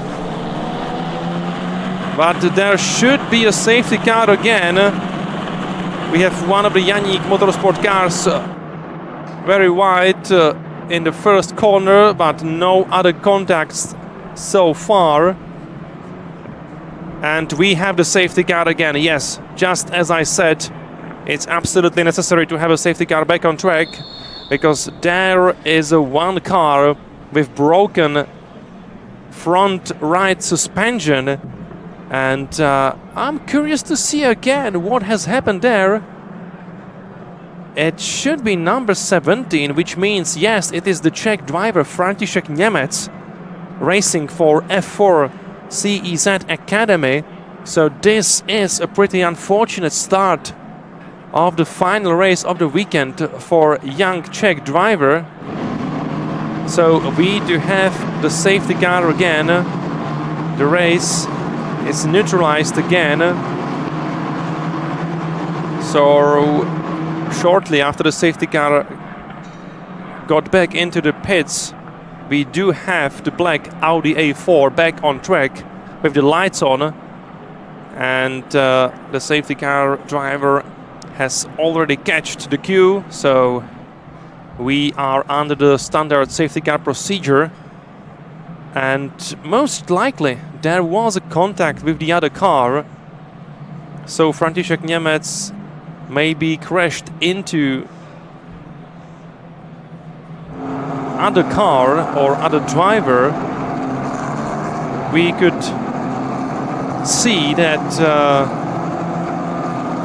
there was some chaos before the restart of the race, so maybe František Němec was taken by surprise in the big group of other racers, and I can see that on the pit lane there is a pit stop ready for car number 7, which is David Walter, the Danish driver. And the Danish driver, as you can see here, he has a broken front wing, so there is a pit stop necessary for the Danish newcomer to the series, racing for Maffei Racing. So we do have two large Swiss teams on the grid. The first one, of course, is Janssen Motorsport, entering 7 cars here on Red Bull Ring this weekend. And then we've got Maffei Racing, of course, with 4 cars. Oh no, there was a mistake done by the mechanic, and the front wing is broken again. This is a huge mistake, and so much unfortunate situation for the young Danish driver. Well, the race is behind the safety car, but still the mechanics need to hurry up. Otherwise, David Walter could lose a lap here, and by putting him a lap down, they would practically destroy his race. So fortunately for young Danish driver, he was released again, and I believe he's gonna make it. But what an unfortunate situation, what a chaos in the first laps. So most likely there was some contact between David Walter and one of the other drivers before the safety car went back to the pits for the first time. So maybe we're gonna hear from the racing drivers after the race, from the post-race interviews, what actually has happened there. But as I can see now, the track should be clear again, so I believe this could be the last lap behind the safety car, and then we will be racing again. Just shortly after the first restart, the Romanian driver Luca Visoreanu, starting from the pole position, has lost his first place, which means Luca Visoreanu is in P4 at the moment, and Gino Trappa from Janssen Motorsport is the race leader. So we do have 3 Janssen Motorsport cars in first, second and also third place. It is Gino Trappa leading the race with number 48 ahead of his teammate Bart Harrison. So the winner of 2 previous races here on Red Bull Ring is already in a P2 again, and behind Bart Harrison it's the best placed Czech driver Max Karhan in P3. So also really good position for the Czech driver, and we do have the confirmation that safety car will leave the track at the end of this lap. Safety car in this lap. And we will be racing again here on Red Bull Ring with some 13 minutes to go.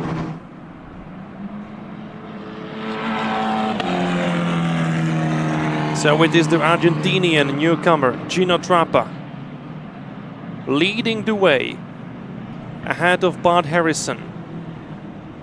I already mentioned that Bart Harrison was really strong this winter in Formula Winter Series. He finished the championship with 2 strong results in Barcelona, where he took 3rd place twice in the last 2 races of the season. So it's been a good year for Bart Harrison so far. We're gonna see him in other Formula 4 championships in the weeks to come. So he is not the full season driver here in Formula 4 Central European Zone Championship, but anyway, it's still great to watch him and to watch his talent from the first place. But now let's go racing again. 2.5 minutes to go, and we do have Gino Trappa leading the way on the main straight here on Red Bull Ring, just ahead of Bart Harrison.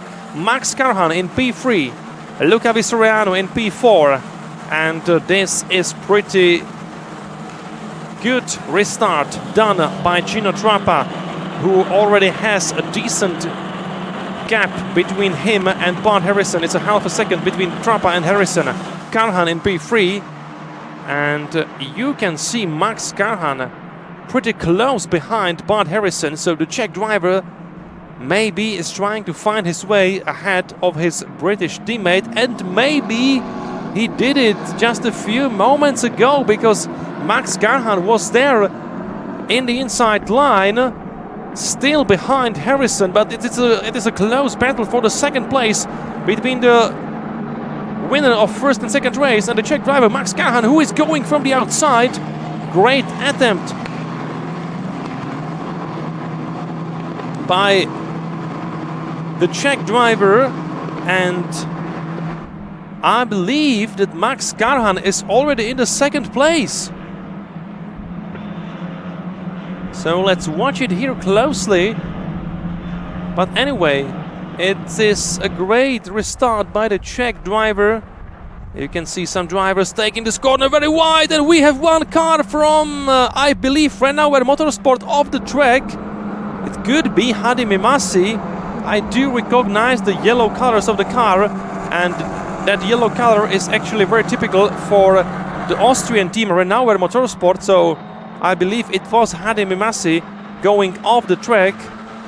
But we do have green flags. The driver was able to rejoin the race, and watch this battle for the 2nd place between Harrison and Carhan. It is Max Carhan in the 2nd place. So, as I said, good job by the Czech driver, who managed to overtake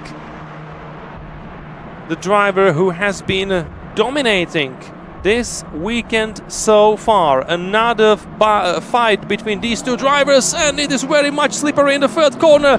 Both drivers went really wide. There was no grip for either Harrison and Carhan, but somehow both drivers managed to stay on the track. They didn't go off the track, that's the most crucial thing. And we have another driver joining the party, and it should be the Romanian poleman Luca Visoriano, because he was in P4 last time around on the main straight. And yes, I can see the number 11 on his end plate of the rear wing. So yes, it is Luca Visoriano overtaking, I believe, Bart Harrison.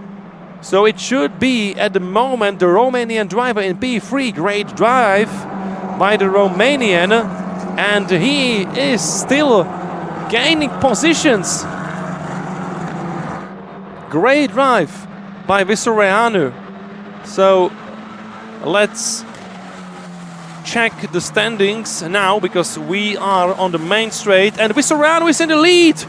Visoriano is in the lead ahead of Gino Trappa. So what a great lap done by Luca Vistoriano. So the Romanian driver is in the lead, just ahead of Gino Trappa. So Luca Vistoriano has overtaken 3 Jensen Motorsport cars in just a few corners. We do have a yellow flag here for some reason, so the overtaking here on this straight from first to third corner is forbidden.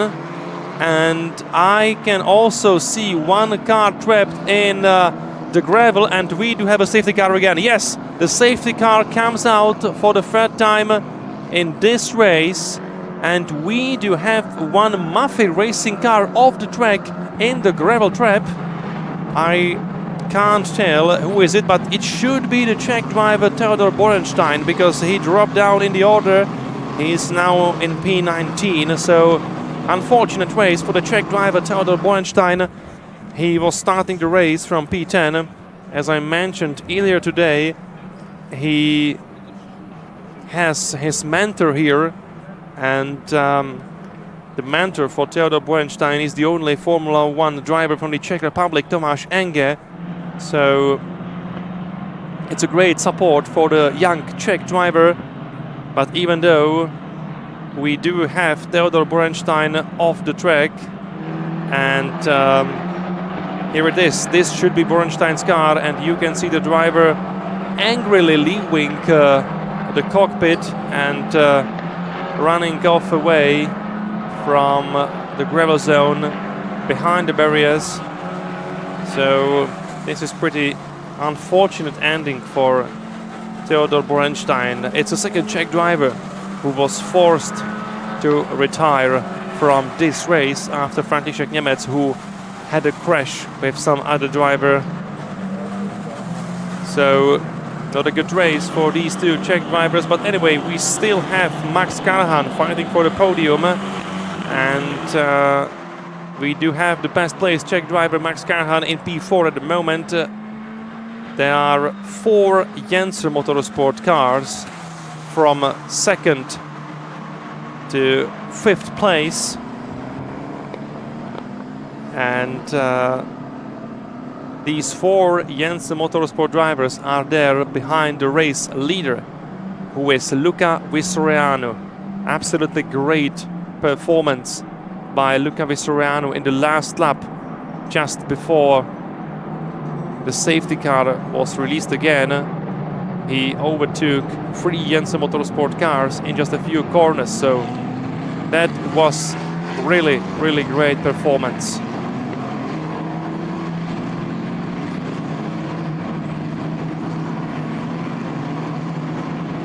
There was one car allowed to overtake the safety car.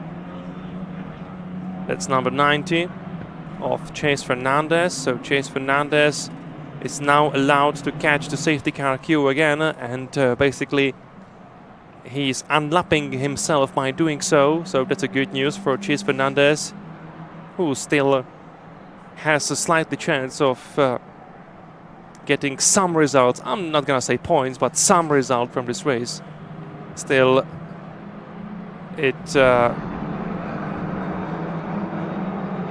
will be, I guess, less than 3 minutes of racing for Chase Fernandez, so not enough time for him to gain some positions. So it is one more lap for safety car, and you can see the drivers trying to cooling down their wet weather tires.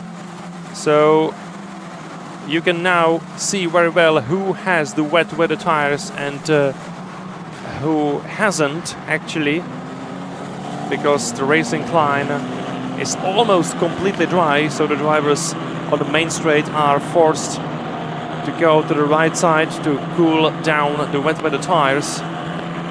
There is no more time for additional pit stop, so it again will be also a bit of tire gamble. But the drivers with wet weather tires right now knows very well that they have to finish the race on these tires, so they need to keep these tires as fresh as possible till the very last lap. Safety car in this lap, so it is confirmed that safety car will enter the pit lane again at the end of this lap, so we will be racing for less than 3 minutes. So let's get ready for some more racing action here on Red Bull Ring. It will be a difficult situation for Luca Vistoriano. But maybe Luca Vistoriano is the guy racing with slicks. So maybe he has the advantage now on his side. I'm not sure about it at the moment, but it seems to me that he doesn't have to cool his tires that much like the others. So maybe Luca Vistoriano made the right call after all. But just let's wait and see. Let's wait and see. Safety car is going back into the pits. And you can see this beautiful queue of Formula 4 cars just before the final restart. Or I believe it is going to be the final restart. And yes, I really think so. Luca Vistoriano might be on slicks. So that's the reason why he has been so quick before the safety car was released. Anyway, here we are again on the main straight of Red Bull Ring with 2.5 minutes to go. The Romanian driver is leading the way, and he is already making a decent gap between him and Gino Trappa in the second place. And it will be difficult for Gino Trappa in the last 2 minutes because he has Bart Harrison closely behind him. Behind Harrison, it's Karhan, and then you can see Bautista Acosta defending his 5th place ahead of Hadi Mimasi. This is the fight for 5th place here.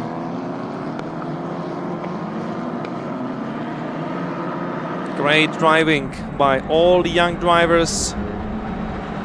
We saw a lot of close fights here on Red Bull Ring, but minimum contacts on the other hand, which is good. We love to see some clean racing, and this should be an attack from Theo Schorp, who is trying to overtake Nicolas Cortez. So we do have really close battles for P5, P6, P7 and P8 at the moment. Drivers are still struggling with the grip. That's pretty obvious from this camera, from this angle, but only 1 minute left from this race. Battle for P3 and P4 here, and this is the big battle of Jensen Motorsport cars fighting each other. One of the Jensen Motorsport cars went off the track, so he lost 2 positions, and look at this fight. This should be for the 6th place. We do have Hadi Mimasi racing for Renault Motorsport in P5. That's the black and yellow car, and behind Hadi Mimasi it is this group, and we do have a 3-wide battle between Bautista Acosta, Javier Herrera and Theo Schropp. These 3 drivers are fighting each other for P6 as they are climbing up into the 3rd corner of Red Bull Ring.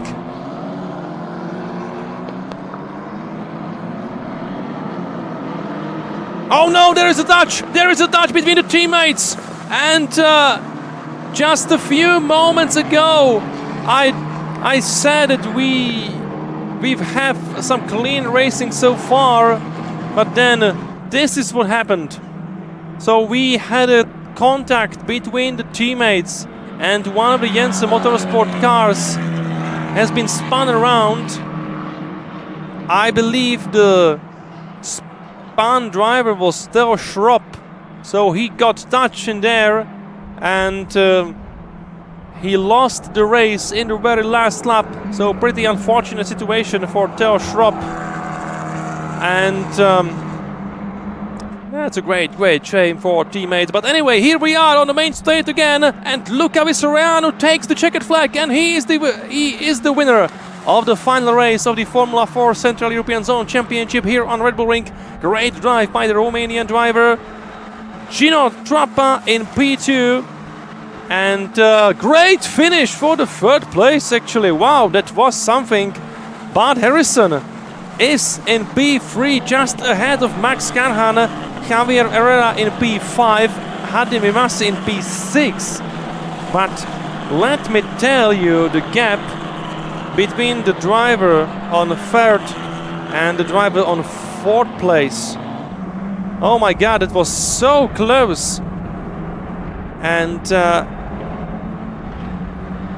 Max Karhan lost only 33 thousandths of a second behind Bart Harrison. So Max Karhan is 33 thousandths of a second away from the podium. Wow, that was some finish. Amazing battle for the third place between Jensen Motorsport drivers and Hadi Mimasi racing for a Renauer Motorsport.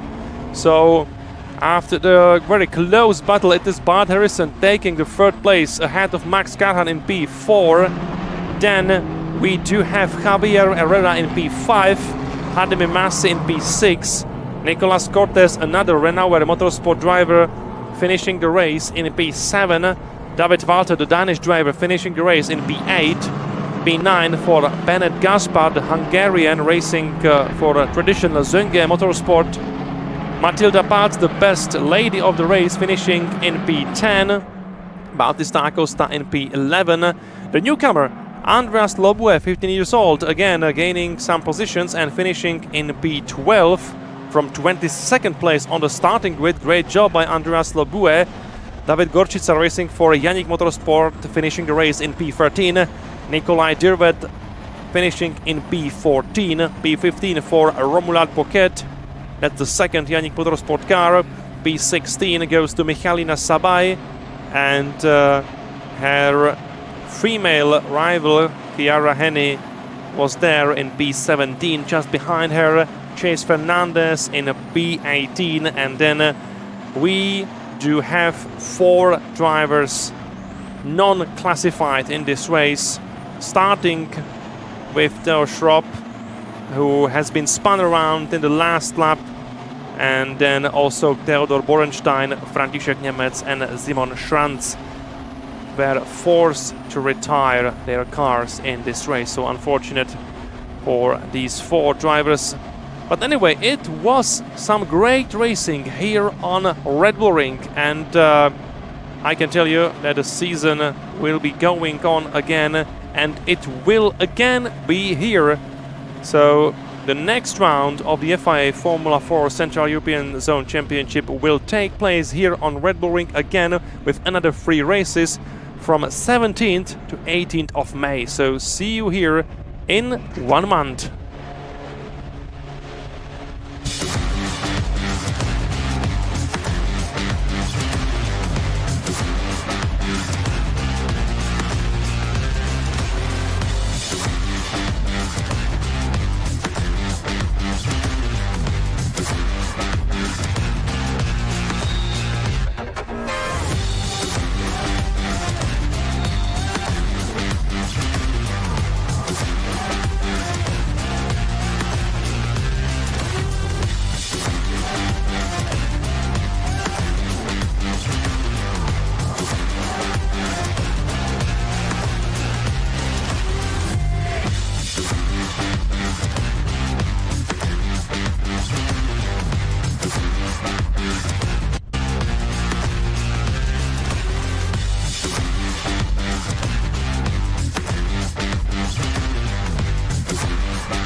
Hello and welcome again, race fans. Here we are again, back on Red Bull Ring Austria, and we are going to watch the second race of the first weekend of the Renault Cleo Cup Bohemia here in Styria, here in this beautiful home of the Austrian Formula 1 Grand Prix. But I believe this will be again even more exciting than a Formula 1 race, because if you've been watching the first race of the weekend together with us, I believe you can say I'm right about it.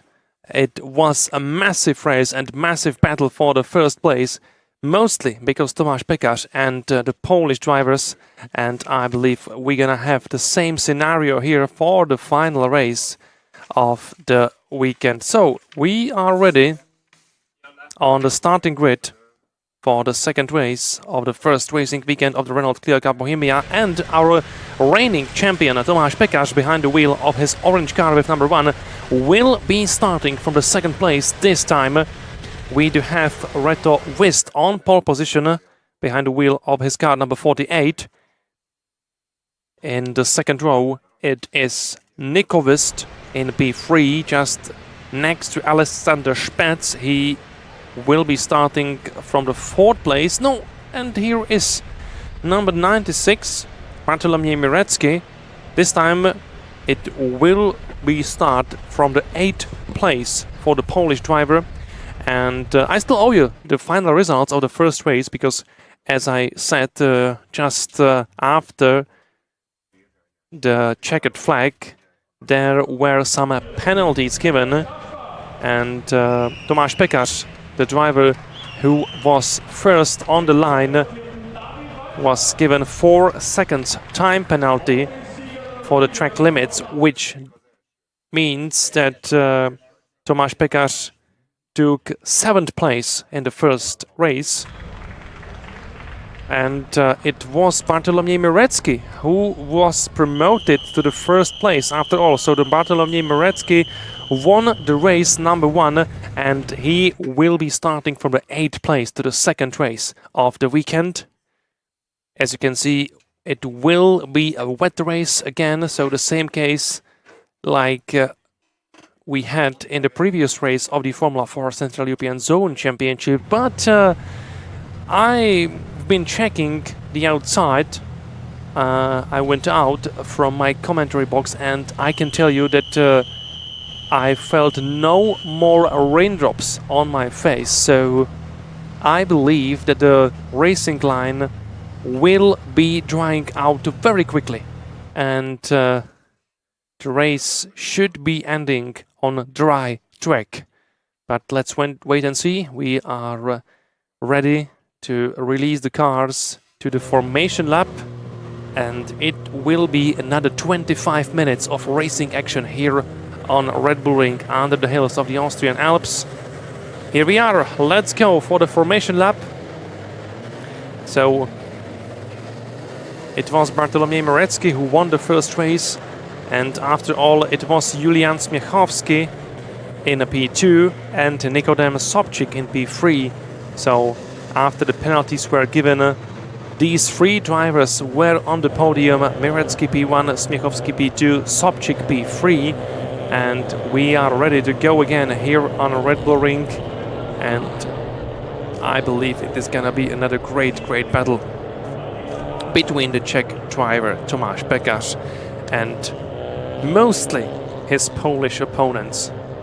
We also saw some really hard racing between Pekkarz and Mirecki in the first race.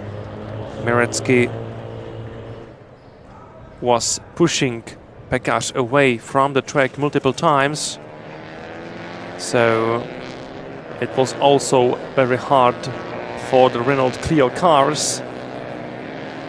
But both drivers are able to start into the second race, and that's the main news for all of us.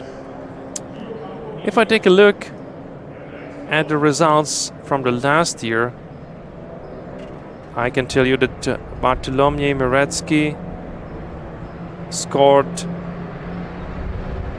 2 third places here on Red Bull Ring last year, so this was a good start of the season for the Polish driver, as he didn't win the race here last year, but he has already won one of the two races here on Red Bull Ring this year, so it's a great progress by Bartek Mirecki, the championship runner-up from the last year. And it seems to me that again it will be mostly between Bartek Mirecki and Tomáš Pekař in the championship title fight. At the end of the last season, Tomáš Pekař was crowned the champion with 221 points to his name. Bartek Mirecki lost 8 points to Pekař, but I need to say that Tomáš Pekař won the championship title even though he was not present at Slovakia Ring, so he missed 2 races and still won the championship title, so it was absolutely wonderful year done by Tomáš Pekař. But anyway, here we are again, and the drivers are already looking after their starting positions. Here we are back on the starting grid, and again we do have 24 cars ready and 24 drivers ready to take a part in the second race. Reto Vist will be on the pole position. Tomáš Pekař right next to him, starting from P2. Row number 2, it is Nico Vist starting from the 3rd place. Next to him, Alexander Spets starting from P3. Row number 3, it is Oskar Marszalkowski starting from the 5th place, and Nikodem Sobczyk starting from 6th.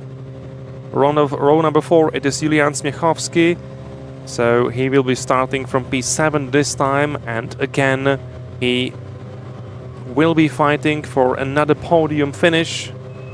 And of course I can say the same about the second driver in the 4th row, who is of course Bartolomiej Mirecki, the winner of the first race. So we are ready to start the second race of the weekend here on Red Bull Ring. Lights are out and we are racing again, and it was a great starting reaction done by Tomáš Pekař, who is trying to take the lead already, and yes, he is in the lead. So it was a great start of the race by Tomáš Pekař, the reigning champion from the Czech Republic. So Tomáš Pekař is in the lead ahead of Reto Vist. Great starting reaction by the Czech driver, and back then down in the order we do have a 3-wide battle, and it was one of the Janik Motorsport cars, I believe, so it could be Julian Smiechowski trying to gain some positions. Here we have a look at the field again. The field is being led by the orange car of Tomáš Pekař. The Czech driver is there just ahead of Reto Vist, and we do have a red car behind Reto Vist. It could be Alexander Spets there, but let's wait for the live timing. Pekař in the lead. Great first lap done by the Czech driver, and here we do have the fight for the other position. Again, one of the Janik Motorsport cars in the battle for 4th place at the moment. So it could be Oskar Marszalkowski.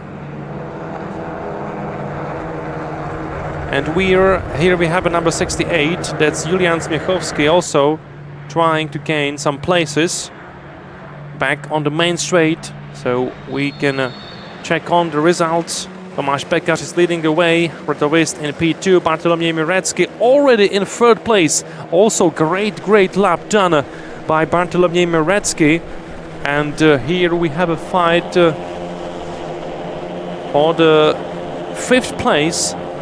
That was Alexander Spets overtaking Nico Vist, which means Alexander Spetz gained 1 position and he is in P5 at the moment.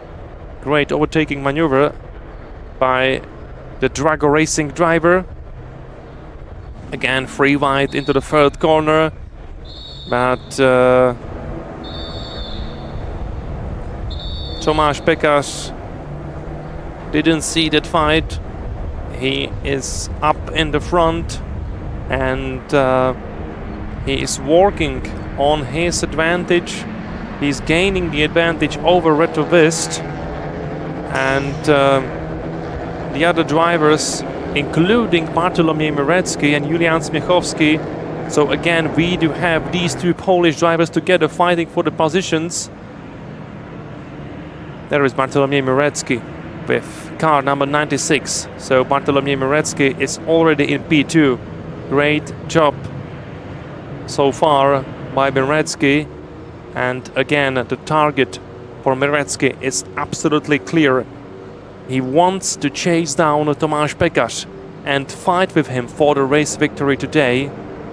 It could be the 2nd win of the day for Bartolomiej Mirecki if he chased down the Czech driver and managed to overtake him. Still 21 minutes to go, still plenty of time for Mirecki. The crucial for him is the fact that he made his progress through the field very soon, so he is in a good position for fighting and for going quickly after Tomasz Pekarz. But last lap around, it was Tomasz Pekarz who was fastest driver on the track. Fastest lap of the race so far done by Tomasz Pekarz, 1:52.04. Great lap done by Tomasz Pekarz. You can see the wipers on, so maybe there is some rain in the 3rd corner of the race. So the Mother Nature is adding some drama into this race, and it's a great fight for the 2nd place between Bartolomiej Mirecki and Julian Smiechowski.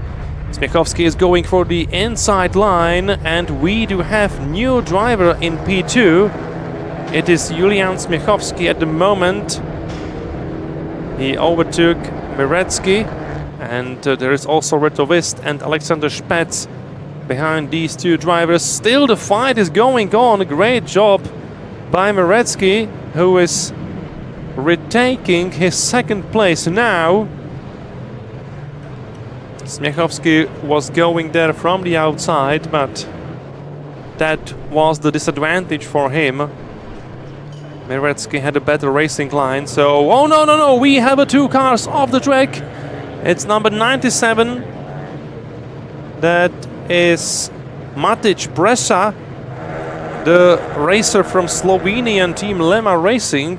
And I believe there was a contact with some other driver, because originally we did have 2 cars off the track. So no, it was the driving mistake done by Matic Brescia, who lost the car and spun around off into the gravel zone, and then he was touched by the other driver because he crossed this way. So it was a racing mistake. It was a driver's mistake there. And fortunately the race is still green. So we are waiting what will be the reaction from the race directory, because we do have a car in the gravel zone, and this is a safety car. Yes, absolutely. There must be a safety car on track. And now you can see what happened there. So the Slovenian driver has spun around. He went off into the gravel zone and he's stuck there. So there is some work for the race marshals to move the car away from the gravel zone, and that only means the race had to be neutralized.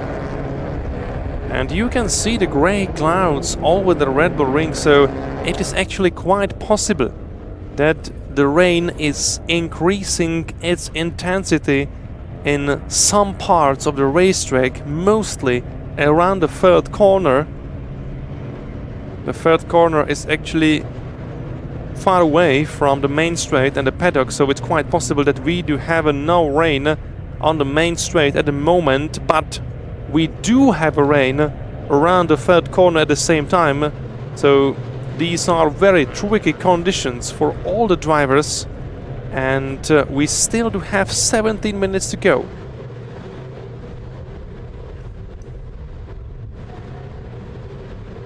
So nothing has been decided yet, and both Polish drivers are there again, very closely behind leading driver Tomasz Piekarz. So again, we might have great battle for the first place between Tomasz Piekarz, Julian Smiechowski and Bartolomiej Merecki. I believe this time all the drivers will be extremely careful with breaching the track limits, because as I mentioned already, we did have some penalties given after the first race. Most importantly, there was a time penalty for Tomasz Piekarz. So that's the reason why he actually lost his first place in the first race.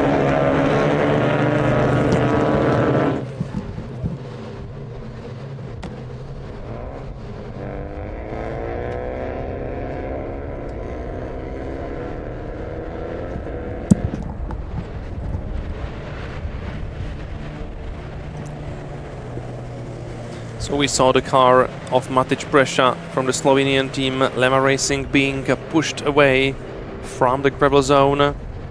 So I hope this is the last lap for the safety car and we will be racing again soon. But we still don't have the confirmation from the race control that safety car should go back into the pits. So let's wait and see. At the moment we are still under the safety car procedure after the driver's mistake done by the Slovenian driver Matic Brescia here on Red Bull Ring.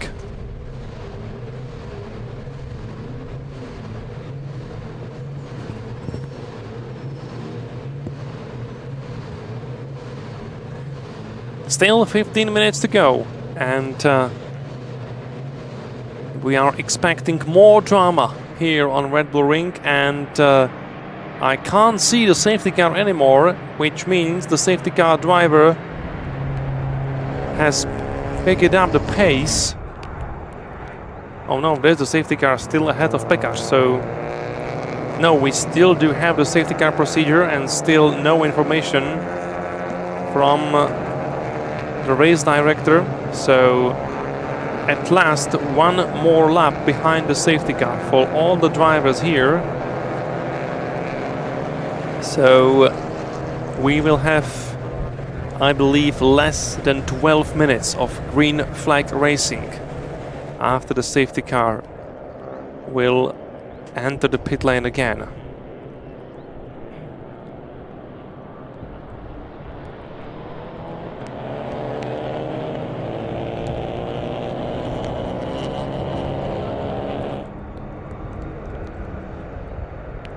Well, you can see that some drivers are using their wipers and the other drivers are not.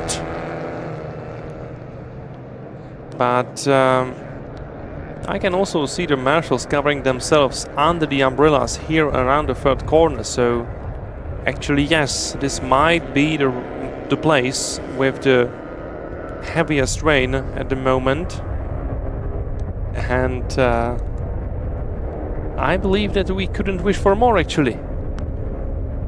We do have our top 3 drivers on top 3 places, plus we have some rain in some parts of the racetrack. So everything is set for the great show in the final laps. Safety car in this lap. So the safety car driver will enter the pit lane at the end of this lap. And finally, we will be racing again here on the Red Bull Ring.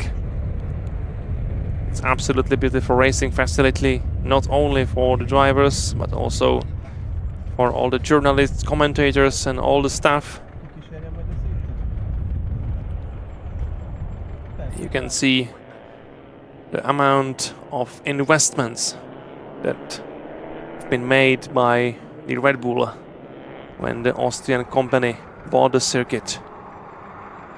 Right now it is one of the most advanced racing tracks in the world, and we are ready for some more racing here in this beautiful racing facility. We do have a green flag again. Less than 12 minutes to go, and Tomáš Pékař is still the leader of the race. Tomáš Pékař had a great start from the second place. He managed to overtake Retovist immediately. Even before the first turn, he was there ahead of Retovist, and since then he has been leading the race. Still in the lead, Tomáš Pékař, but closely behind him we can see Smiechowski. And Smiechowski is trying to find his way from the outside. This is the first attack done by Smiechowski on Pékař in this race. 11 minutes to go. And I can tell you this will be exciting. Exciting 11 minutes to watch. So it is another battle, side by side. Smiechowski versus Pékař. Smiechowski has the inside line now, so he is in a good position to overtake Tomáš Pékař. But he is quick at the exit, and he went too wide, and we have another car off the track in the gravel zone. Fortunately, the driver, unlike Matic Presa, didn't stuck in there, so we still have a green race, and the battle is on. Smiechowski is putting Pékař under huge pressure here, and we also have Bartolomiej Mirecki on the party, of course.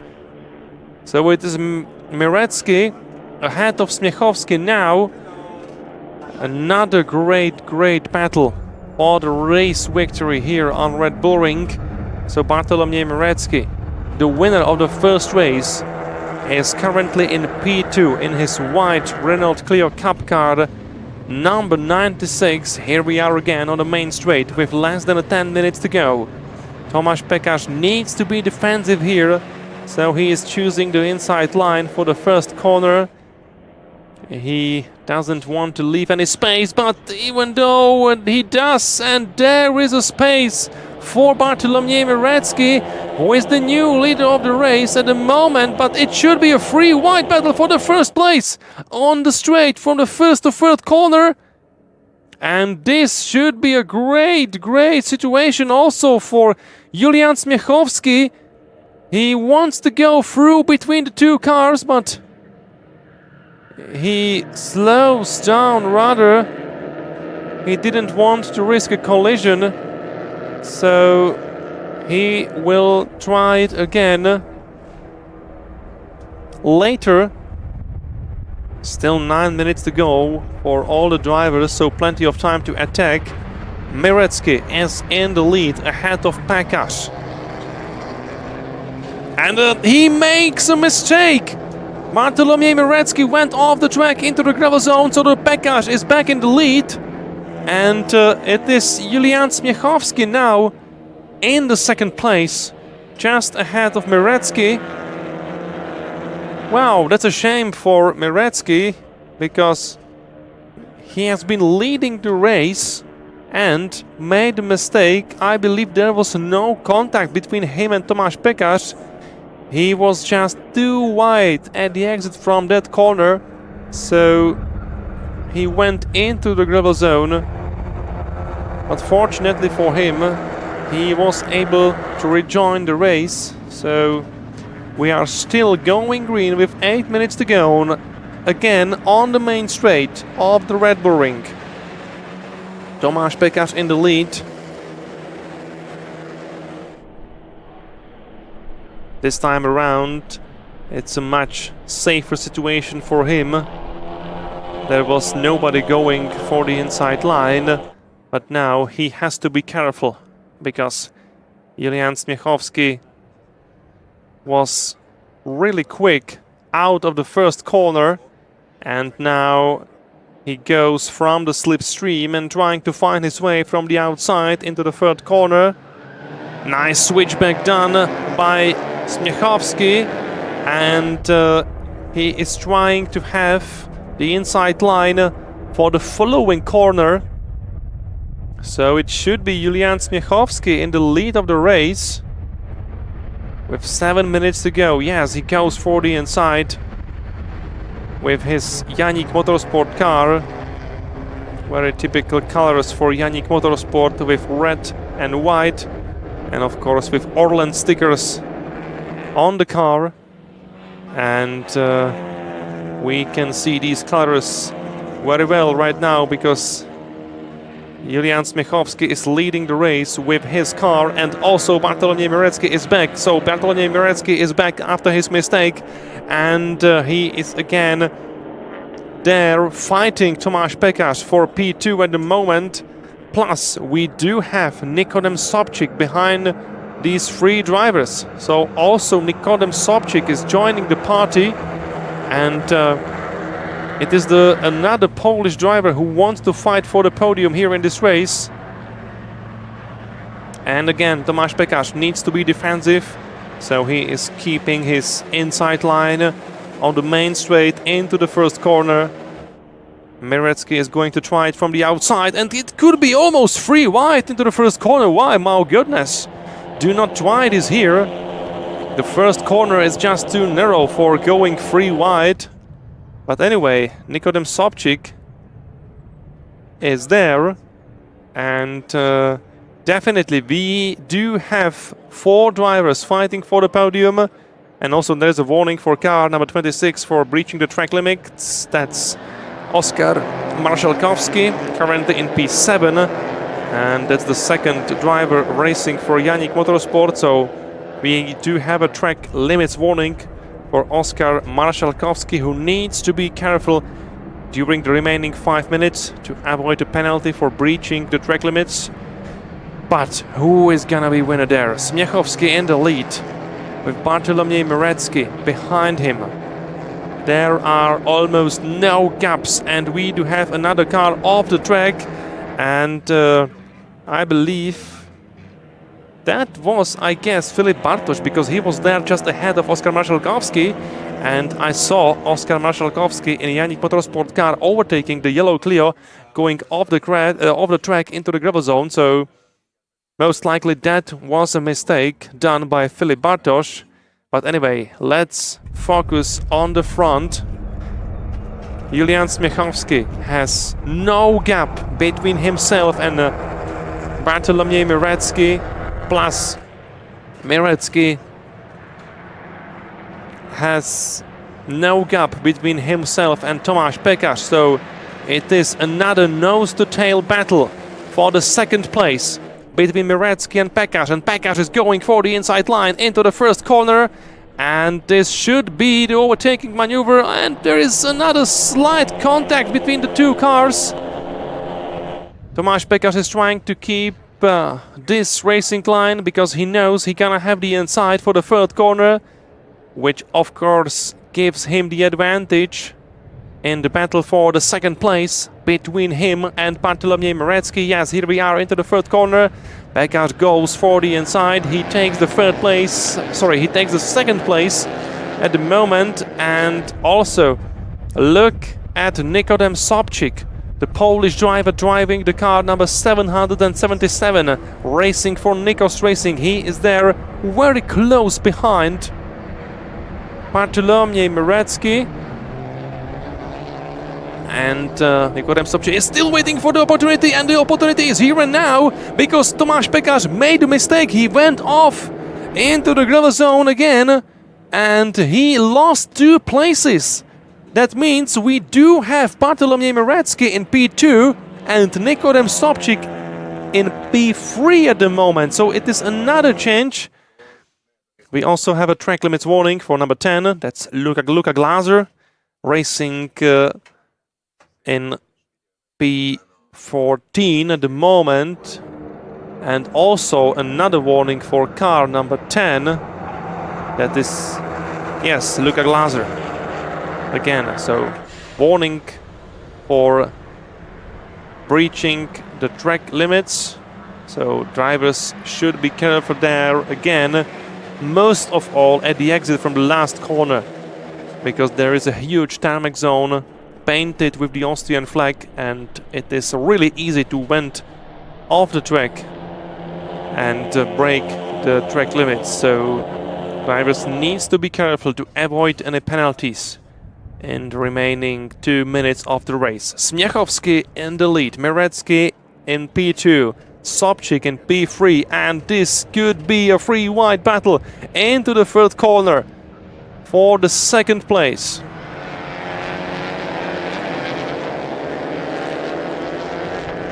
It's another battle wheel to wheel between Mirecki and Sobchik, and of course Tomasz Pekarz could take the advantage from this battle of his two Polish rivals. Yes, he is overtaking Nikodem Sobchik now. So we do have Tomasz Pekarz back on the podium. He takes the P3. This time he was really careful at the exit from turn number 4. He didn't go off into the gravel zone this time, so good for him. He managed to stay on the track. And I do believe at this really difficult race, also talking about the grip, because we definitely have some wet places on the track, so it is very difficult for all the drivers. And now it is Smiechowski who is making the mistake at the exit from the last corner. He went really far away from the racetrack, so another going off the track limits for Smiechowski, and now he may lose his first place because there is a contact between him and Bartolomiej Mirecki. So Smiechowski, he was pushed away from the racetrack, but somehow he is still in the lead, and behind him all of a sudden it is Tomasz Pekarz in the second place. And behind Pekarz, it's a great battle between Mirecki and Sobchik for the second place. Sobchik going from the outside on Mirecki, plus behind these two cars we do have Filip Bartosz, the second racer for Carpex Service, the teammate of Tomasz Pekarz. So Filip Bartosz is already also joining the party, and we do have Tomasz Pekarz in the lead.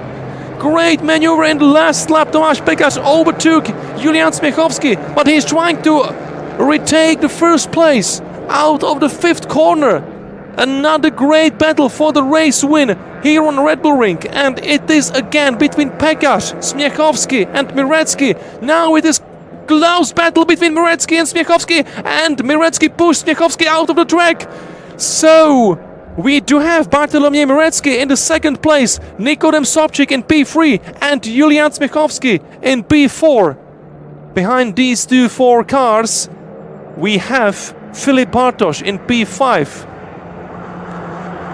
Maybe he's eating some popcorn behind the wheel because he has a great show just ahead of his front windshield. But anyway, here we are on the main straight again. The checkered flag is out, and Tomasz Pekarz is victorious this time, and I believe he will maintain his victory because there is no penalty for Tomasz Pekarz this time. So yes, Tomasz Pekarz is the race winner. He overtook Julian Smiechowski in the last lap of the race, and it was a great showcase of driving skills by Tomasz Pekarz.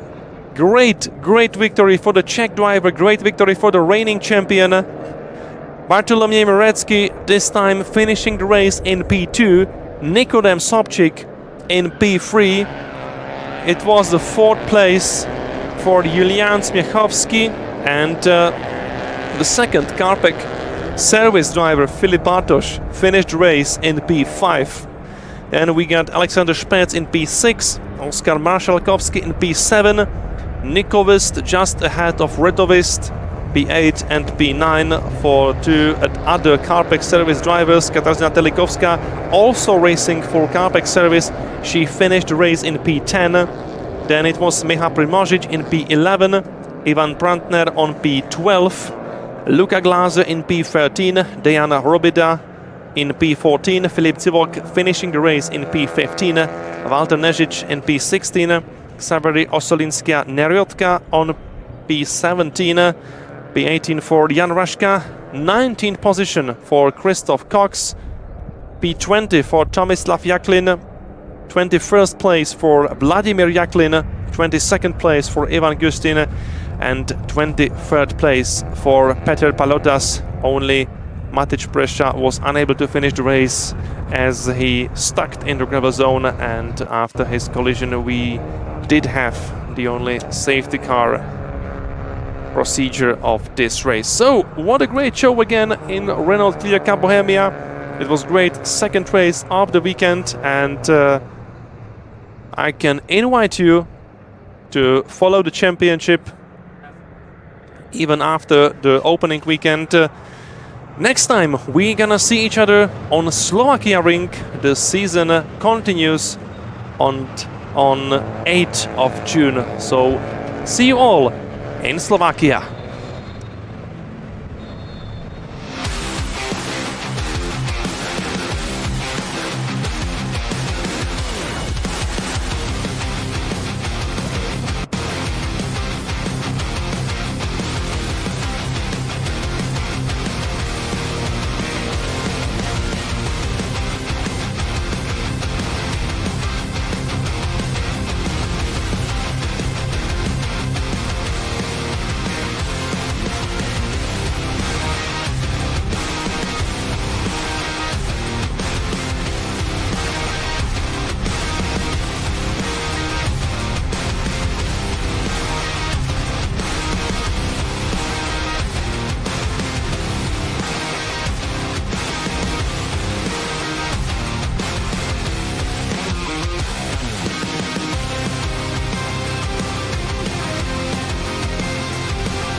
So, die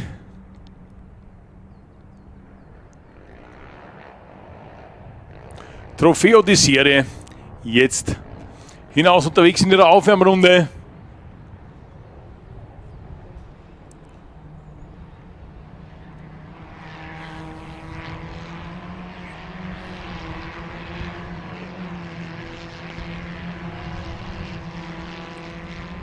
Rafael Paprota hat ja das erste Rennen heute gleich in der Früh da gewonnen vor Bartosz Babic und Fabian Kiwak. In der Startaufstellung muss Paprota daher als Sechster starten. Da wird also das Ergebnis wird von den ersten 6 weg gestürzt einmal.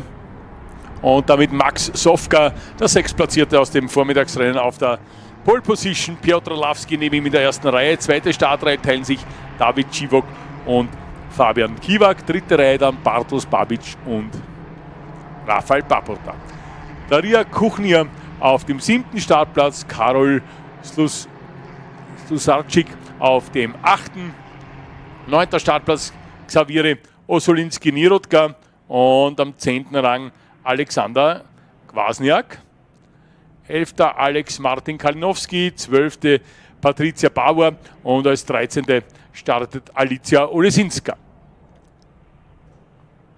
Ja, die sehr jungen Damen und Herren aus Polen bereits in der Anfahrt zur Rindkurve,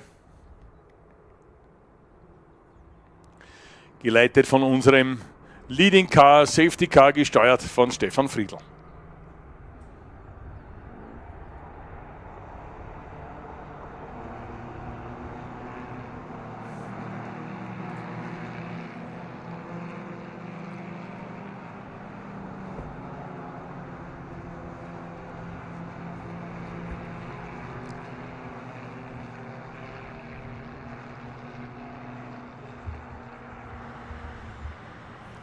So, man kommt also zum Start, jeder sucht sich seine Startbox.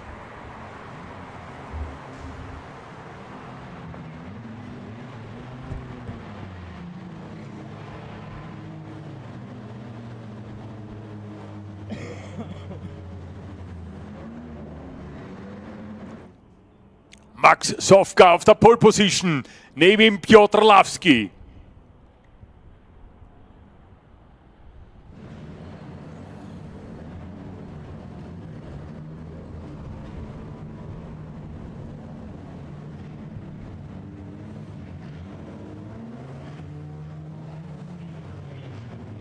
So. Feld steht, grüne Flagge. Wird geschwungen, rot. Go!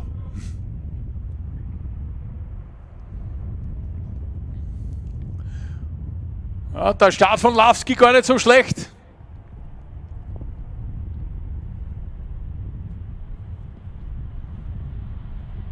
Aber es geht sich nicht aus, um Sofka jetzt einmal zunächst einzukassieren.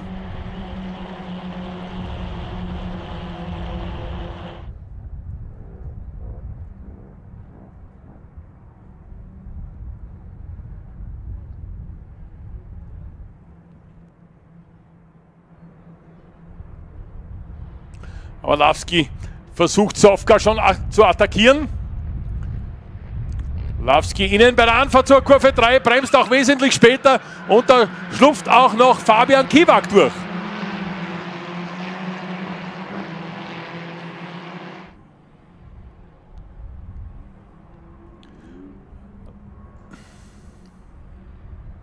Nein, das war nicht Kiwak, das war der David Civok, der da durchgeschlupft ist.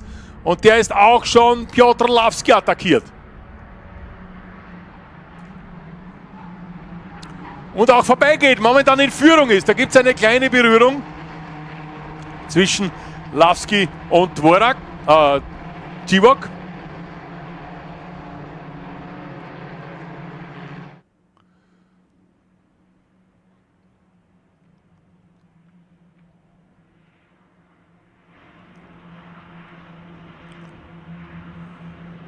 Lawski wird von Sofka wieder attackiert.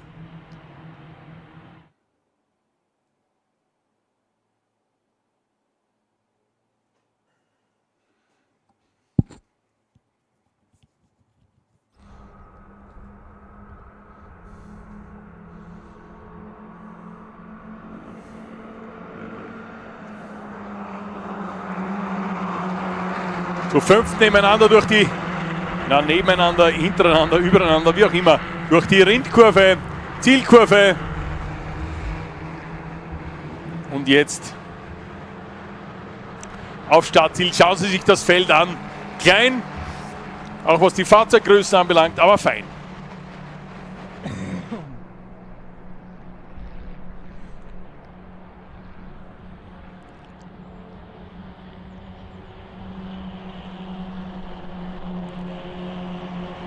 Und ähnlich wie bei den Clios vorhin ist da keine Position irgendwo in Stein gemeißelt. Außer die offensichtlich im Moment von David Civok, der dem Feld mehr oder weniger davon fährt. Dahinter Lavski, Babic jetzt auf die 3 nach vorgekommen, Paprota.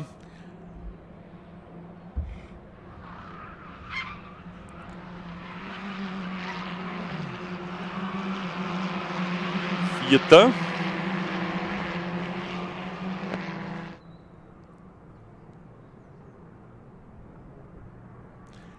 Mittlerweile glaube ich sogar schon Dritter.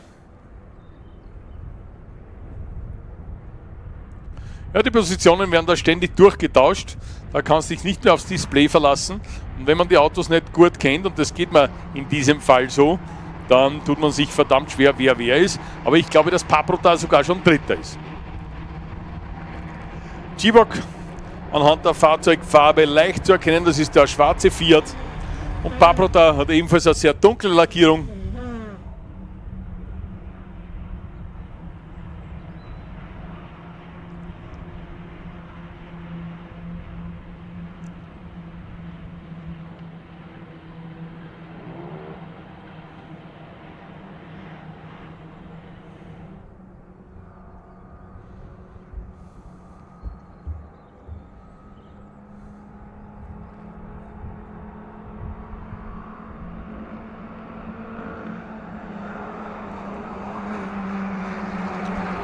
David Civok.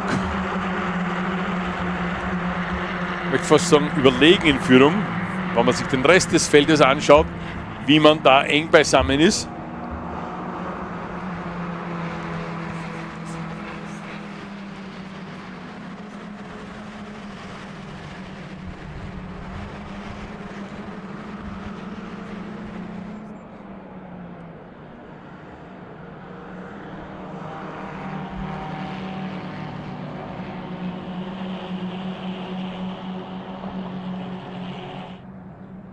So, zwischendurch eine Durchsage, Achtung, Fahrerlager, Achtung, Boxengasse. Der Julian Schmichowski, bitte zur Siegerung kommen. Julian Schmichowski, bitte zur Siegerung kommen. Attention to the paddock, attention to the pit lane. Julian Schmichowski, please come to the winner's ceremony. Please come to the winner's ceremony. Julian Schmichowski, thank you.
Wir kommen zur Siegerung der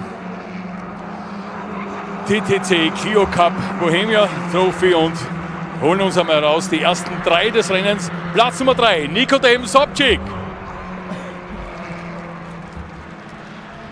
Der Zweitplatzierte, Bartolomej Mirecki. Und der Sieger, Tomasz Bekar. Das Team KART-DATA Service. Zu Ehren des Siegers gibt es jetzt die Hymne der Tschechischen Republik.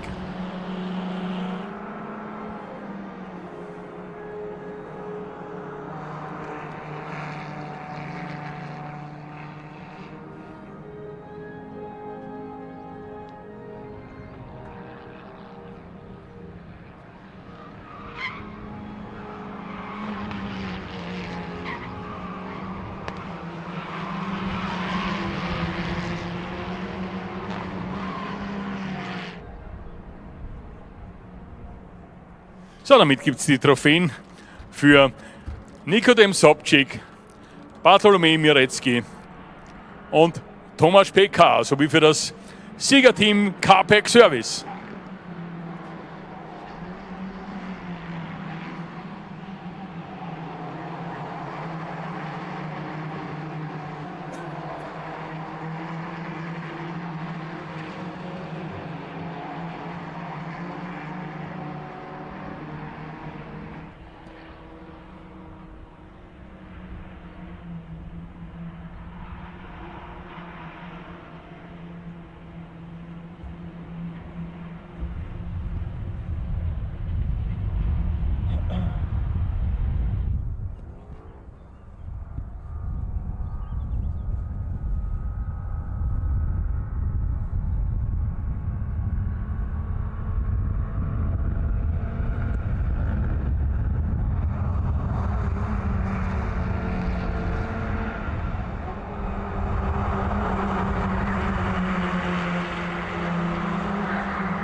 So, wir machen weiter mit der Juniorenwertung.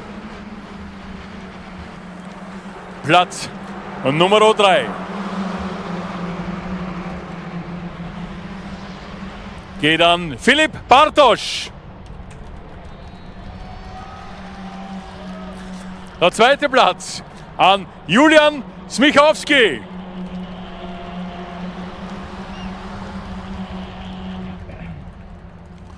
Und der Sieger in der Jugendwertung, der war soeben da bei uns, Nikodem Sobczyk.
Wir kommen zur Gentleman-Wertung.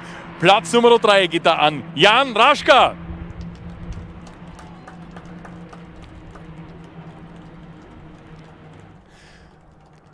Der zweite Platz an Walter Nelcic. Und Sieger in der Wertung der Gentleman, Reto Wüst.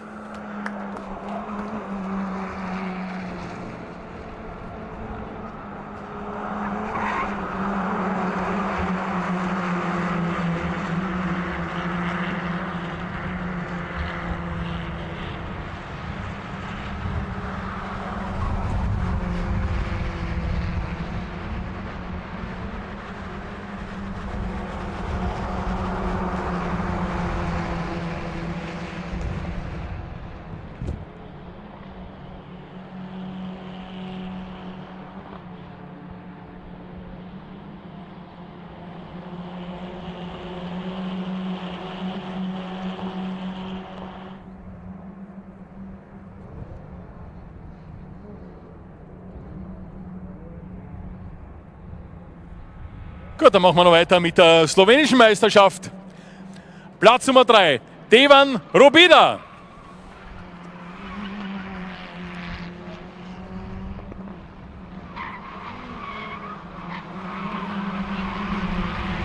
Platz Nummer 2 Luka Glaser.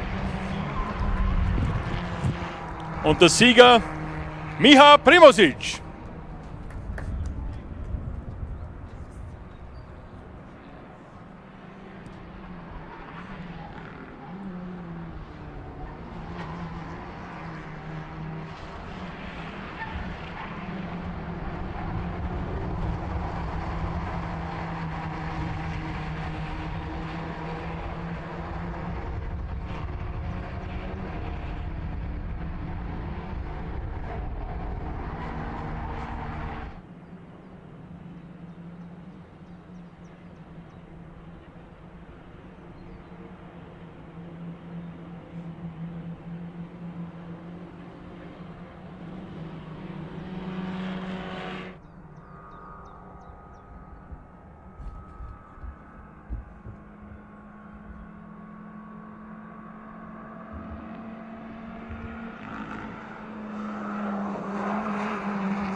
So, wir steigen wieder um ins Rennen der Trofeo di Serie, der Fiat 500 aus Polen. Und schauen einmal, David Dziwak führt überlegen vor Bartosz Pavic, Max Sofka, da hinten geht es wesentlich enger schon zu. Piotr Lawski und Rafael Paprota zurückgefallen wieder auf den 6. Rang. 7. Xavier Osolinski. Nirodka, 8. Alexander Kwasniak, 9. Alex Martin Kalinowski, 10. Daria Kuchnia, 11. Alicia Olesinska, 12. Karol Stusaricic und 13. Patricia Beborn.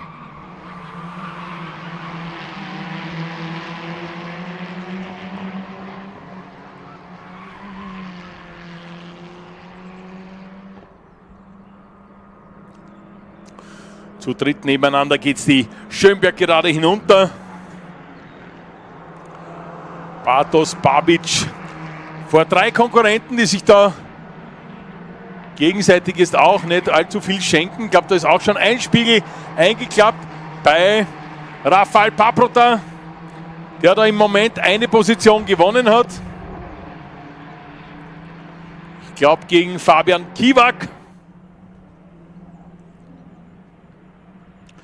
Und auch noch den Max Sofka attackiert. Ja, Paprota im Moment 3. Sofka 4., Kiwak 5.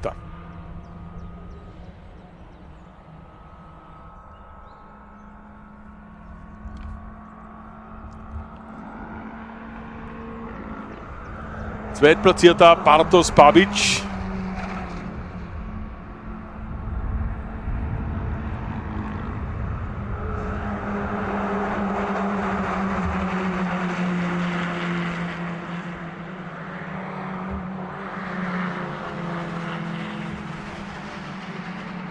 Ja, Piotr Lawski müsste da als Zweiter sein. Und Babic zurückgefallen. Ja, Babic weit zurückgefallen, nämlich auf die 6. Position. Piotr Lawski 2., Rafael Paprota 3.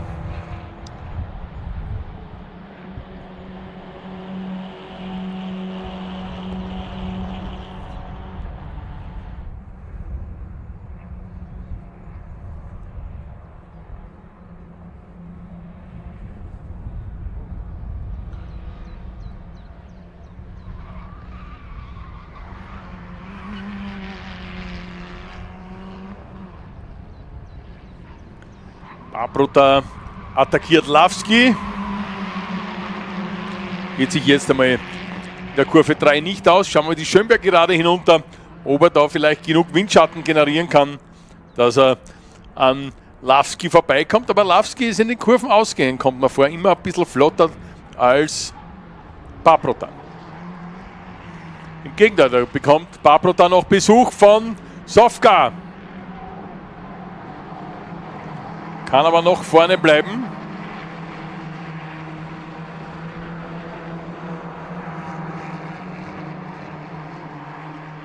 Sofka ganz leicht im Gras gewesen, ist schon mit dem rechten Hinterrad.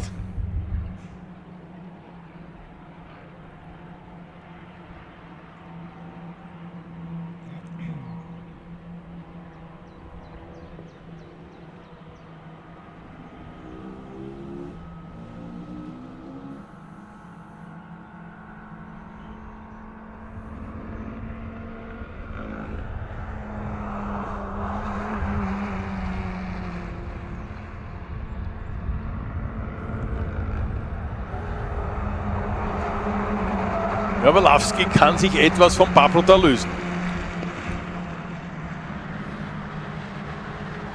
Wir beginnen die vorletzte Runde.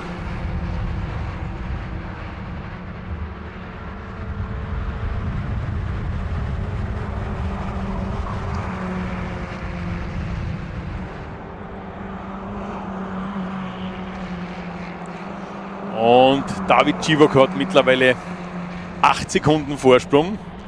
Paprota. Ja, jetzt hat es mit dem Windschatten wieder hingehaut. Und vielleicht auch mit dem Kurvenausgang, aber doch relativ weit über den Track-Limits. Gab für Max Sofka schon die Verwarnungsflagge wegen der Track-Limits. Aufpassen, Anfahrt Kurve 3. Ganz innen Paprota. Und der setzt sich da auch jetzt einmal in dieser Gruppe an die Spitze.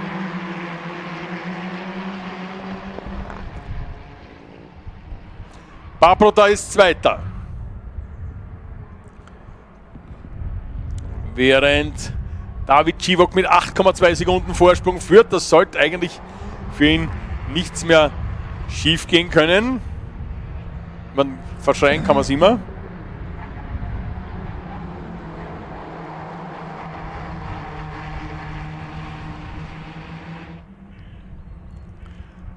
Lawski unter Druck von Sofka. Geht um den dritten Rang. Wir sind in der vorletzten Runde.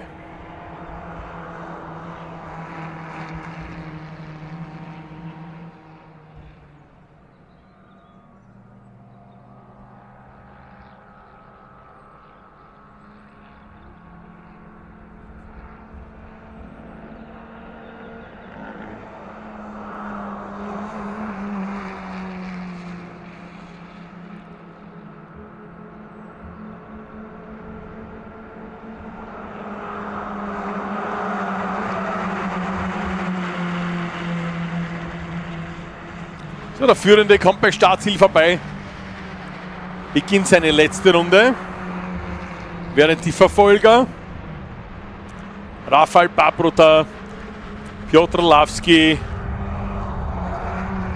und Max Sofka sowie Bartosz Babic und Fabian Kiwak da jetzt auch ihre letzte Runde begonnen haben.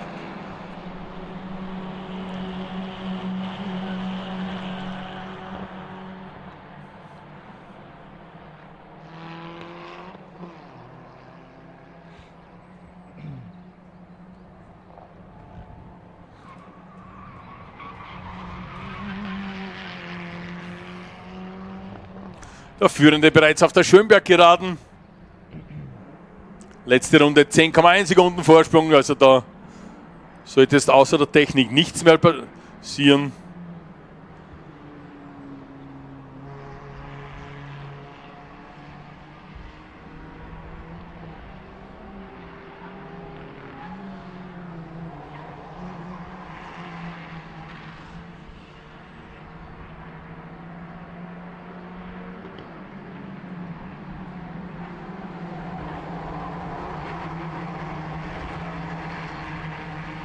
So, Sofka an Lawski vorbeigegangen gerade. Aber da ist man zu dritt nebeneinander. Ausgangs der Kurve 4.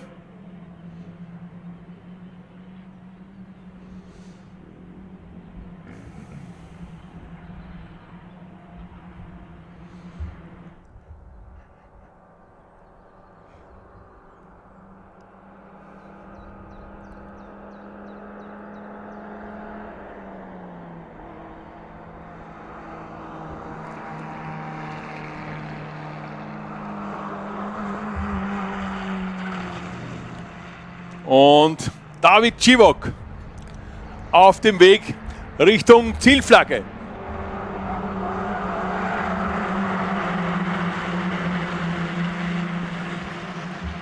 Gratulation an David Civok, der dieses Rennen, ich möchte schon sagen, überlegen gewinnt, wenn man davon ausgeht, dass es ein Markenpokal ist vor Rafael Paprota, Max Sofka, der dann gemeinsam mit Bartosz Babic auch noch an Fabian Kiwak vorbeigegangen ist. Piotr Lawski 6., 7. Xavier Osolinski-Nirodka, 8. Alexander Kwasniak,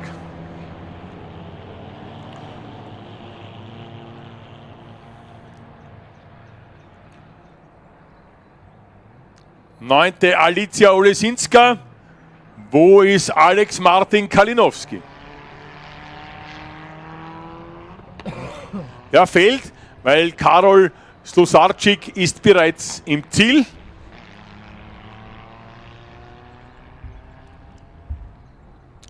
Alex Martin Kalinowski fehlt, muss irgendwo im Sektor 3 gestrandet sein.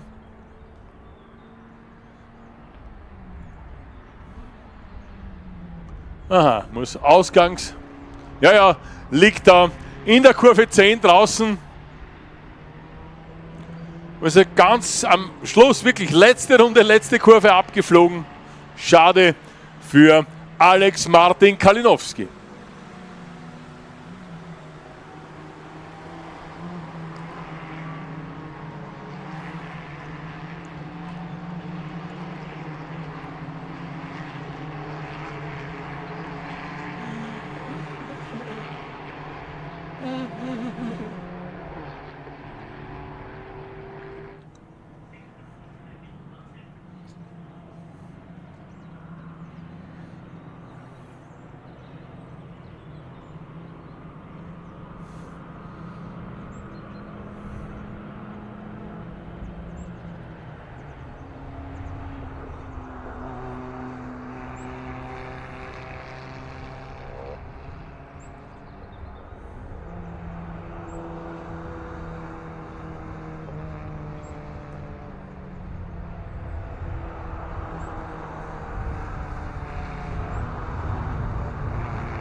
Ist auch die Partei.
gesteuert von Stefan Friedl im Auftrag des Rennleiters Rainer Werner.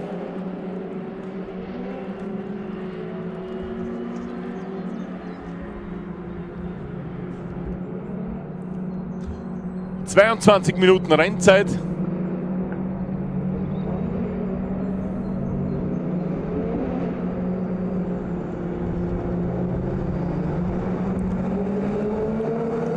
Feld kommt durch die Rindkurve.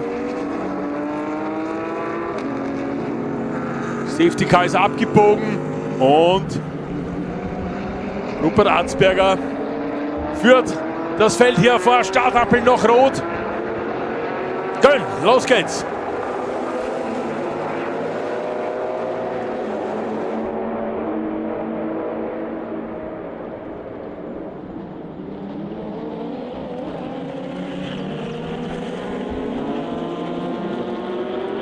So, Kurve 1 hat einmal alles funktioniert.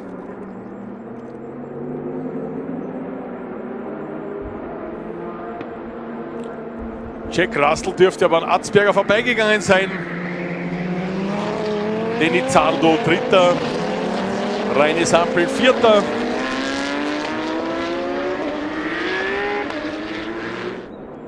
Fünfter Max Grip.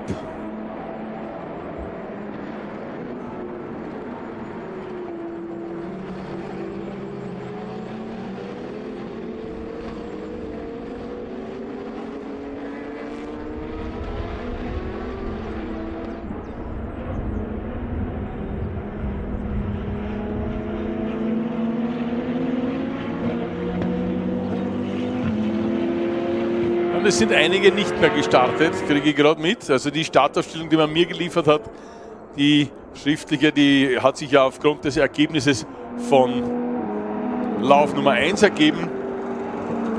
Aber da sind einige anscheinend nicht mehr mit dabei.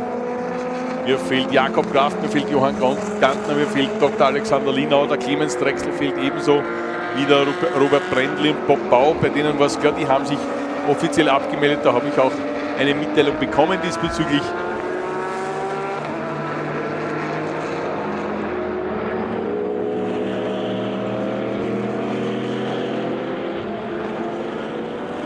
Max Grip attackiert Reine Sampel.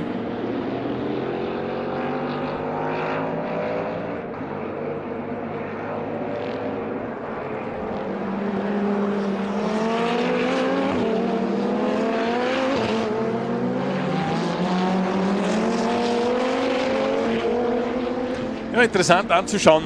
Max Grip sicherlich kein langsamer, Reine Sampel grundsätzlich auch nicht, muss man aber jetzt dazu sagen, der KTM-Pilot, der da momentan auf Rang 4 liegt, ist im Alltag Rollstuhlfahrer. Seit einem Skiunfall kann er seine Beine nicht mehr verwenden. Der steuert den KTM also nur mit den Händen.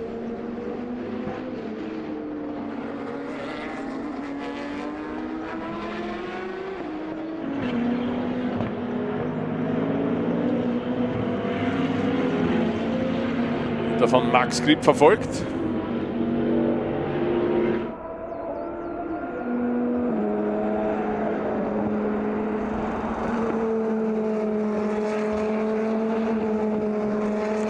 Also 5 KTM auf den, oder 4 KTM auf den ersten 5 Plätzen, so, aber mittendrin auf Platz 3 ein Ferrari, gesteuert von Denny Zardo.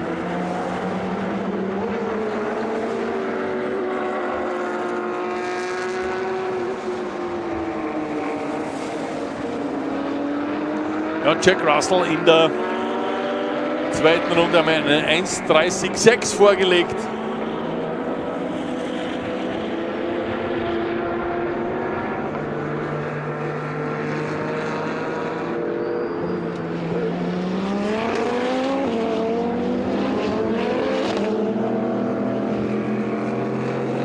Sie haben es vielleicht im Bild gesehen, beim Anbremsen der Kurve 3, da am höchsten Punkt der Strecke, da glühen sogar noch die Bremsen beim Ferrari derart stark, dass man es von der Seite noch sieht, also in der, nicht einmal die wirkliche Seitenansicht, sondern in der Frontansicht sogar noch wahrnimmt.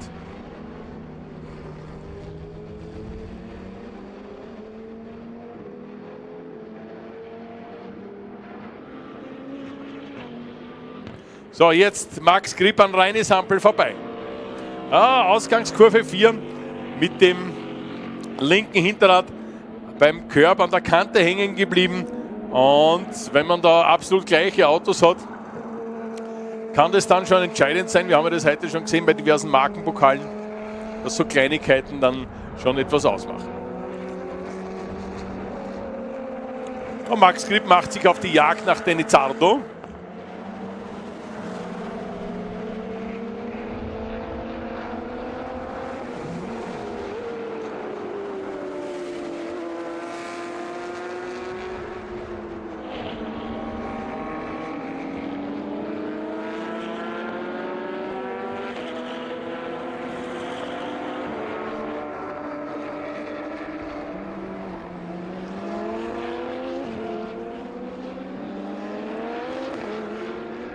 Schauen, ob ihm das gelingt. Naja, ist um 2 Zehntel im ersten Sektor schneller.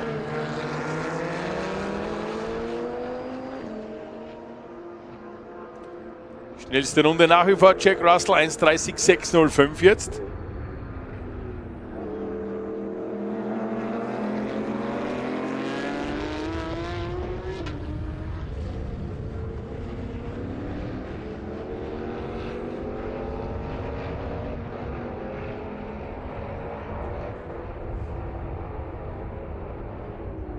Wir haben im weißen Lehner das Epcon-Duo, vorne Herbert Kader, hinten im Livestream das Epcon-Duo, vorne Herbert Kader, hinten Rupert Weißenlehner.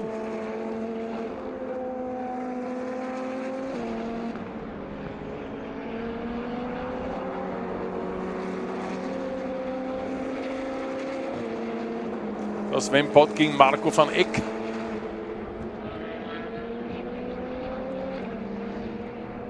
Man findet sich irgendwo dann jemanden zum Raufen, zum Spielen.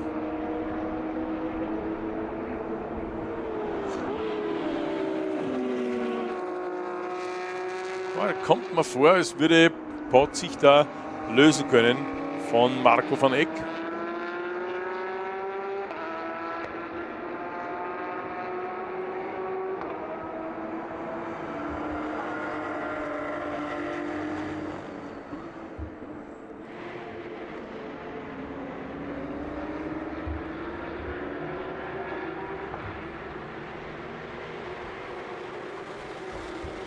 Naja, Max Grip holt eine halbe Sekunde auf Denizardo auf. Abstand zwischen den beiden 1,8 Sekunden. Wenn er so weitermacht, ist er in 3 Runden bei Denizardo.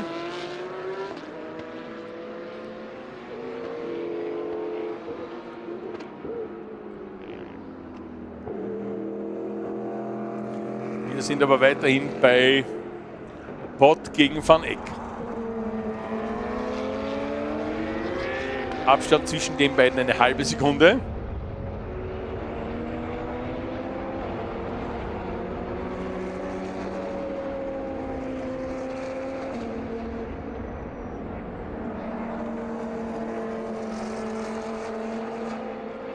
Neue schnellste Runde jetzt von Rupert Atzberger, 1:30,1.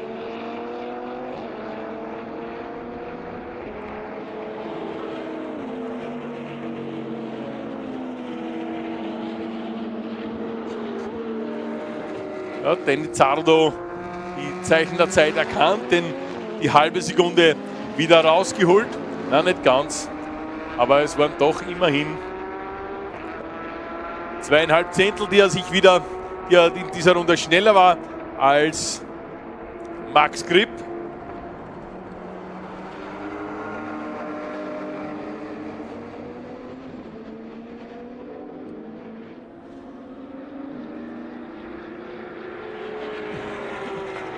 Jack Russell im Bild, verfolgt von Rupert Atzberger. Atzbergers Rückstand 2,4 Sekunden.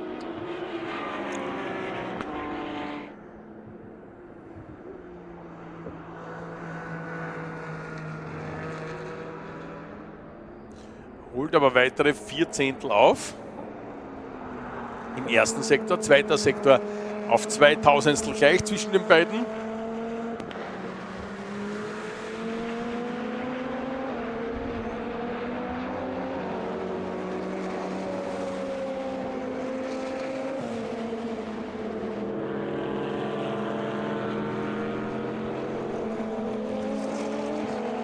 Der Abstand ist zwischen dem ersten und dem zweiten auf 2,2 Sekunden reduziert.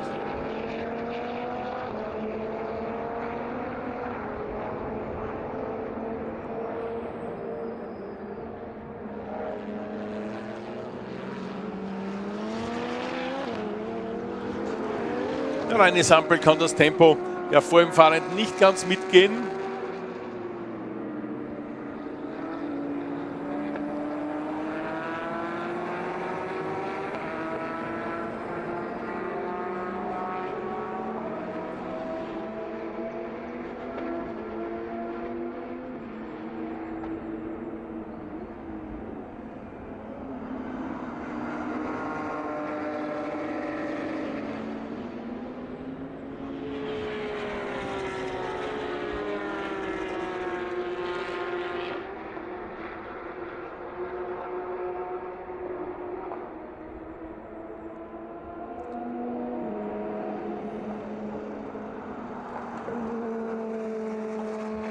Jack Russell verliert regelmäßig im ersten Sektor 4 Zehntel.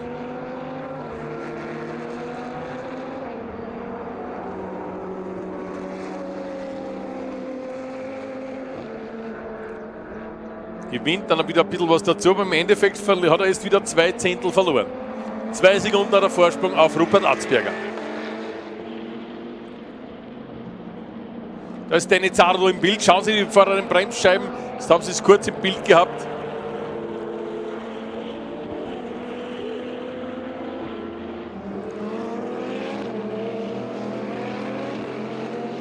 Am Überrunden von Dirk Meise. Der Klinkensplit mit einem 718er Cayman Porsche so ziemlich das schwächste Auto im Feld hier fährt. Mit Ausnahme des Pro Sport LM3000 von Wolfgang Terschl.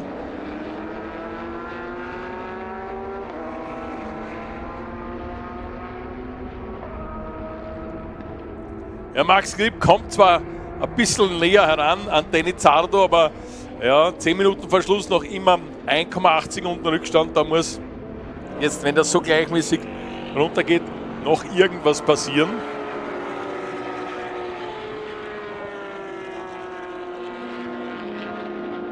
Und immer wieder sieht man die Bremsen kurz aufglühen beim Ferrari 488 Challenge Evo von Danny Zardo.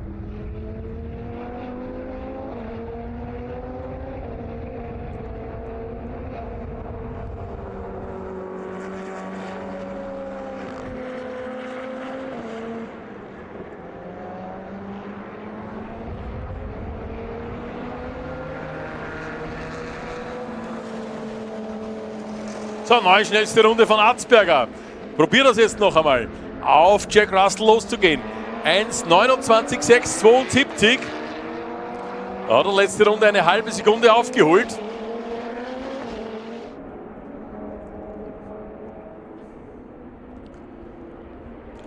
Während der Abstand von Zardo zu Max Grip eher gleich bleibt.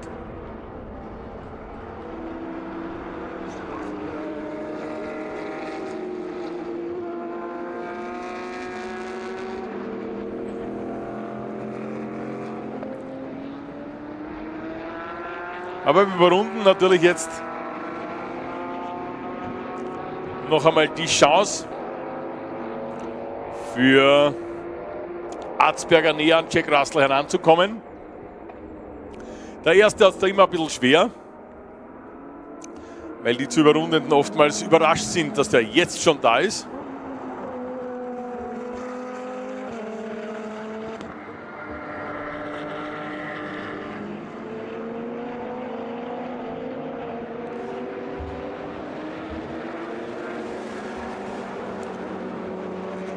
Abstand nur noch 6 Zehntel zwischen dem ersten und dem zweiten.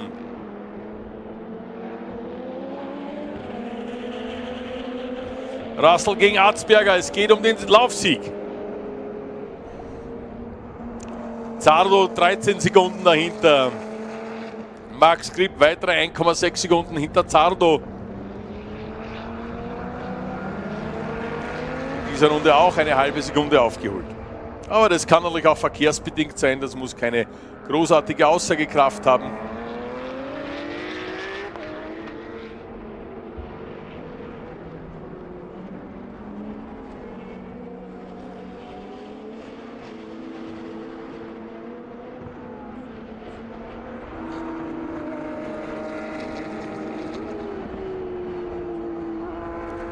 Sven Pott, ich möchte fast sagen, schleppt da den Marco van Eck hinter sich her. Schaut zumindest so aus. Aber vorne an der Spitze, das schaut eher aus, als würde der Abzuschleppende die Schlepperrolle übernehmen wollen.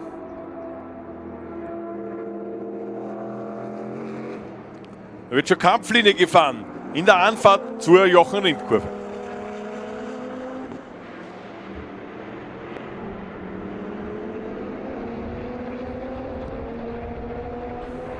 So, Terschl macht jetzt das, was er machen sollte. Jawohl, bleibt ganz links auf der Linie. Lässt die KTM vorbeifliegen. Ganz fair. Und wir haben jetzt 6,5 Minuten ein Duell zwischen den Teamkollegen Jack Russell und Rupert Atzberger von MZR Racing.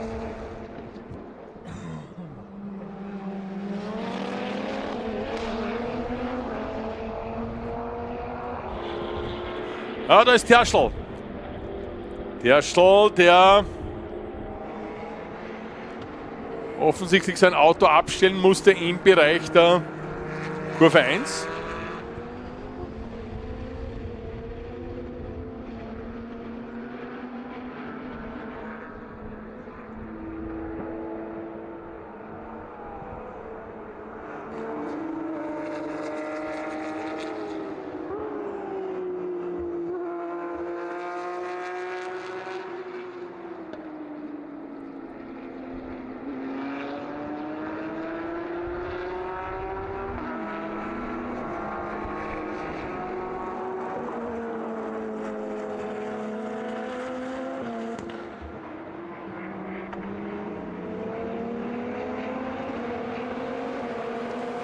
Als nächster wird Meiser überrundet.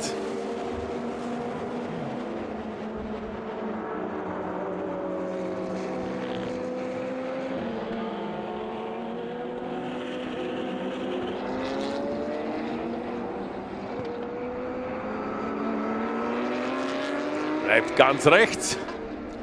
Lässt die beiden KTM durch, die noch mit Lichtsignalen auf sich aufmerksam machen. Auch von Meise da. Keine unüberlegten Aktionen, sondern rechtzeitig erkannt. Da hinten kommt ein KTM-Express.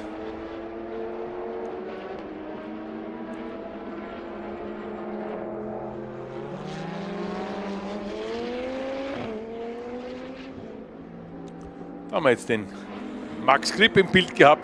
Der macht Jagd auf den Izzardo. 1,1 Sekunden hat er Rückstand noch.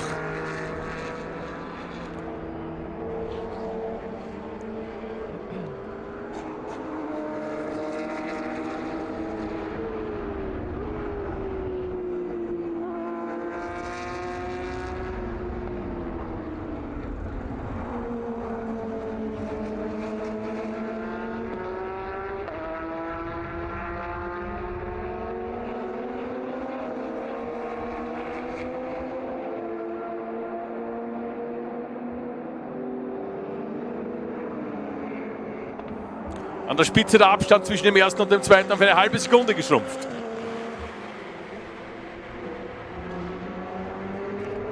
Ja, und dahinter der Abstand zwischen dem dritten und dem vierten auch ungefähr.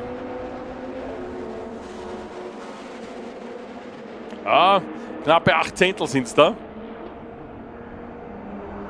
Wenn Sie auf der Tribüne sitzen, sehen Sie die glühenden Bremsen des Ferrari 488 von Danny Zardo.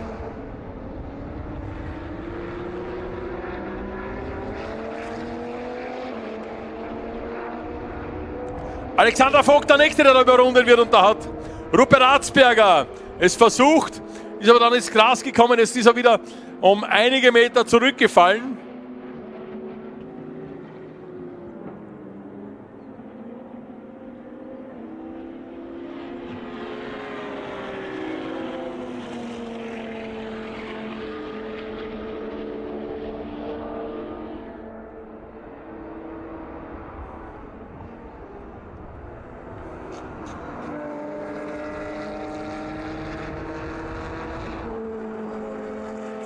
Er hat ihm 7 Zehntel gekostet, 8 Zehntel fast. Nein, 7 Zehntel im Vergleich zu Russell hat zuvor noch die schnellste Runde gedreht mit 1,29,478. Aber diese Runde ist, das war sicher nicht die schnellste, nein, 1,30,8. Rückstand ist wieder 9 Zehntel.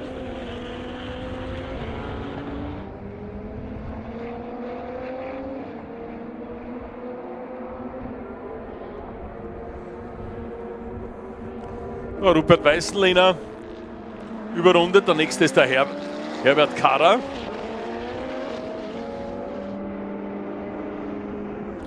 Er bleibt auch ganz rechts, macht links für die KTM frei.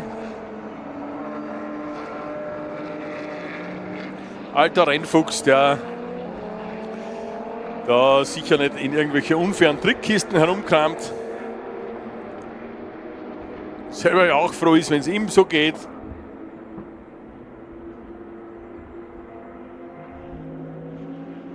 Wir sind in der vorletzten Runde. Vorletzte Runde und Rupert Atzberger, ja, nicht nah genug dran, dass er da jetzt in dieser, zu Beginn der letzten Runde vielleicht schon attackieren könnte. Es sei denn, dem Jack Russell passiert da irgendwas, was ich aber nicht glaube. Der fährt jetzt relativ routiniert runter, also da wird man nicht großartig irgendwo auf Fehler hoffen können auf Seite von Rupert Atzberger.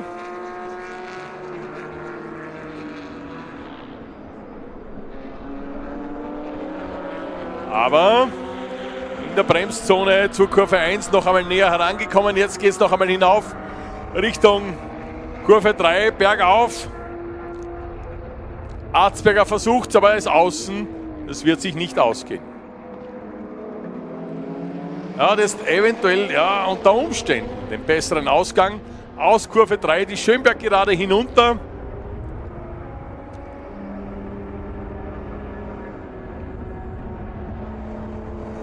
Na, außen geht's nicht. Außen geht's nicht. Und ich glaube, das wird es gewesen sein für Rupert Atzberger.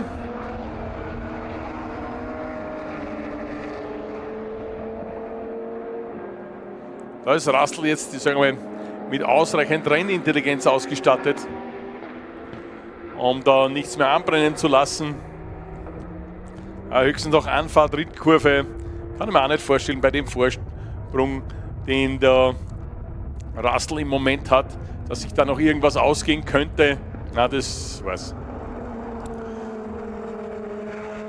Jack Russell kann sich nur noch selbst ein Bein stellen. Ja, und kommt hier auf Startziel herein. Und Gratulation an Jack Russell, gewinnt dieses Rennen vor Rupert Atzberger. Mit dem lächerlichen Vorsprung von 628 Sekunden.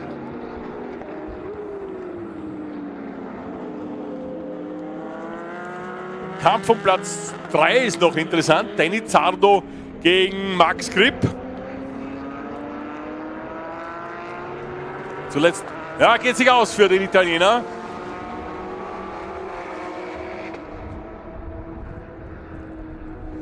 Danny Zardo Dritter mit 26 Hundertstel Vorsprung auf Max Grip. Grip damit Vierter, wir warten auf den Fünften. Das dauert noch ein bisschen, bis der reine Sample hier vorbeikommt.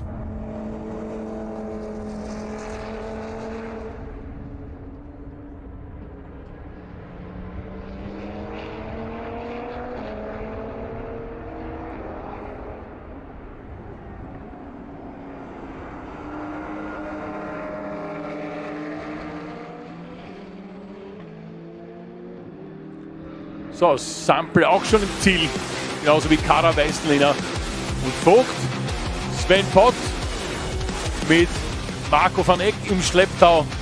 Auch da, damit haben wir sie alle im Ziel. Einer ausgeschieden. Aber Jack Russell gewinnt vor Rupert Atzberger und Danny Zardo dieses Rennen. Max Grip auf Rang 4. 5. Reine Sample, 6. Herbert Kara, 7. Rupert Weißenlehner, 8. Alexander Vogt, 9. Sven Pott und 10. Marco van Eck, 11. noch Dirk Meise und nicht im Ziel Wolfgang Terschl.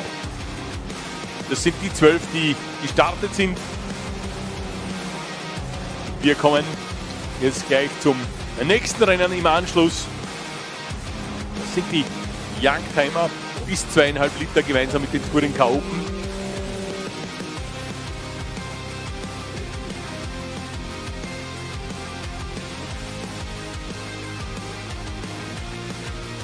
Im Livestream sehen Sie noch einmal die Highlights.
Wir machen gleich weiter mit dem Rennen der Youngtimer und Touring Car Open bis 2,5 Liter Hubraum. Da hat es gestern in dem Rennen einiges an Zeitstrafen gehagelt.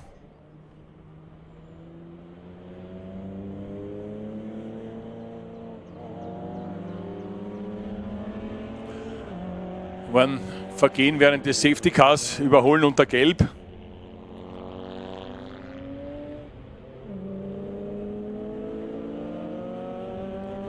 Und wir schauen uns mal die Startaufstellung an. Erste Startreihe 2 BMW, Walter Braunstein und Robert Warter. In der zweiten Reihe ein Alpha von Thomas Lehner und ein Suzuki von Fabian Orfandl. Dritte Startreihe Helmut Landherr und Simon Kölbel. Vierte Reihe Wolfgang Komornik und Marco Steiner. Fünfte Startreihe Christoph Schmitzberger und Karl Kölbel. Sechste Reihe dann Michael Rienhof und Simon Komornik. Achte Startreihe Bernhard Penz und Adrian Seckfü. Dann ist ein bisschen Abstand und nachher haben wir ein Rennen im Rennen, nämlich das des slowakischen Mazda MX-5 Cup. Pavol Jajcaj und Peter Nemsila bilden da die erste Startreihe. Willem Musitz, Dominik Sigurd-Kabanak in der zweiten Reihe. Dritte Startreihe Drahomir Oswald und Thomas Koller. Vierte Startreihe Thomas Auer-Schönbach und Karl-Heinz Ruhrberg sowie Karl Hees, die dürfen hinterher starten. Ich weiß nicht, vielleicht hat man sich auch nach vorgezogen, weil das sind keine Mazdas hinter Thomas Auer-Schönbach. Wäre so gesehen eigentlich Ende. Bin gespannt, wie man da mit Karl Hees und Karl-Heinz Ruhrberg verfährt im Zuge dieser Startaufstellung.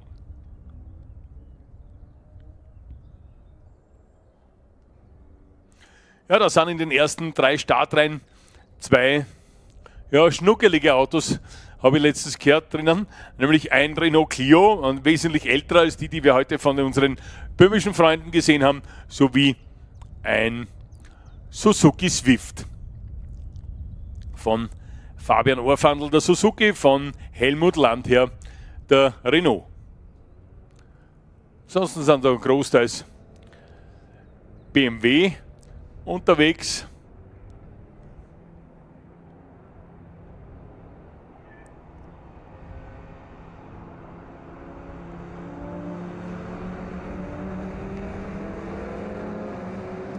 So, Feld ist in der Rindkurve.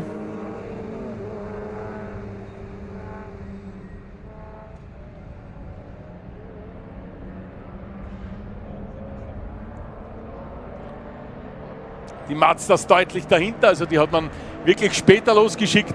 Und los geht's.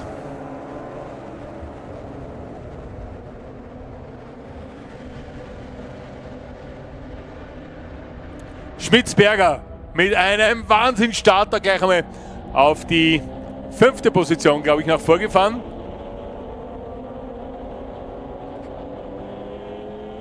Und die Mazda starten ebenfalls. Jaitzei gegen Nemsila. Der Schwarze gegen den, ich sage mal so, prominent lackierten Mazda. Wenn Sie sehr motorsportaffin sind und motorsportgeschichtlich orientiert sind. Die Lackierung gab es schon einmal, die da auf dem Mazda MX-5 drauf ist. Allerdings war es auf keinem Mazda MX-5, sondern auf dem berühmten Mazda 787B, der damals in Le Mans für Krawall und auch für einen Erfolg gesorgt hat. Da zieht Schmitzberger noch an Warta vorbei.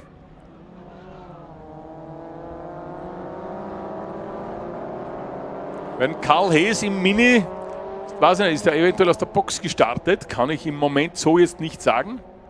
Vorhin hat die Anfahrt zur Kurve 3 nass ausgeschaut. Vielleicht tröpfelt es da oben. Da unten ist nichts im Moment, aber das heißt ja nichts. Man kann eine Strecke auch in mehrere Klimazonen aufteilen. Die Mazdas werden sich fragen, wo kommt der Mini jetzt her?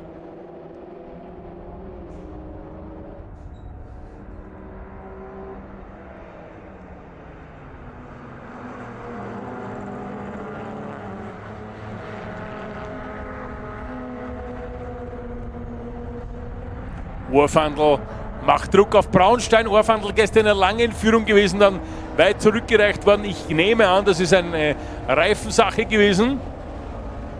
Bin gespannt, ob es heute besser geht für den Suzuki-Piloten aus dem Waldviertel.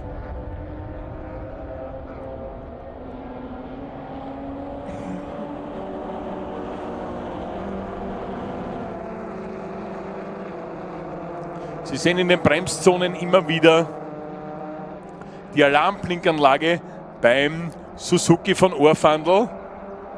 Das ist eigentlich ein System für die Verkehrssicherheit. Jetzt sehen wir es im Ding an. Also ich könnte es Ihnen schon erklären, aber ich würde Ihnen sagen, gehen Sie lieber zu einem Profi, der Ihnen einfacher erklären kann, was sich da abspielt, ab einem gewissen Bremswert, was da alles zum Blinken anfängt beim Auto.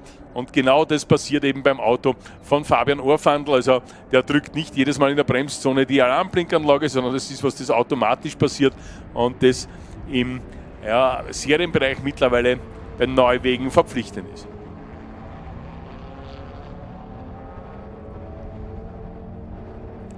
Schmitzberger momentan in Führung, Braunstein zweiter, Orfandl dritter.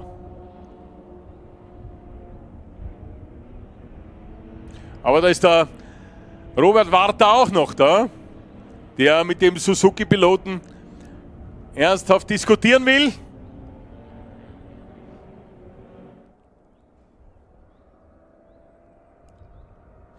So, da dürfte jetzt Braunstein einen kleinen Fehler gemacht haben, ausgangs des Infields, und damit sowohl Warta als auch Orfandl an ihm vorbei sind.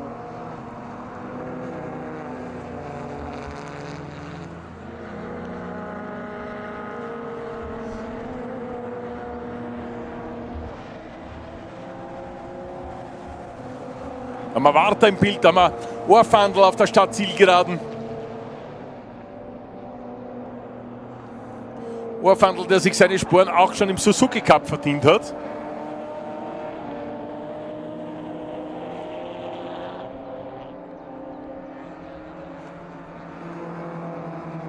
Und Schmitzberger, der vorne wegfährt. Christoph Schmitzberger, 2,3 Sekunden Vorsprung nach 2 Runden. Transportunternehmer, also eigentlich gewohnt, größere Fahrzeuge zu fahren.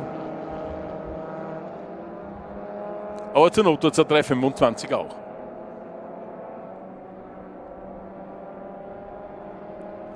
Verfolgt von Robert Warta und Fabian Ohrfandl. Vorteil dieser adaptiven Lichtanlage bei Ohrfandl, sie könnte den Robert Warta nervös machen, wenn jedes Mal beim Bremsen hinter mir einer mit der Alarmblinkanlage blinkt.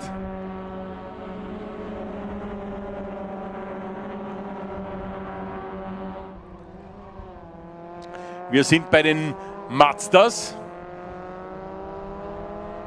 Das ist Thomas Koller gegen Drahomir Oswald.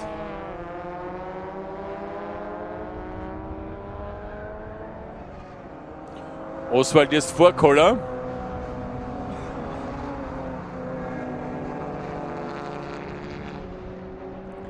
Pavol Jajce. Momentan bei den Mazdas Zweiter, da müsste irgendwo vor ihm, ja, da ist er der Peter Nemsiller sein, weil wo Jajce ist zumeist Nemsiller nicht weit und umgekehrt.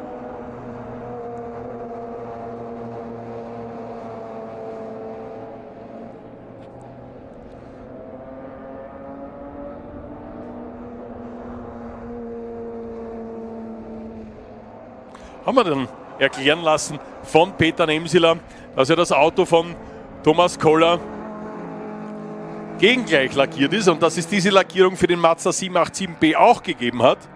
Und zwar bei den Rennen, die man in Japan damit bestritten hat. Lustigerweise die Startnummer 787, die hat Thomas Auer-Schönbach.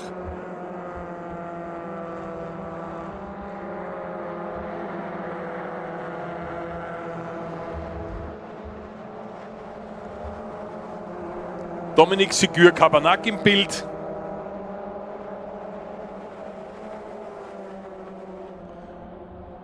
Startnummer 727. Ja, Walter Braunstein fehlt. Braunstein fehlt.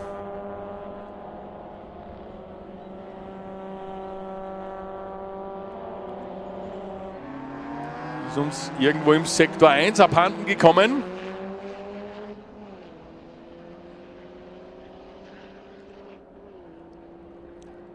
Damit Karl Köbel jetzt Vierter. Jetzt haben wir in den ersten, lassen wir mal durchzählen da.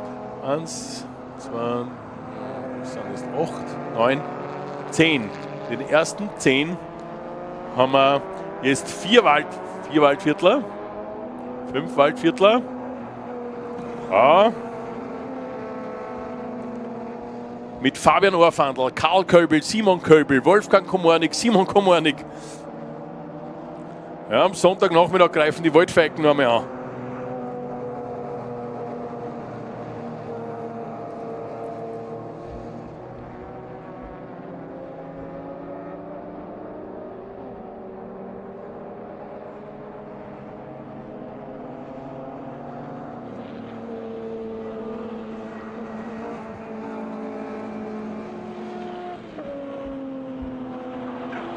Drahomir Oswald im Bild, momentan bei den Mazdas auf Rang 4.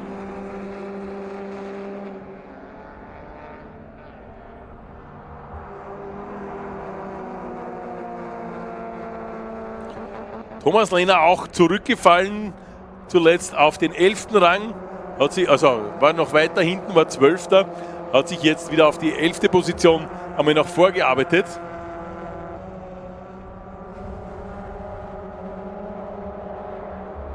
Ja, der Simon Komornik, den du da beobachte ich immer die Rundenzeiten. Der Hintergrund ist, der fährt sein erstes Rennwochenende, vorgestern sein erstes Autorennen überhaupt. Das war auch so nicht geplant. Da hat es aber irgendeinen Deal gegeben mit einem Vorzug in der Berufsschule und das hat er hingekriegt und daraufhin hat es geheißen, okay gut, dann darfst du am Red Bull Ring starten. Ja, Christoph Schmitzberger.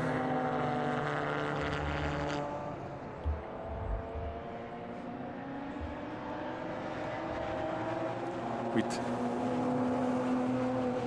Ja, mittlerweile fährt er 1,49,8. Jetzt die schnellste Runde ist gerade 1,49,9. 4 Sekunden Vorsprung schon auf Robert Warter. Der seinerseits hat 7 Zehntel auf Fabian Orfandl. Hier sehen wir im Bild Hintergrund im Livestream die Schönberg gerade hinunterfahren.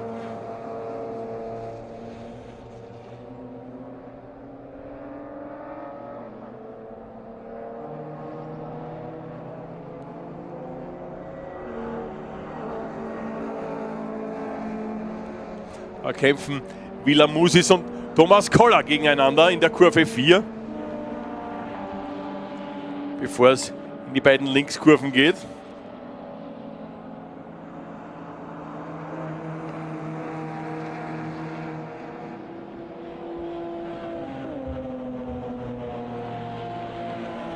Aber Villamusic kann sich einstweilen noch behaupten. Ah, da hat irgendwer ein Teil verloren anscheinend, da liegt was auf der Fahrbahn, nichts Großes und auch abseits der Ideallinie.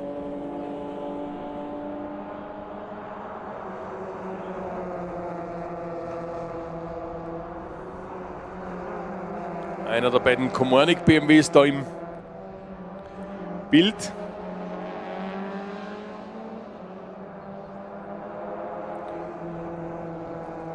Das ist der Simon Komornik. Simon Komornik, erstes Rennwochenende.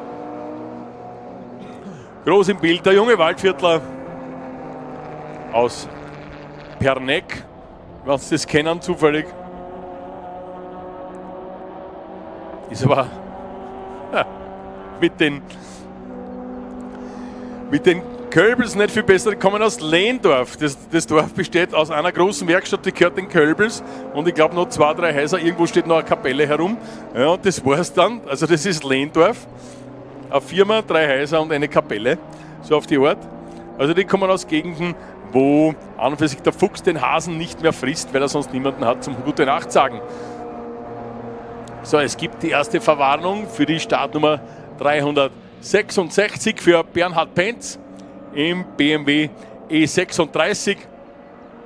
Bernhard Penz wegen der Track Limits. Aufpassen bei den Mazda Segür Cabernac gegen Trahomir Oswald.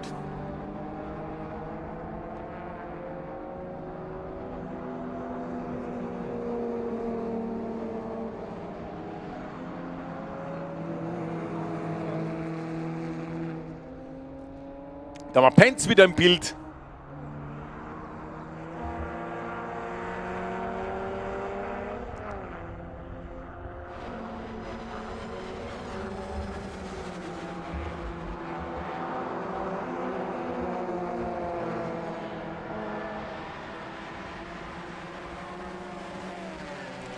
Gibt auch schon eine Verwarnung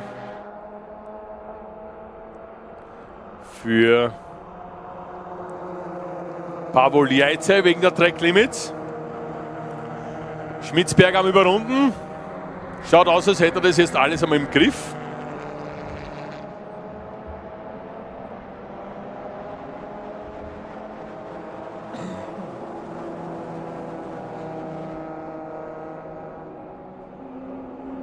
Überrundet Segür Cabernac.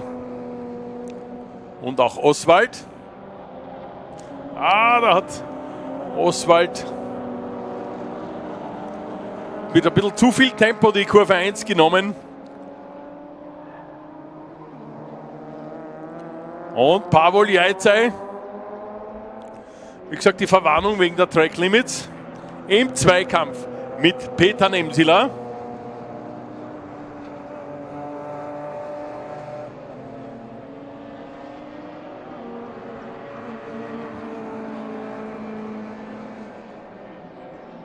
Das wird aber trotzdem mit so viel, ich sage mal, Respektabstand gefahren, dass ich es eigentlich noch nicht erlebt habe, dass die Mazdas sondern ohne Spiegel ins Ziel gekommen sind. Die sind alle immer mit ihren Spiegeln wieder zurückgekommen.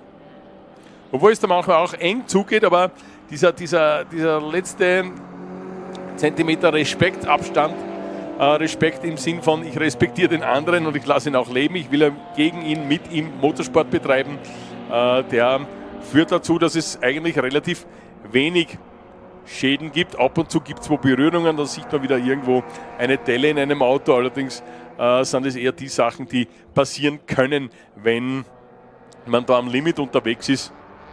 Vielleicht in der einen oder anderen Zehntelsekunde nur noch Passagier im eigenen Auto.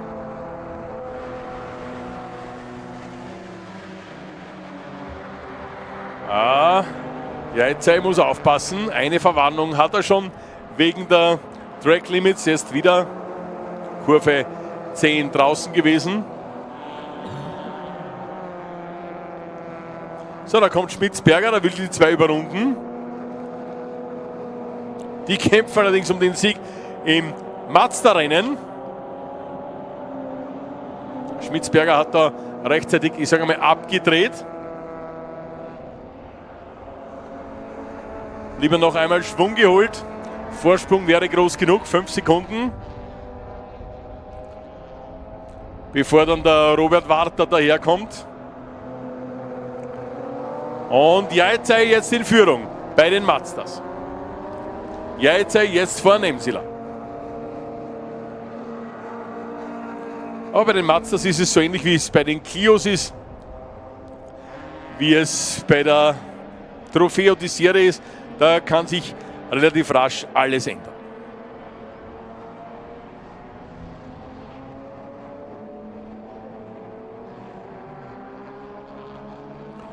Urfandl auch mit der nötigen Vorsicht beim Überrunden. Ja, sagen wir mal so, Urfandl im Histo Cup selber kein Stammpilot, weiß daher nicht, dass man sich auf die Mazda-Fahrer eigentlich im Großen und Ganzen immer verlassen kann. Ganz, ganz selten, dass da irgendjemand im Rückspiegel nicht sieht, der zum Überrunden ansteht. Da gibt es eigentlich, wenn man durchs Fahrerlager geht, keine Beschwerden. Klar sagt der eine oder andere Fahrer, ich bin da in einen ganzen Pulk hineingekommen, die haben miteinander gekämpft. Da muss ich eigentlich als Überrundender auch damit rechnen, dass mich der eine oder andere in der Hitze des Gefechts nicht gleich sieht.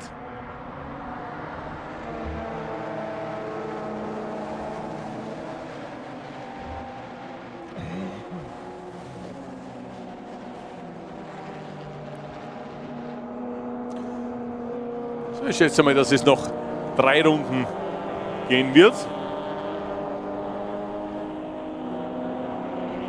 5 Minuten sind es noch.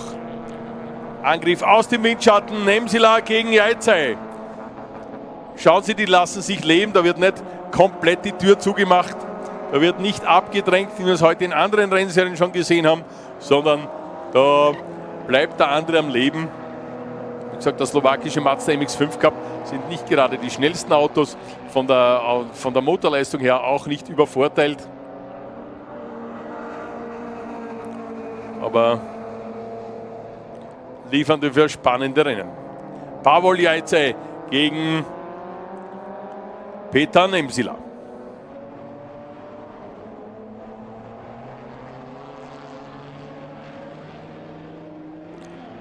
Simon Komornik einstweilen wieder zurückgefallen auf den 12. Rang.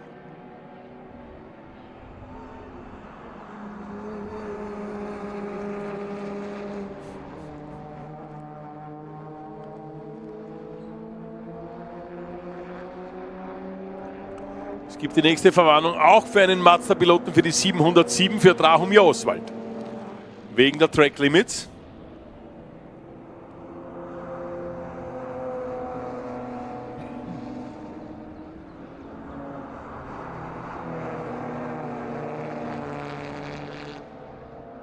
Bernhard Benz bekommt sogar eine 5 Sekunden Time Penalty wegen der Track Limits.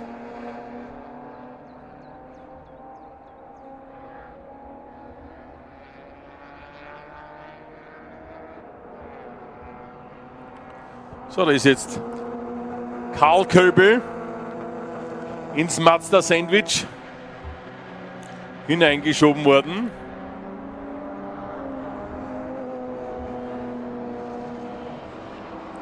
Karl Köbel, von dem ja auch die Autos der Comornix mitbetreut werden, von Köbel Motorsport.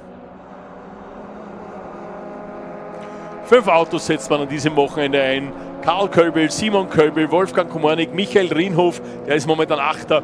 und Simon Komornik.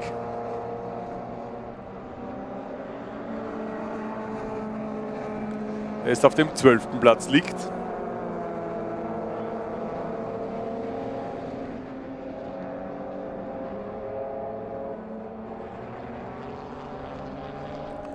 Und jetzt überrundet wird.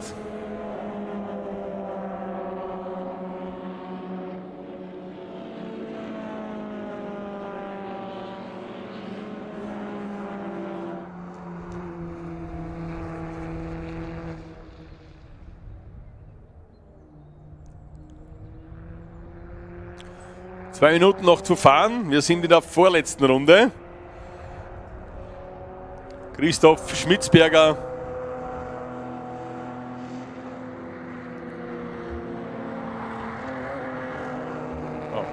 einmal noch 4,2 Kilometer da unter die Räder des BMW E30 packen und dann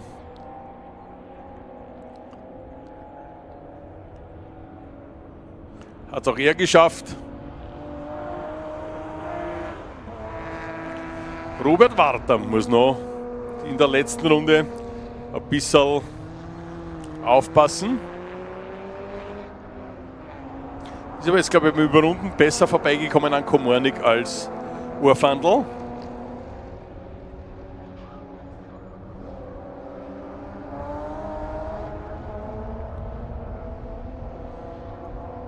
Ansonsten die Positionen bezogen. Vom Zeitenmonitor her sehe ich keine großartigen Geschichten, außer natürlich unsere Mazda-Piloten. Einerseits Jajce gegen Nemsila, das waren am Zielstrich jetzt gerade 15 Hundertstel, die sie nur getrennt waren. Und gleich dahinter auch noch Oswald gegen Koller. Entschuldigung, Sigur Kavanagh gegen Oswald. Das sind 2 Zehntel.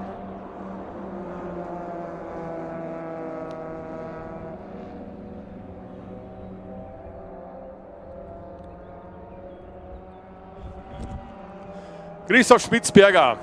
So, ab jetzt geht es nur mehr rechts. Rindkurve.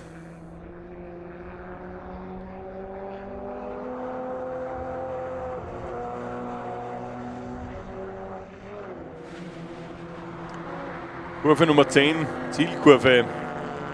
Und jetzt kann eigentlich Rohin auch schon. Gratulation Christoph Schmitzberger zum Laufsieg bei den Youngtimern. Bis 2,5 Liter Hubraum. Zweiter Robert Warter. Dritter Fabian Orfandl. Und wir haben im Bild Pavol Jajce gegen Peter Nemsila. Tut sich da noch was in den letzten beiden Rechtskurven. Jajce deckt innen ab. Nemsila versucht außen.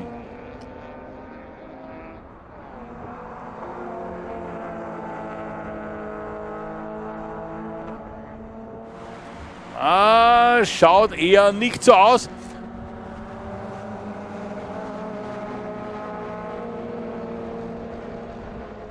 Und Jajce gewinnt vor Nemsila die Mazda-Wertung. Während Karl Köbel als Vierter ins Ziel kommt, Simon Köbel als Fünfter, Helmut Landhe als Sechster, Wolfgang Komornik wird Siebter, Michael Rienhof Achter, Thomas Lehner belegt Rang 9.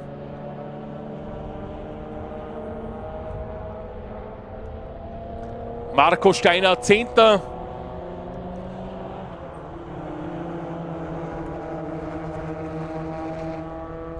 Warten wir am Karl Hees.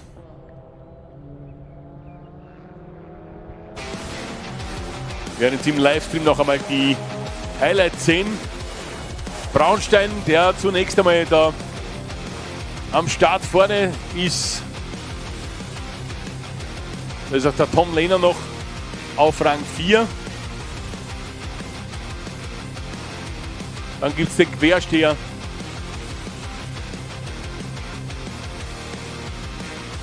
Von Hees. Noch einmal einen Dreher.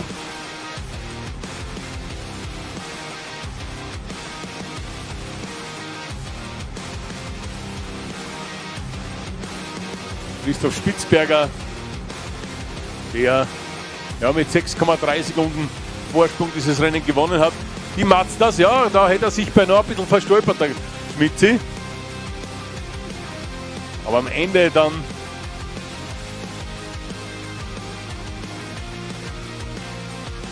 noch in souveräner Art und Weise ins Ziel gekommen.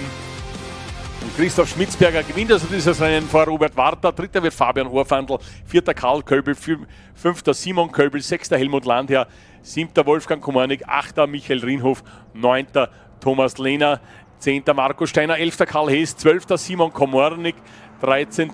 Bernhard Benz, 14. Pawel Jajzej, 15. Peter Nemsler, Jajzej damit auch Mazda-Sieger, dann 16. Dominik Sigur Kabanak, 17. Drahomir Oswald, 18. Thomas Koller, 19. Wilhelm Musitz und 20. Thomas Auer-Schönbach. Nicht im Ziel Walter Braunstein. Gehen wir die Mazdas noch einmal durch. Pawel Jajzej gewinnt also vor Peter Nemsler. Sigur Kabanak wird Dritter, Oswald Vierter, Koller Fünfter und Musitz Sechster. 7. Rang geht an Thomas Auer-Schönbach. Gut, wir machen in wenigen Augenblicken weiter mit der Formel Young. Es gibt jetzt also Formelsport zu sehen. Formelsport, der gestern auch die eine oder andere Überraschung brachte.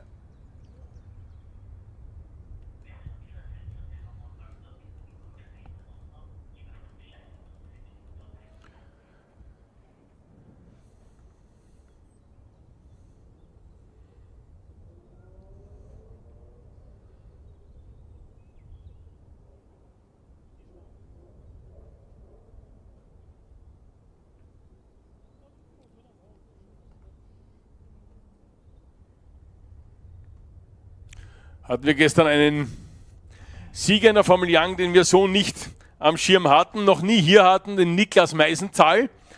Und zweiter wurde mit einem, weiß jetzt gar nicht, Leihauto oder hat er abgekauft, das weiß ich gar nicht. Auf jeden Fall mit dem Dallara Formel 3 von Günther Ledl, Dominik Markholm.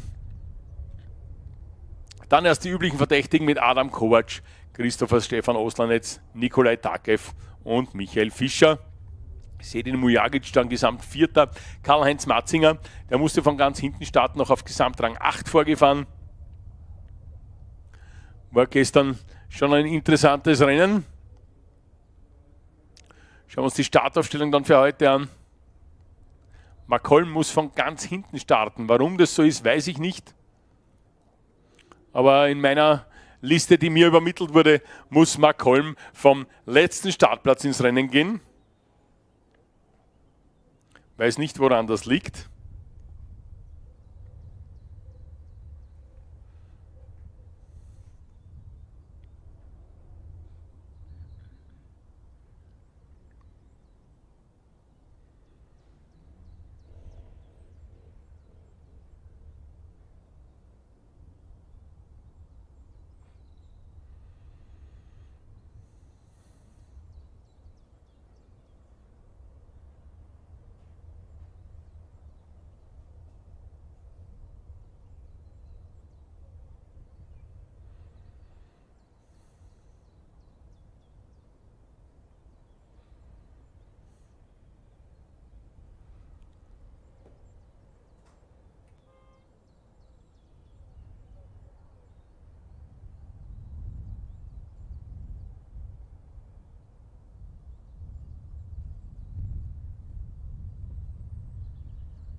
So, was das Mazda-Rennen anbelangt, gibt es noch einen Nachtrag. 707 hat einen 5-Sekunden-Time-Penalty bekommen und der Sieger, der bisher geglaubte Sieger, Pavol Jajce, hat sogar 20 Sekunden Time-Penalty bekommen wegen der Track Limits anscheinend und ist damit relativ weit zurück im Rennen. Wir steigen allerdings jetzt um zu den Einbäumen, wir steigen um zu den Autos ohne Dach, steigen um in die Formel Young des Histo Cups. Ja, wie gesagt, das sind nicht, historisch sind die eigentlich auch schon, die Formel-Autos, die da fahren, aber noch nicht so alt, dass man sie in der Formel Historik fahren lassen. Das heißt, da sind auch noch, es geht zurück bis zu Formel 3 Fahrzeugen aus den 90ern.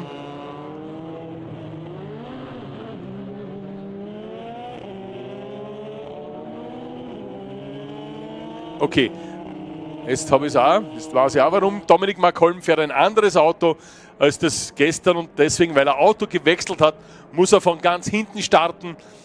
Malcolm also mit einem anderen Auto unterwegs und zwar jetzt mit einem Formel Renault 2 Liter. Gestern war er mit einem Formel 3 unterwegs. Klarerweise, weil er Auto gewechselt hat, muss er von ganz hinten starten. Er hat das Ergebnis gestern mit einem anderen Auto eingefahren. Schauen wir uns einmal die Startaufstellung an. Niklas Meisenzahl wird vom Startplatz 1 ins Rennen gehen und ich sehe momentan nichts, das ihn großartig von einem weiteren Sieg aufhalten würde. Schauen wir mal, ob die Technik mitspielt und ob er auch konzentriert genug bleibt. Adam Kovac neben ihm in der ersten Startreihe, Christopher Stefan Oslanetz und Nikolai Takev in der zweiten Reihe, Michael Fischer und Sedin Mujagic in der dritten Startreihe. Karl-Heinz Matzinger, heute auf Startreihe 4 unterwegs. Naja, gestern ist er vom 18. Startplatz weggefahren, ist da immerhin, glaube ich, 7. oder 8. glaube ich sogar geworden. Und wenn es jetzt auch wieder 10 Plätze nach vor geht, ja, dann müssen wir da sogar auf -3 landen. Gut, Karl-Heinz Matzinger also am 7. Startplatz, neben ihm startet Jürgen Berger. Dann in der 5. Startreihe Michael Küffer und Norbert Groher. 6. Startreihe Roman Pöllinger und Norbert Lenzenweger. 7. Startreihe Leopold Matuschek und Markus Leidinger. Dann in Reihe 8 der Thilo Kriechbaum gemeinsam mit Florian Sterz. 9. Startreihe teilen sich Stefan Miller und die Karin Renner und in der 10. Reihe dann eben Dominik Malcolm, der aufgrund des Autowechsels gestern ja einen Formel 3 Dallara aus den 90er Jahren gefahren, jetzt einen Tatus Formel Renault 2.0. Und wegen dieses Autowechsels muss der Dominik von ganz hinten starten.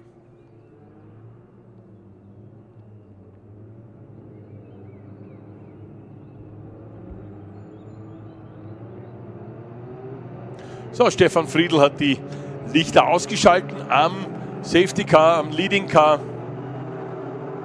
Wird es in die Box abbiegen und Niklas Meisenzahl hat das Kommando über das Feld, bis die Ampel auf grün geschaltet ist, beziehungsweise das rote Licht ausgeht.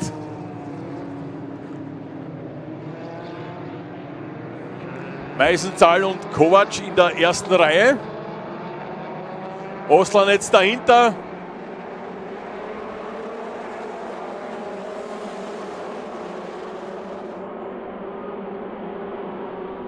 Und Kovac, Oslanetz übernimmt die Führung. Bin mir aber nicht sicher, ob der Start ganz lupenrein war. Das wird aber die Rennleitung ganz sicherlich besser sehen und besser beurteilen. Und Oslanetz führt. Christopher Stefan Oslanetz in Führung.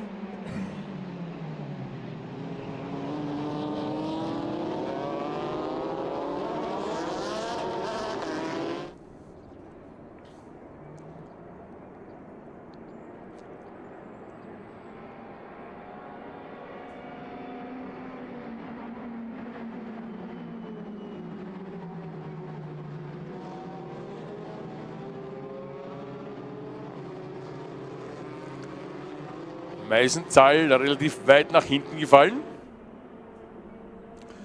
Und Oslanetz nach wie vor in Führung.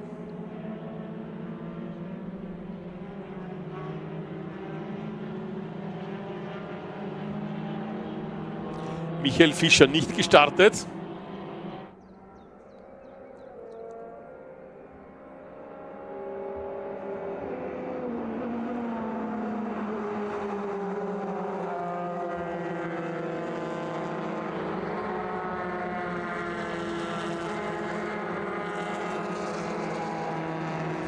Feld kommt.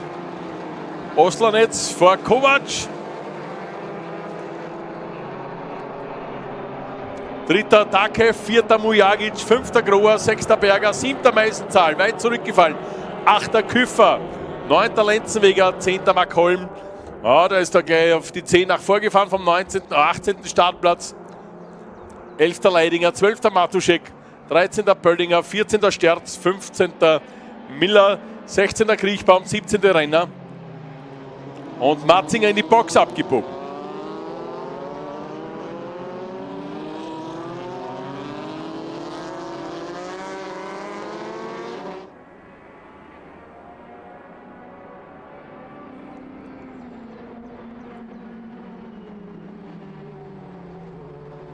Matzingers Teamkollege Grohr auf dem 5. Rang im Moment bei Hoffmann Racing.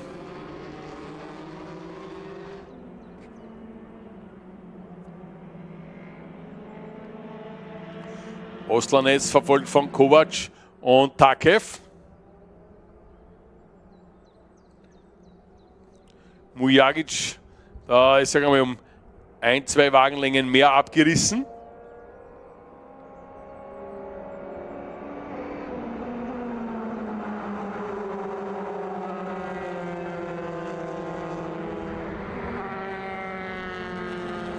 Kann man nicht vorstellen, dass Kovac seinen Teamkollegen da so gar nicht bedrängt. Im Gegenteil, der schaut schon links, rechts. Versucht jetzt außen. Bei der Anfahrt zur Niki-Lauda-Kurve. Geht sich aber nicht aus. Im Gegenteil, da muss er noch aufpassen, dass nicht Takev auch noch ihm da in die Parade fährt. Ja, da ist Takev und dahinter schon Mujagic.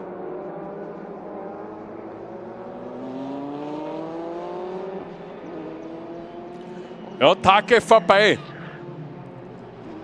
an Kovac. Ja, Mujagic auch. Kovac 2 Positionen verloren.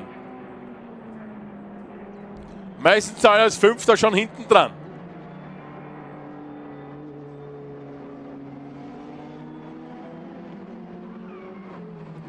Da verbremst sich Oslanetz und jetzt ist Takev durch.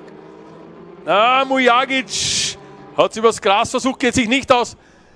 Miller hat sich da gedreht. Miller, Ausgangskurve 1 müsste das gewesen sein.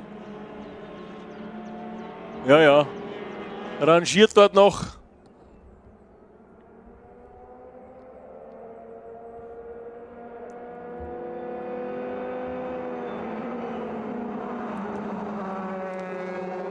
Und Takev führt.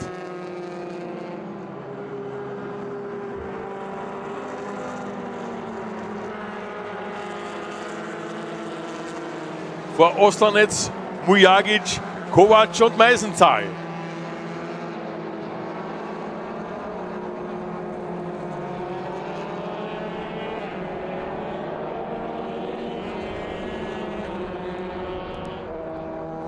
Kovac attackiert jetzt wieder Mujagic.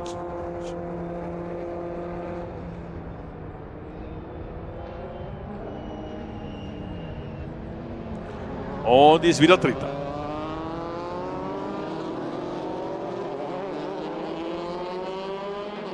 Mujagic Ausgangskurve 3 über die Sausage Curbs.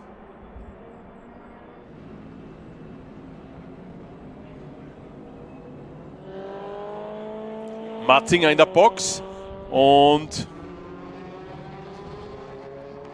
Miller steht noch immer im Ausgang der Kurve 1, allerdings innen.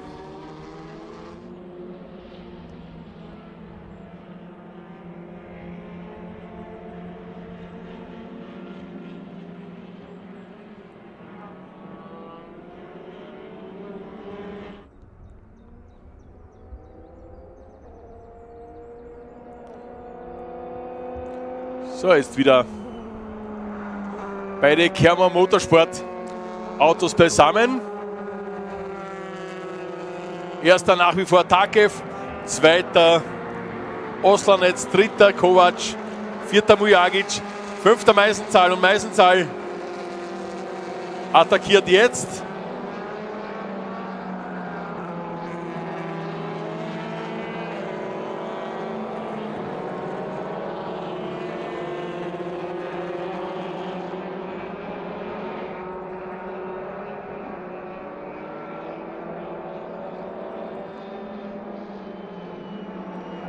Ja, Mujagic geht wieder auf Kovac los. Und an Kovac vorbei.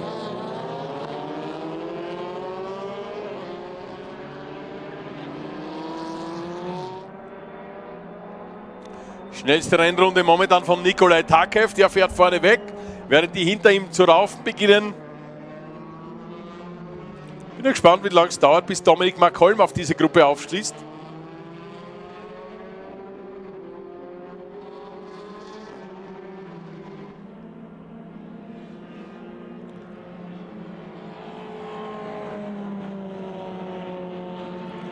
Vorder war nicht wirklich schneller als die 4 Herrschaften vor ihm, auch in den Sektoren nicht.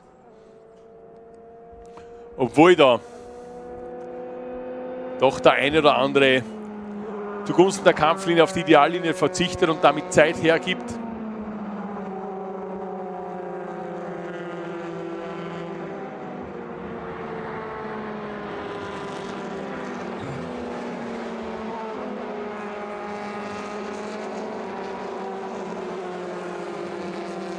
Meisenzahl versucht außen gegen Kovac.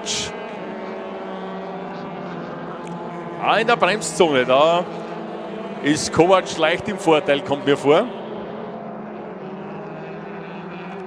Hat es dann einen ziemlich guten Ausgang erwischt, hängt im Heck von Mujagic. Und vorbei. Kovac wieder dritter, Mujagic vierter.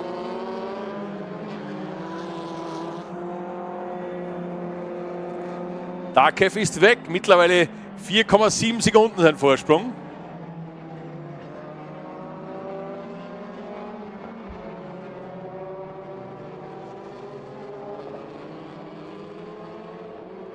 Ja, Mujagic versucht es zwar, aber da fehlen auch noch die nötigen Meter, um vorne zu sein.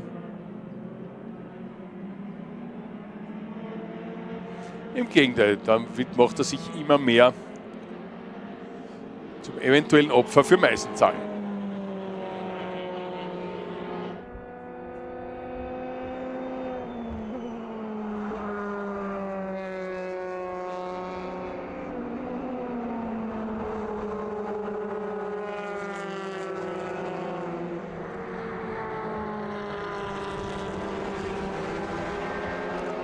Meisenzahl, es war der Ausgang nicht so perfekt aus der Zielkurve.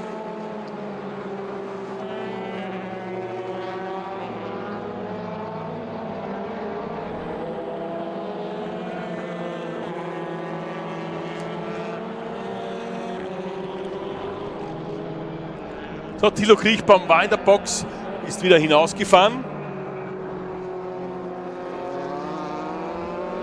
Und Kovac geht auf Oslanetz los und überholt seinen Teamkollegen. Der muss aufpassen, dass er nicht zu viel Platz macht, damit nicht gleich Mujagic mit durchschlüpft. Jetzt Oslanetz wieder vorne.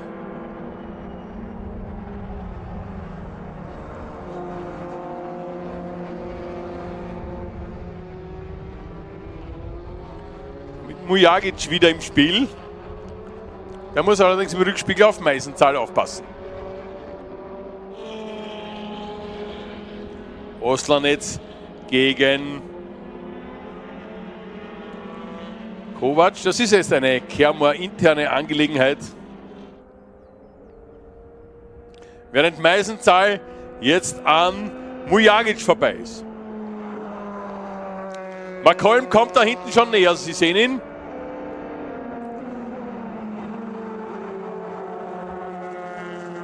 Mittlerweile ist ein Abstand nur noch 3 Sekunden auf die Gruppe vor ihm.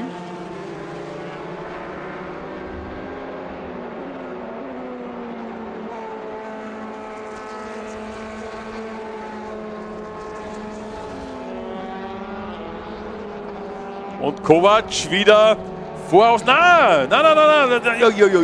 Bin mir nicht sicher, ob das die Rennleitung gerne sieht. Wenn man so überholt. Meisenzahl nutzt das aus.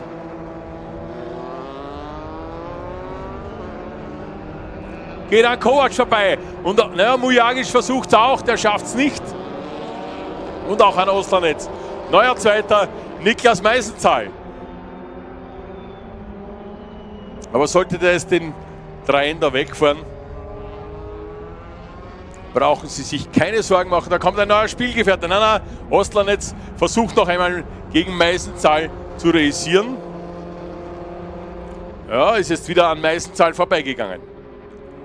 Takev, der fährt vorne ein einsames Rennen. Wenn der zu Hause erzählt, ich habe am Red Bull Ring gewonnen, würde ich sagen, haben wir nicht gesehen.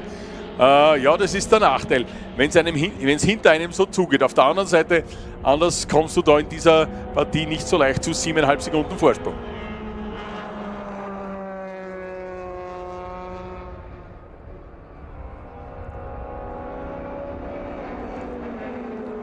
Ostlanetz, Kovac, Mujagic und Makol. Ja, da dürfte sich Meisenzahl jetzt doch etwas lösen können. Das heißt, erster, zweiter Platz momentan ein bisschen, ich möchte sagen, abgesichert. Das ist noch zu wenig.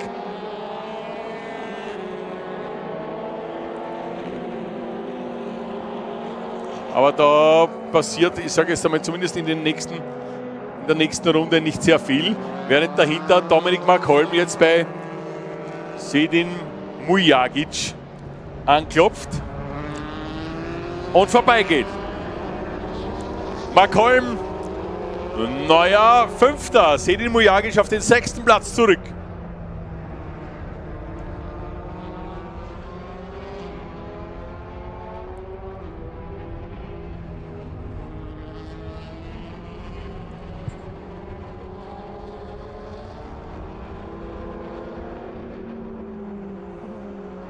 Acht Minuten geht's noch und wir haben einen spannenden Kampf, mittlerweile um Platz 3 zwischen Christopher Stefan Ostlanetz, Adam Kovac, Dominik Markholm und Sedin Mujagic.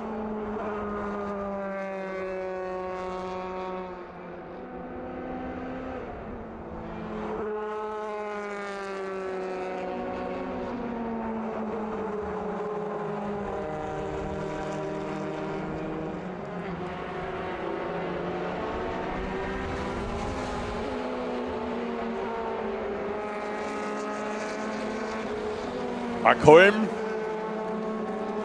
geht mittlerweile auf Kovac los, bremst ihn aus und übernimmt auch dessen Position. Markholm neuer Vierter. Vergessen wir nicht, der kommt von Startplatz 19.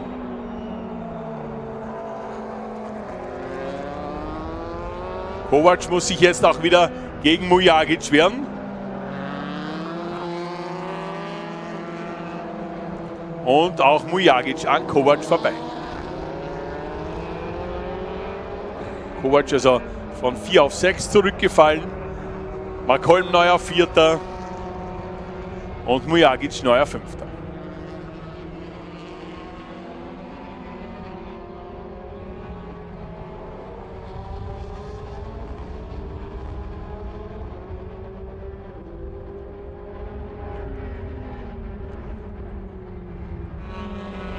Takevs Vorsprung war schon ein bisschen mehr. Warum? Meisenzahl holt auf. Neue schnellste Rennrunde 1:32,267. Da war er um 2,2 Sekunden in dieser Runde schneller als Takev, der zwar eine persönliche schnellste Runde gedreht hat. Wird also eventuell an der Spitze auch noch spannend. Wobei die beiden, die fahren sogar in derselben Klasse. Die fahren auch im Prinzip dasselbe Auto, also das gleiche Auto, nämlich einen Dallara F308. Aber wir sind noch beim Zweikampf, Mehrkampf mit Markholm, Ostlanetz, Mujagic und Markholm durch.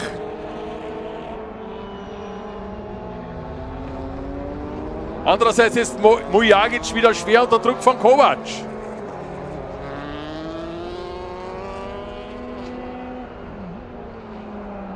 Und Meisenzahl wieder 1,3 Sekunden aufgeholt. Da gibt es die Kollision zwischen Kovac und...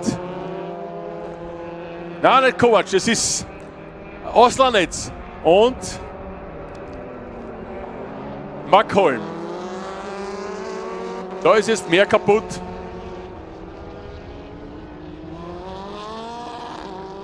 Autos ineinander verhakt. Nehmen wir mal an, das wird ohne Safety Car nicht gehen. Aber wir werden gleich sehen, was die Rennleitung entscheidet.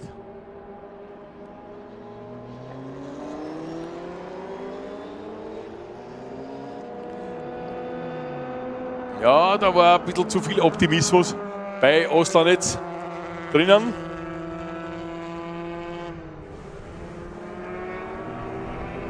Während Meisenzahl am Überrunden ist und bereits im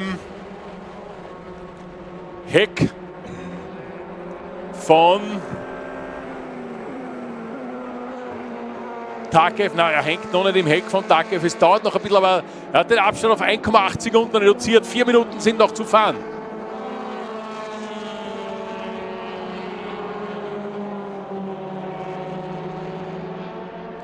Oslanetz wird da gerade durchgereicht. Lenzenweger ist Vierter, allerdings mit ziemlichem Abstand. Safety Car ist draußen, Safety Car ist draußen.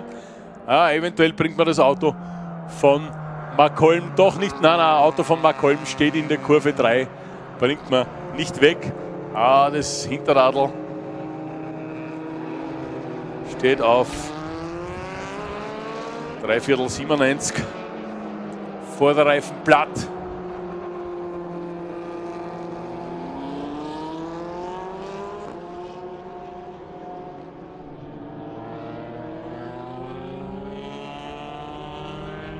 Malcolm, der im Auto von Kostal Platz genommen hat.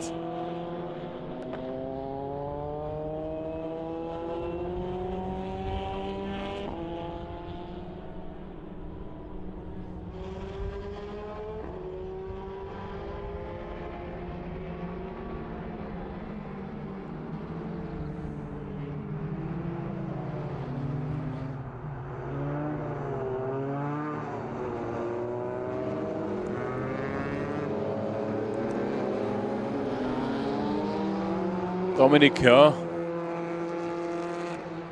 Weglaufen, einfach rausgehen, weg zum Notausgang. Ja, der Stefan Friedl bekommt noch ein paar Führungskilometer. Feld ist noch einmal beisammen. Ja, Takevs Vorsprung damit endgültig weg.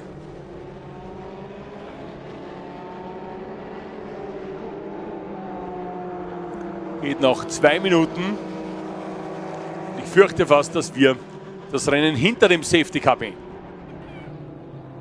Da haben wir noch einmal in der Wiederholung im Livestream, haben Sie es noch einmal drinnen, wie Takev da,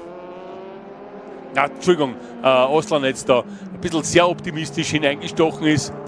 Auto von Malcolm wird entfernt, aber ich fürchte, das war's. Wann will man dieses Rennen noch freigeben?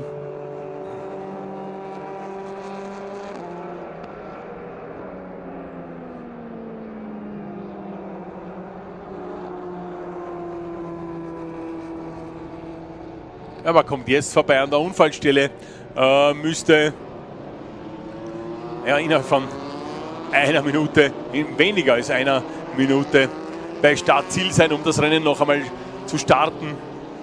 Ich nehme mal an, das wird so nicht passieren. Und ich fürchte, dass das Rennen unter Safety Car zu Ende geht.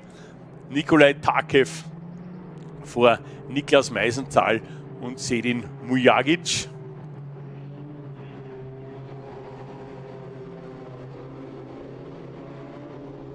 Dann Adam Kovac auf dem 4. Rang, Norbert Lenzenweger 5., Norbert Groher 6., Markus Leidinger 7., Michael Küfer 8., Roman Pöllinger 9., 10. Leopold Matuschek 11.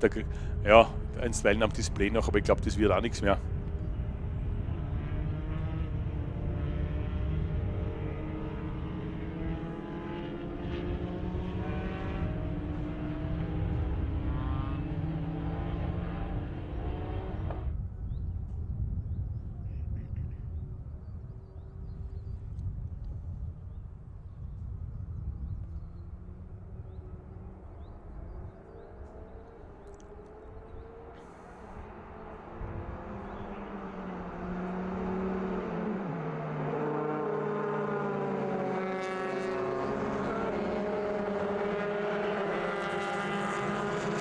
So. Ja, unter Safety Car geht das Ganze zu Ende.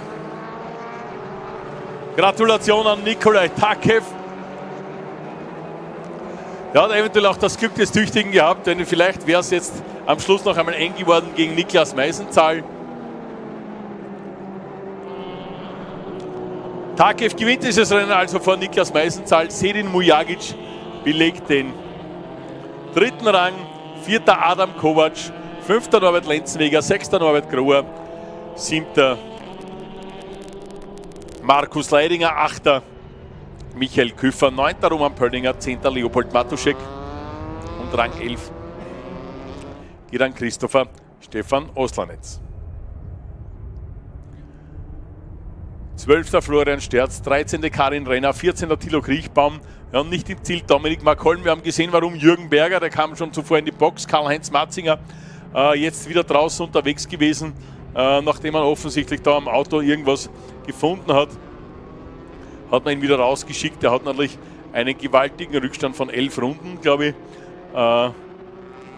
Von 7 Runden.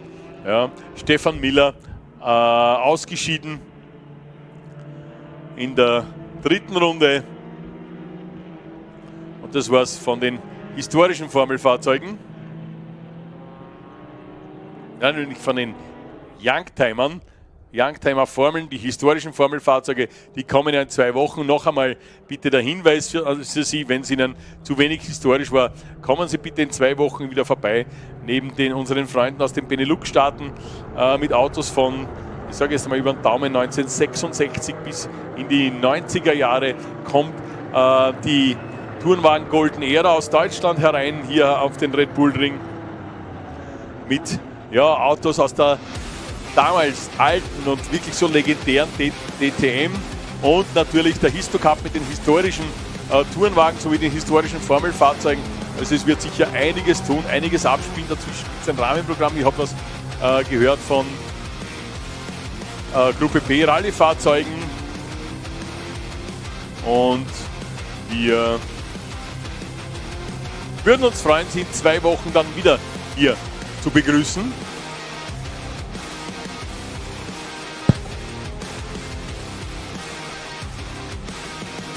Im Livestream sehen Sie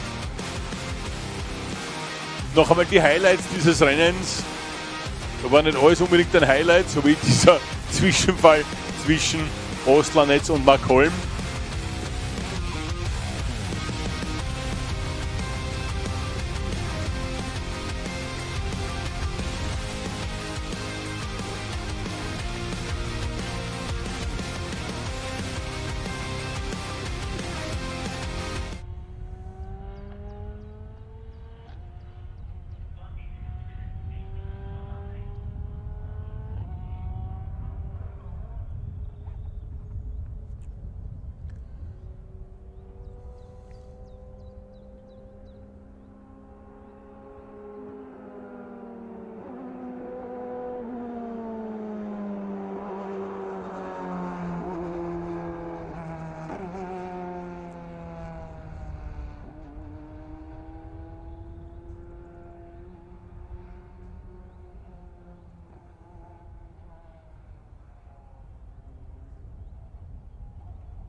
So, wir kommen jetzt dann gleich zum letzten Rennen des heutigen Tages, letzten Rennen des heutigen Wochenendes.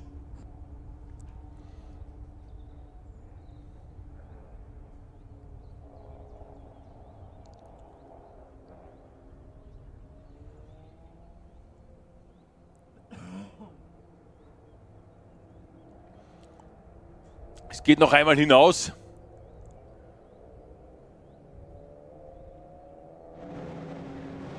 Schauen wir in die Startaufstellung hinein. Wird noch einmal laut hier am Red Bull Ring. Daniel Büchi auf der Pole Position. Neben ihm startet Andreas Rehwald. Zweite Startreihe teilen sich Lothar Oberlaber und Sascha Mitic. In der 3. Reihe Wolfgang Bensch und Boris Hartl. 4. Startreihe Wladimir Pavlik und Norbert Greger. In der 5. Reihe dann Enzo Coppola und Manuel Meisinger. 6. Startreihe Klaus Schneeberger und Lehel Latschko. In der 7. Startreihe Reinhard Gvatterhofer und Miroslav Svec. 8. Reihe Stefan Langthaler und Stefan Kleiner. 9. Startreihe Martin Machreich und Pietro Petrobellis, wo er noch dabei ist. Fürchte eher nicht. Genauso wie Dieter Gerstl und auch bei Michael Dross bin ich mir nicht sicher, ob der noch da ist.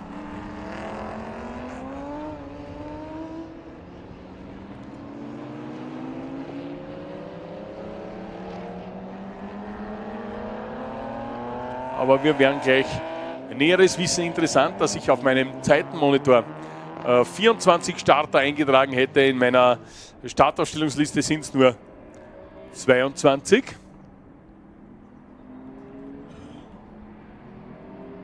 Muss ich schauen, ob ich wo einen Fehler gemacht habe.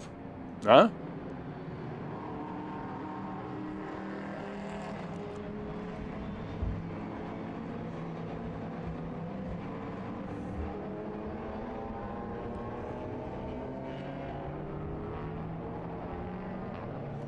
Habe da einige Namen drinnen stehen, die eigentlich, von denen ich eigentlich erwarte, dass sie in anderen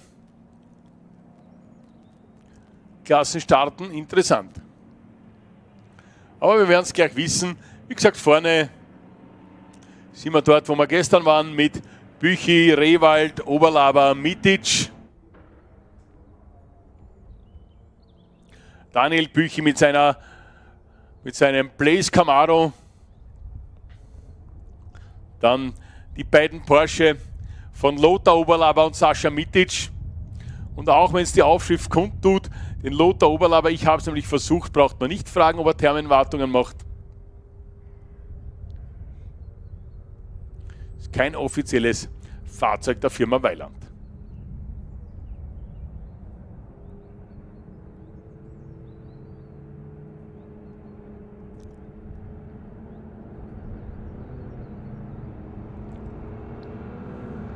So, Lichter sind aus.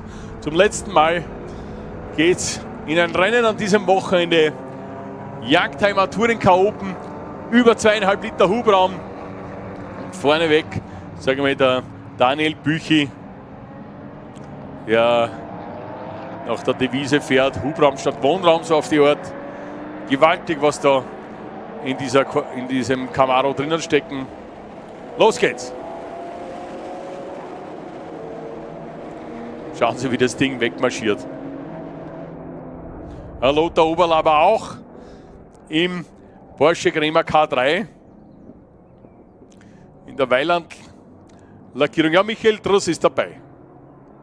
Der hat es geschafft, noch mitzumachen wieder. Dieter Gerstl nicht.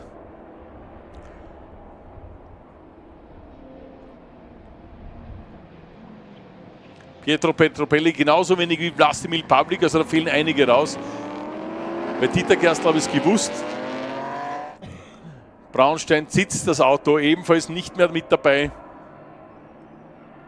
Alfons Riedweg musste früher schon die Segel streichen.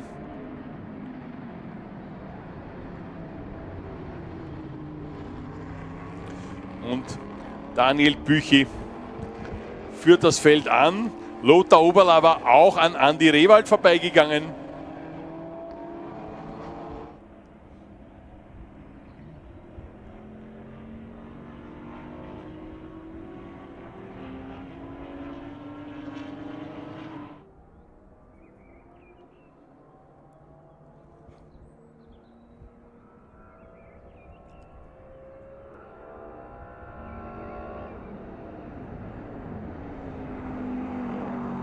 Der Porsche Crema K3.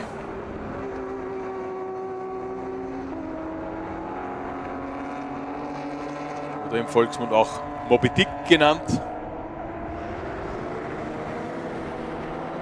Also mit Büchi hier bei Startziel. Dann kommt erst mit bereits 3,3 Sekunden Rückstand Lothar Oberlaber, dann Rewald, dann Mitic, dann Bench, Hartl, Greger. Coppola im Audi, Schneeberger, Vatterhofer, Svec im BMW, Machreich im Fiat 500L Latschko, Langthaler, Druss, Kleiner und Meisinger. Mehr als die 17 kann ich Ihnen nicht mehr bieten im letzten Rennen des Tages. Im Livestream haben wir den Norbert Greger im Bild.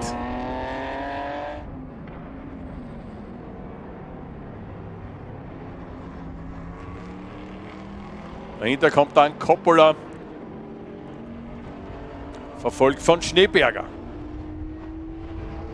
Da haben wir Coppola groß im Bild im grauen Audi TT und dann Klaus Schneeberger.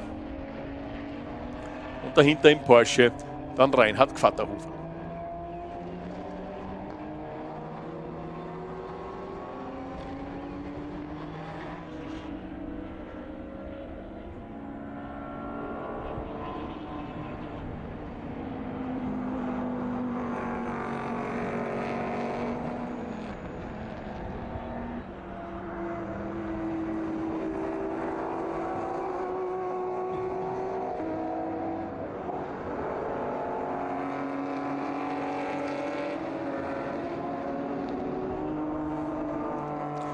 Coppola im Bild, Gvatterhofer dahinter.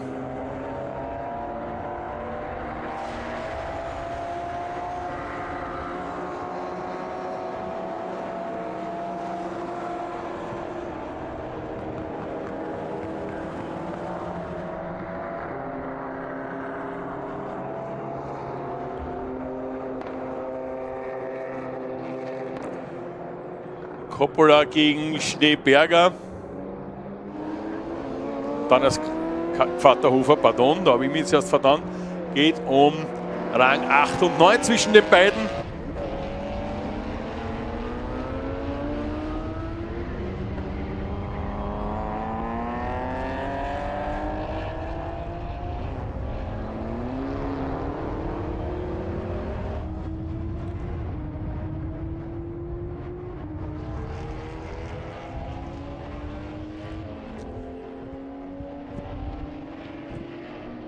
So, das müsste schon an Machreich vorbei sein.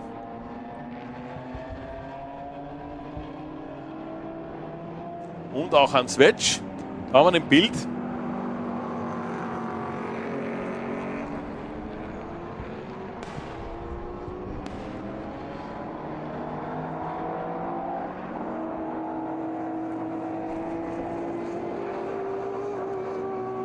Mittlerweile 14.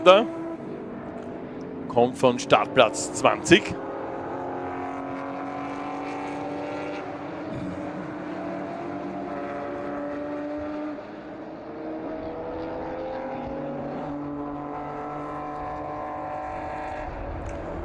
Bei jedem Schaltvorgang ein Feuerstoß, Sie haben es gesehen.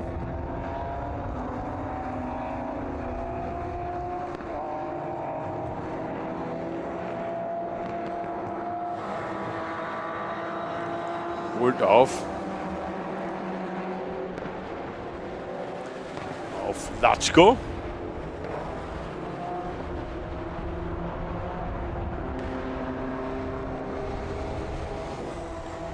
Da hat es jetzt irgendein Problem gegeben zwischen Latschko und Gvatterhofer.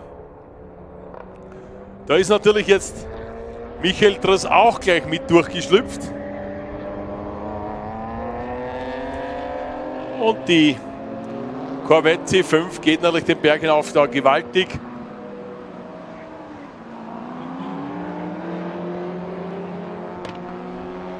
Holt sich jetzt auch den Lehel Latschko, ist damit schon 10.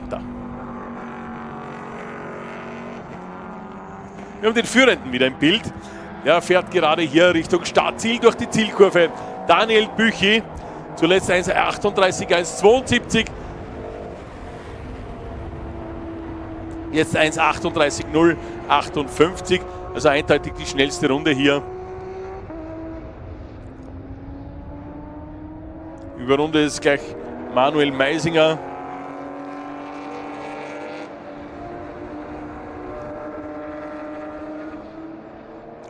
Ist passiert in der 4. Runde.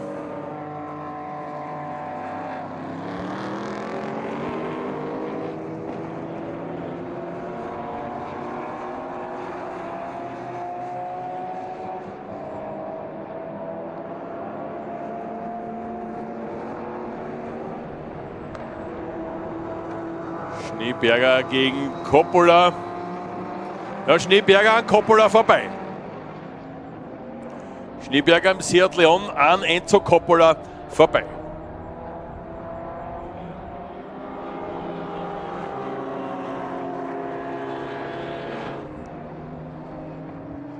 Aber die Zweitplatzierten im Bild. Lothar Oberlauer im K3 Crema Porsche. Volksmund wurden diese Dinger manchmal auch Moby Dick genannt.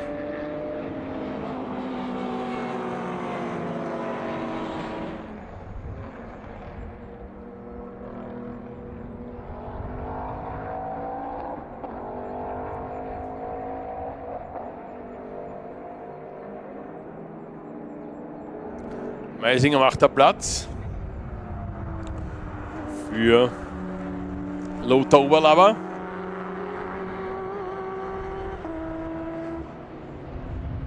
Ja, mittlerweile Daniel Bücher 1,37,8.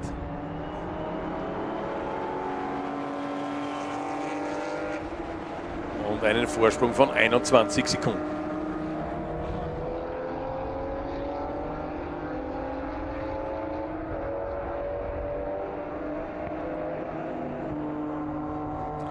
So, tritt es mittlerweile auch an Coppola vorbei, holt sich jetzt das nächste Schneeberger.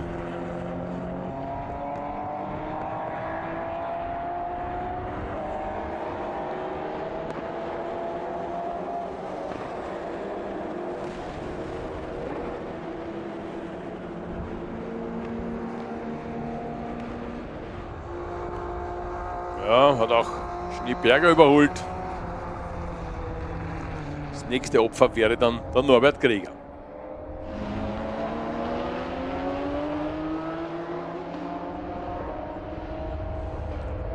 Ja, Coppola hat dann noch nicht aufgegeben, der hängt noch hinten dran bei Schneeberger.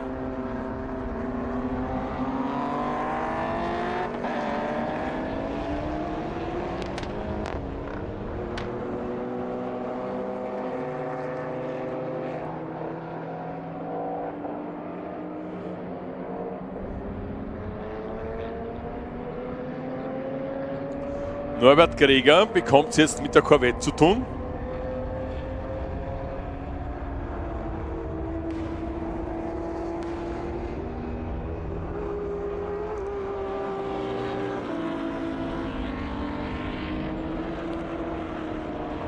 Daniel Büchi zuletzt 1,37,599.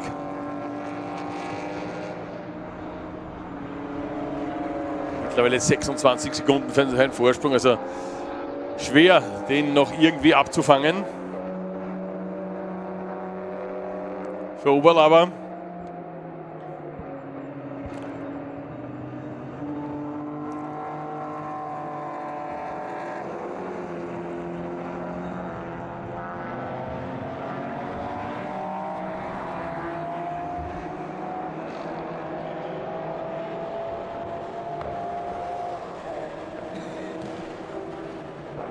So, ist Tristan Schwierigkeiten.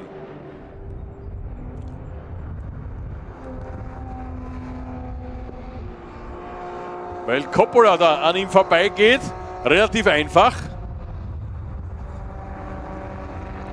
Gibt es da ein Problem an der Corvette? Auch Schneeberger ist schon an ihm vorbei.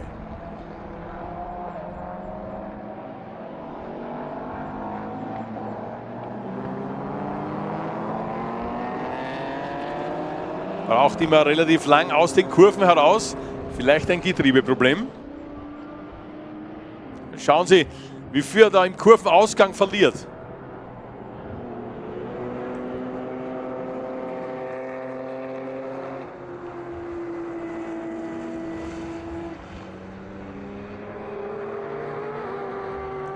Und den Zweitplatzierten im Bild, Lothar Oberlauer.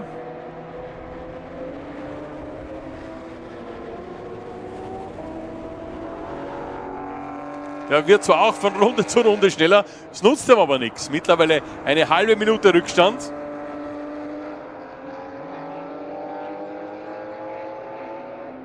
Überrundet den Wolfgang Bench. Dann haben wir Rewald, den Drittplatzierten.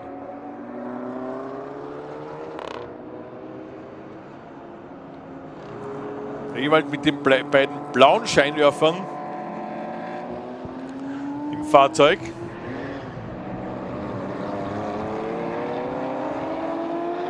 Ich muss dazu sagen, die Klassenteilung war früher zum Teil anders.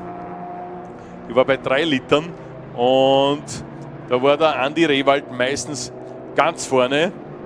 Also ich glaube, er hat 75 Rennen gewonnen und er sagt, diese blauen Lichter, die haben eine ähnliche Wirkung wie die blaue Flagge. Also du gibst einfach dem vor dir Fahrenden das Signal, hey, ich bin eine Runde zumindest einmal vor dir, lass mich bitte vorbei.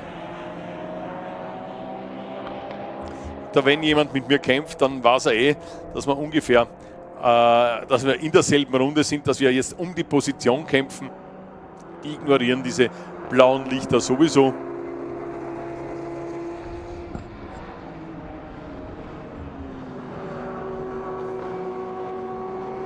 Das ist der Latschko BMW im Bild. Lehe Latschko liegt momentan auf dem 10. Rang.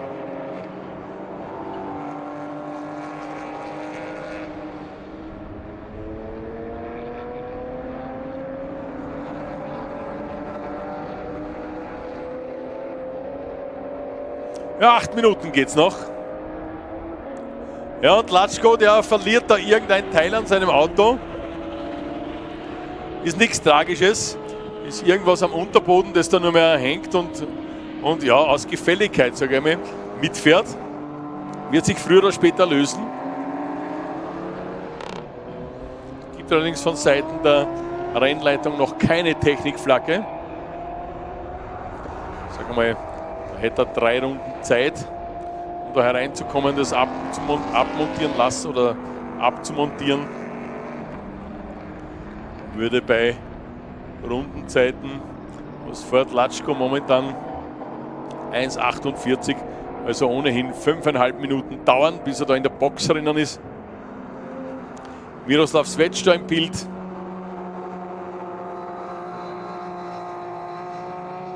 Und dann Martin Machreich im Fiat 500. Ja, der Michael Truss wird da immer weiter zurückgereicht. Nehmen wir mal an, der kommt jetzt in die Box herein. Jawohl. Michael Truss in der Box herinnen.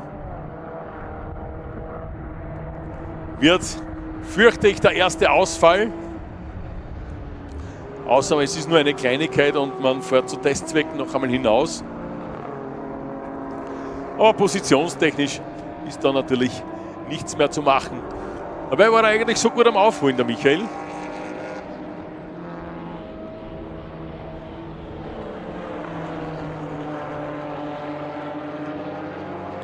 Büchi, 41,7 Sekunden Vorsprung, eine Dreiviertelminute fast.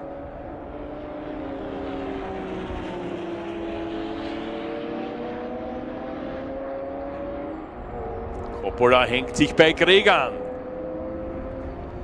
Geht um Rang 8 und 9 zwischen den beiden.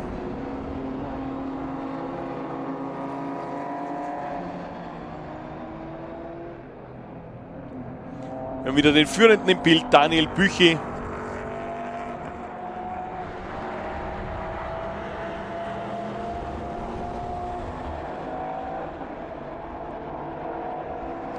Jetzt Startziel hinauf zur Kurve 1, zur Niki-Lauda Kurve.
Oberlauer auf Rehwald, 6 Sekunden Vorsprung, also da wird auch nicht mehr viel passieren. Meisinger steht zum Überrunden an.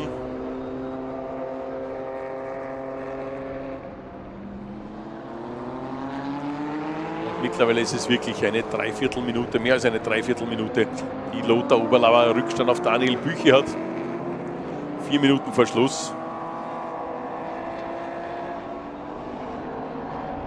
Ja, bei den über 3 Litern Autos haben wir das leider Gottes öfters, dass der eine oder andere ja nur ein Rennen aushält und dann auseinanderfällt oder schon im ersten Rennen auseinanderfällt. Und dann ja, die paar stabilen, schnellen Fahrzeuge ja, sondern sich dann ab, dann teilt sich das Feld etwas auf. Schade, Michael Driss hätte ich mir gewünscht, dass er da noch durchs Feld ein bisschen durchmarschiert, aber offensichtlich will das die Technik nicht. Andi Rehwald, Youngtimer Rekordsieger, muss man schon fast sagen.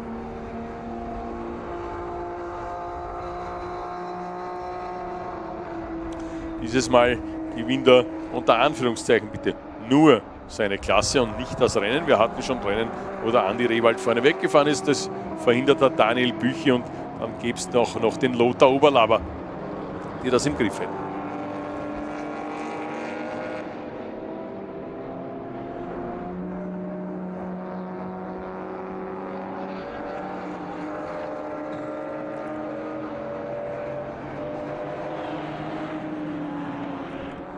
Wundern Sie sich nicht bei dem einen oder anderen Porsche, warum der da von TCR-Autos überholt wird etc. Wir haben da eine N3,6 Klasse, eine eigene. Das heißt, es sind Porsche, die sind zwar wunderbar beklebt, dass sie ausschauen wie Rennautos, haben natürlich auch einen Käfig drin, also die Sicherheitsvorrichtungen sind da, entsprechen aber dem Gruppe N-Regeln. Also da ist sehr viel Serientechnik drinnen und da sieht man dann gleich, was eigentlich Serie gegen Rennstrecke nur noch zu tun imstande ist. Also ein richtig abgestimmtes, gebautes Rennauto kann dann doch wesentlich mehr als ein Serienauto, das mit den richtigen Klebern zwar hinausgeschickt wird, aber mit der Straßentechnik und dann gegen Rennautos antreten soll. Auch wenn man Slicks verwendet etc. Aber es geht dann um so Spezialgeschichten wie Fahrwerk etc., wo es dann einerseits natürlich sehr speziell, andererseits furchtbar teuer wird. Und da ist dann so, wir müssten jetzt in der vorletzten Runde sein. Daniel Büchi müsste in seiner vorletzten Runde sein. Die beginnt jetzt auch der Lothar Oberlauer.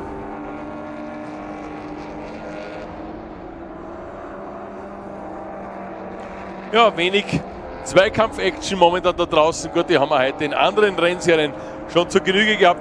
Genießen Sie die Autos noch einmal, wenn sie bei Ihnen vorbeifahren. Am Ergebnis, glaube ich, wird sich nicht mehr großartig viel ändern. Wenn da nicht noch irgendwer vom Technikteufel verfolgt wird in den letzten, sage ich jetzt mal, 1,5, 2 Runden. Daniel Büchi beginnt in wenigen Augenblicken seine letzte Runde.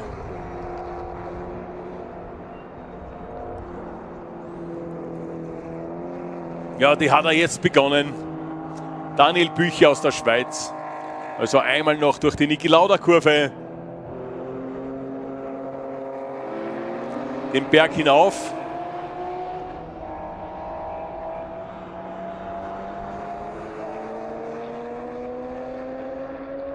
Wir blödeln immer ganz gern, wenn wir uns da im Fahrerlager treffen, und ich frage immer nach den Datenblättern, ob jetzt wirklich schon 1000 PS unter der Haube des Blaze Camaro wohnen oder nicht, aber ja, er sagt dann auch, weit weg von 1000 PS.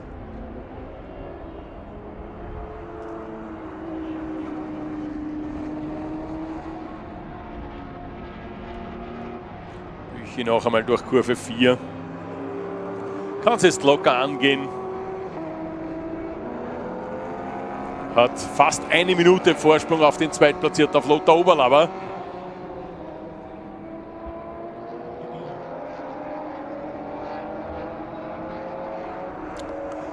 Und auch der dritte, die sind jetzt gerade erst bei mir bei Startziel vorbeigekommen zu Beginn ihrer letzten Runde. Während Daniel Büchi nur noch 2 Rechtskurven vor sich hat. Und dann einen weiteren Laufsieg verbuchen kann. Gestern schon gewonnen, heute wieder Platz Nummer 1 für Daniel Büchi aus der Schweiz. Herzliche Gratulation. Büchi also im Ziel. Und jetzt dauert es fast 1 Minute, bis der Zweitplatzierte kommt.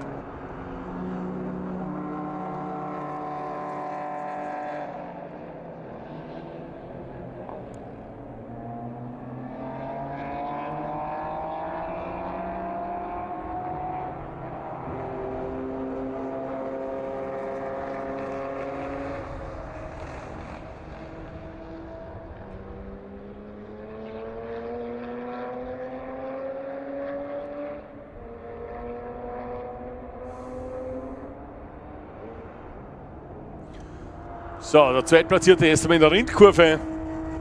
Der Lothar Oberlaber.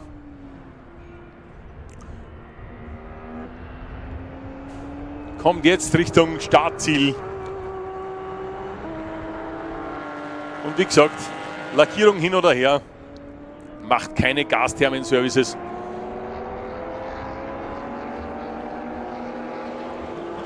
Andi Rewald ebenfalls schon im Ziel, verfolgt von Sascha Mitic.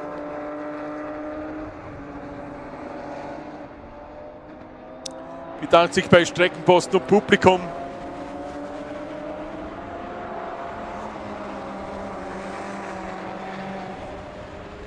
Boris Hartl ist da als 5. und Wolfgang Bensch als 6. Damit haben wir, ja, mit Ausnahme von Martin Machreich, der kommt jetzt. Alle im Ziel. Daniel Büchi gewinnt diesen letzten Rennlauf des Wochenendes hier vor Lothar Oberlaber. Andreas Rewald belegt Rang 3, Sascha Mitic wird 4., Boris Hartl 5., Wolfgang Bensch 6., auf Rang 7 finden wir Klaus Schneeberger, 8. wird Enzo Coppola, 9. Norbert Greger, Platz 10 geht an Lehel Latschko, 11. dann Reinhard Gvatterhofer, 12. Miroslav Svec, 13. Martin Machreich, Stefan Langtal auf dem 14. Platz, 15. Stefan Kleiner und 16. Daniel Killinger, also nicht der Manuel Meisinger, diesmal ist der Daniel Killinger gefahren. Ausgeschieden Michael Truss. Der Rest kam eigentlich ins Ziel, also alle, die gestartet sind, haben es auch ins Ziel geschafft. Mir bleibt eigentlich nichts anderes über mich bei allen zu bedanken, die hier mitgearbeitet haben. Werden wir im Livestream noch einmal die Highlights sehen, die hier sehr dünn gesät waren. Das ist einzig nur das Überholmanöver gleich zu Beginn von Oberlaber gegen Rewald, aber ansonsten weiß nicht wie, und dann ja der Ausfall von Michael Truss. Wunderbar, beim Schalten noch das Feuerwerk. Da hat er zunächst einmal noch im Feld aufgeholt, aber dann leider wegen der Technik in die Box abbiegen müssen. Ja, bei mir bleibt also nur mehr, dass ich mich bei Ihnen ganz herzlich bedanke fürs Zuschauen, Sie einladen möchte. In 2 Wochen sind wir wieder hier bei den Red Bull Ring Classics. Da sind wir dann wirklich mit den historischen Tourenwagen da, mit den historischen Formelautos. Da kommt die Tourenwagen Golden Era zu Besuch. Es kommen Freunde aus den Benelux-Staaten mit Tourenwagen aus den Jahren 1966 bis 1990, kann man sagen. Also es wird sich einiges tun. Zwischendurch ein Rahmenprogramm. Alpha Cup ist auch noch mit dabei. Zwischendurch ein Rahmenprogramm, das sich auch ganz hervorragend anschauen lassen wird. Also ich würde sagen, kommen Sie wieder vorbei. Schauen Sie sich das an. Livestream traue ich mich jetzt nicht versprechen, aber soll es auch wieder geben. Aber es wäre halt nett, wenn Sie hier an der Rennstrecke wären, weil wir das Rahmenprogramm, das ganze Showprogramm Gruppe B Autos sind, Gruppe B Rallye Autos sind angekündigt, wahrscheinlich nie so im Fernsehen bringen können, wie wenn man das selber sich anschaut, zum Teil angreifen kann. Es wird einen Gridwalk geben, es wird einen Pitwalk geben. Also da ist einiges am Programm hier vorgesehen. und ich würde mich freuen, Sie hier wieder begrüßen zu dürfen. Ansonsten darf ich Ihnen ganz herzlich einen schönen Sonntag wünschen. Allen jenen, die mit dazu beigetragen haben, sage ich noch einmal Dankeschön, dass wir hier so eine tolle Veranstaltung hatten, und wir sehen uns hoffentlich in 2 Wochen wieder. Alles Gute, auf Wiedersehen, schönen Sonntag.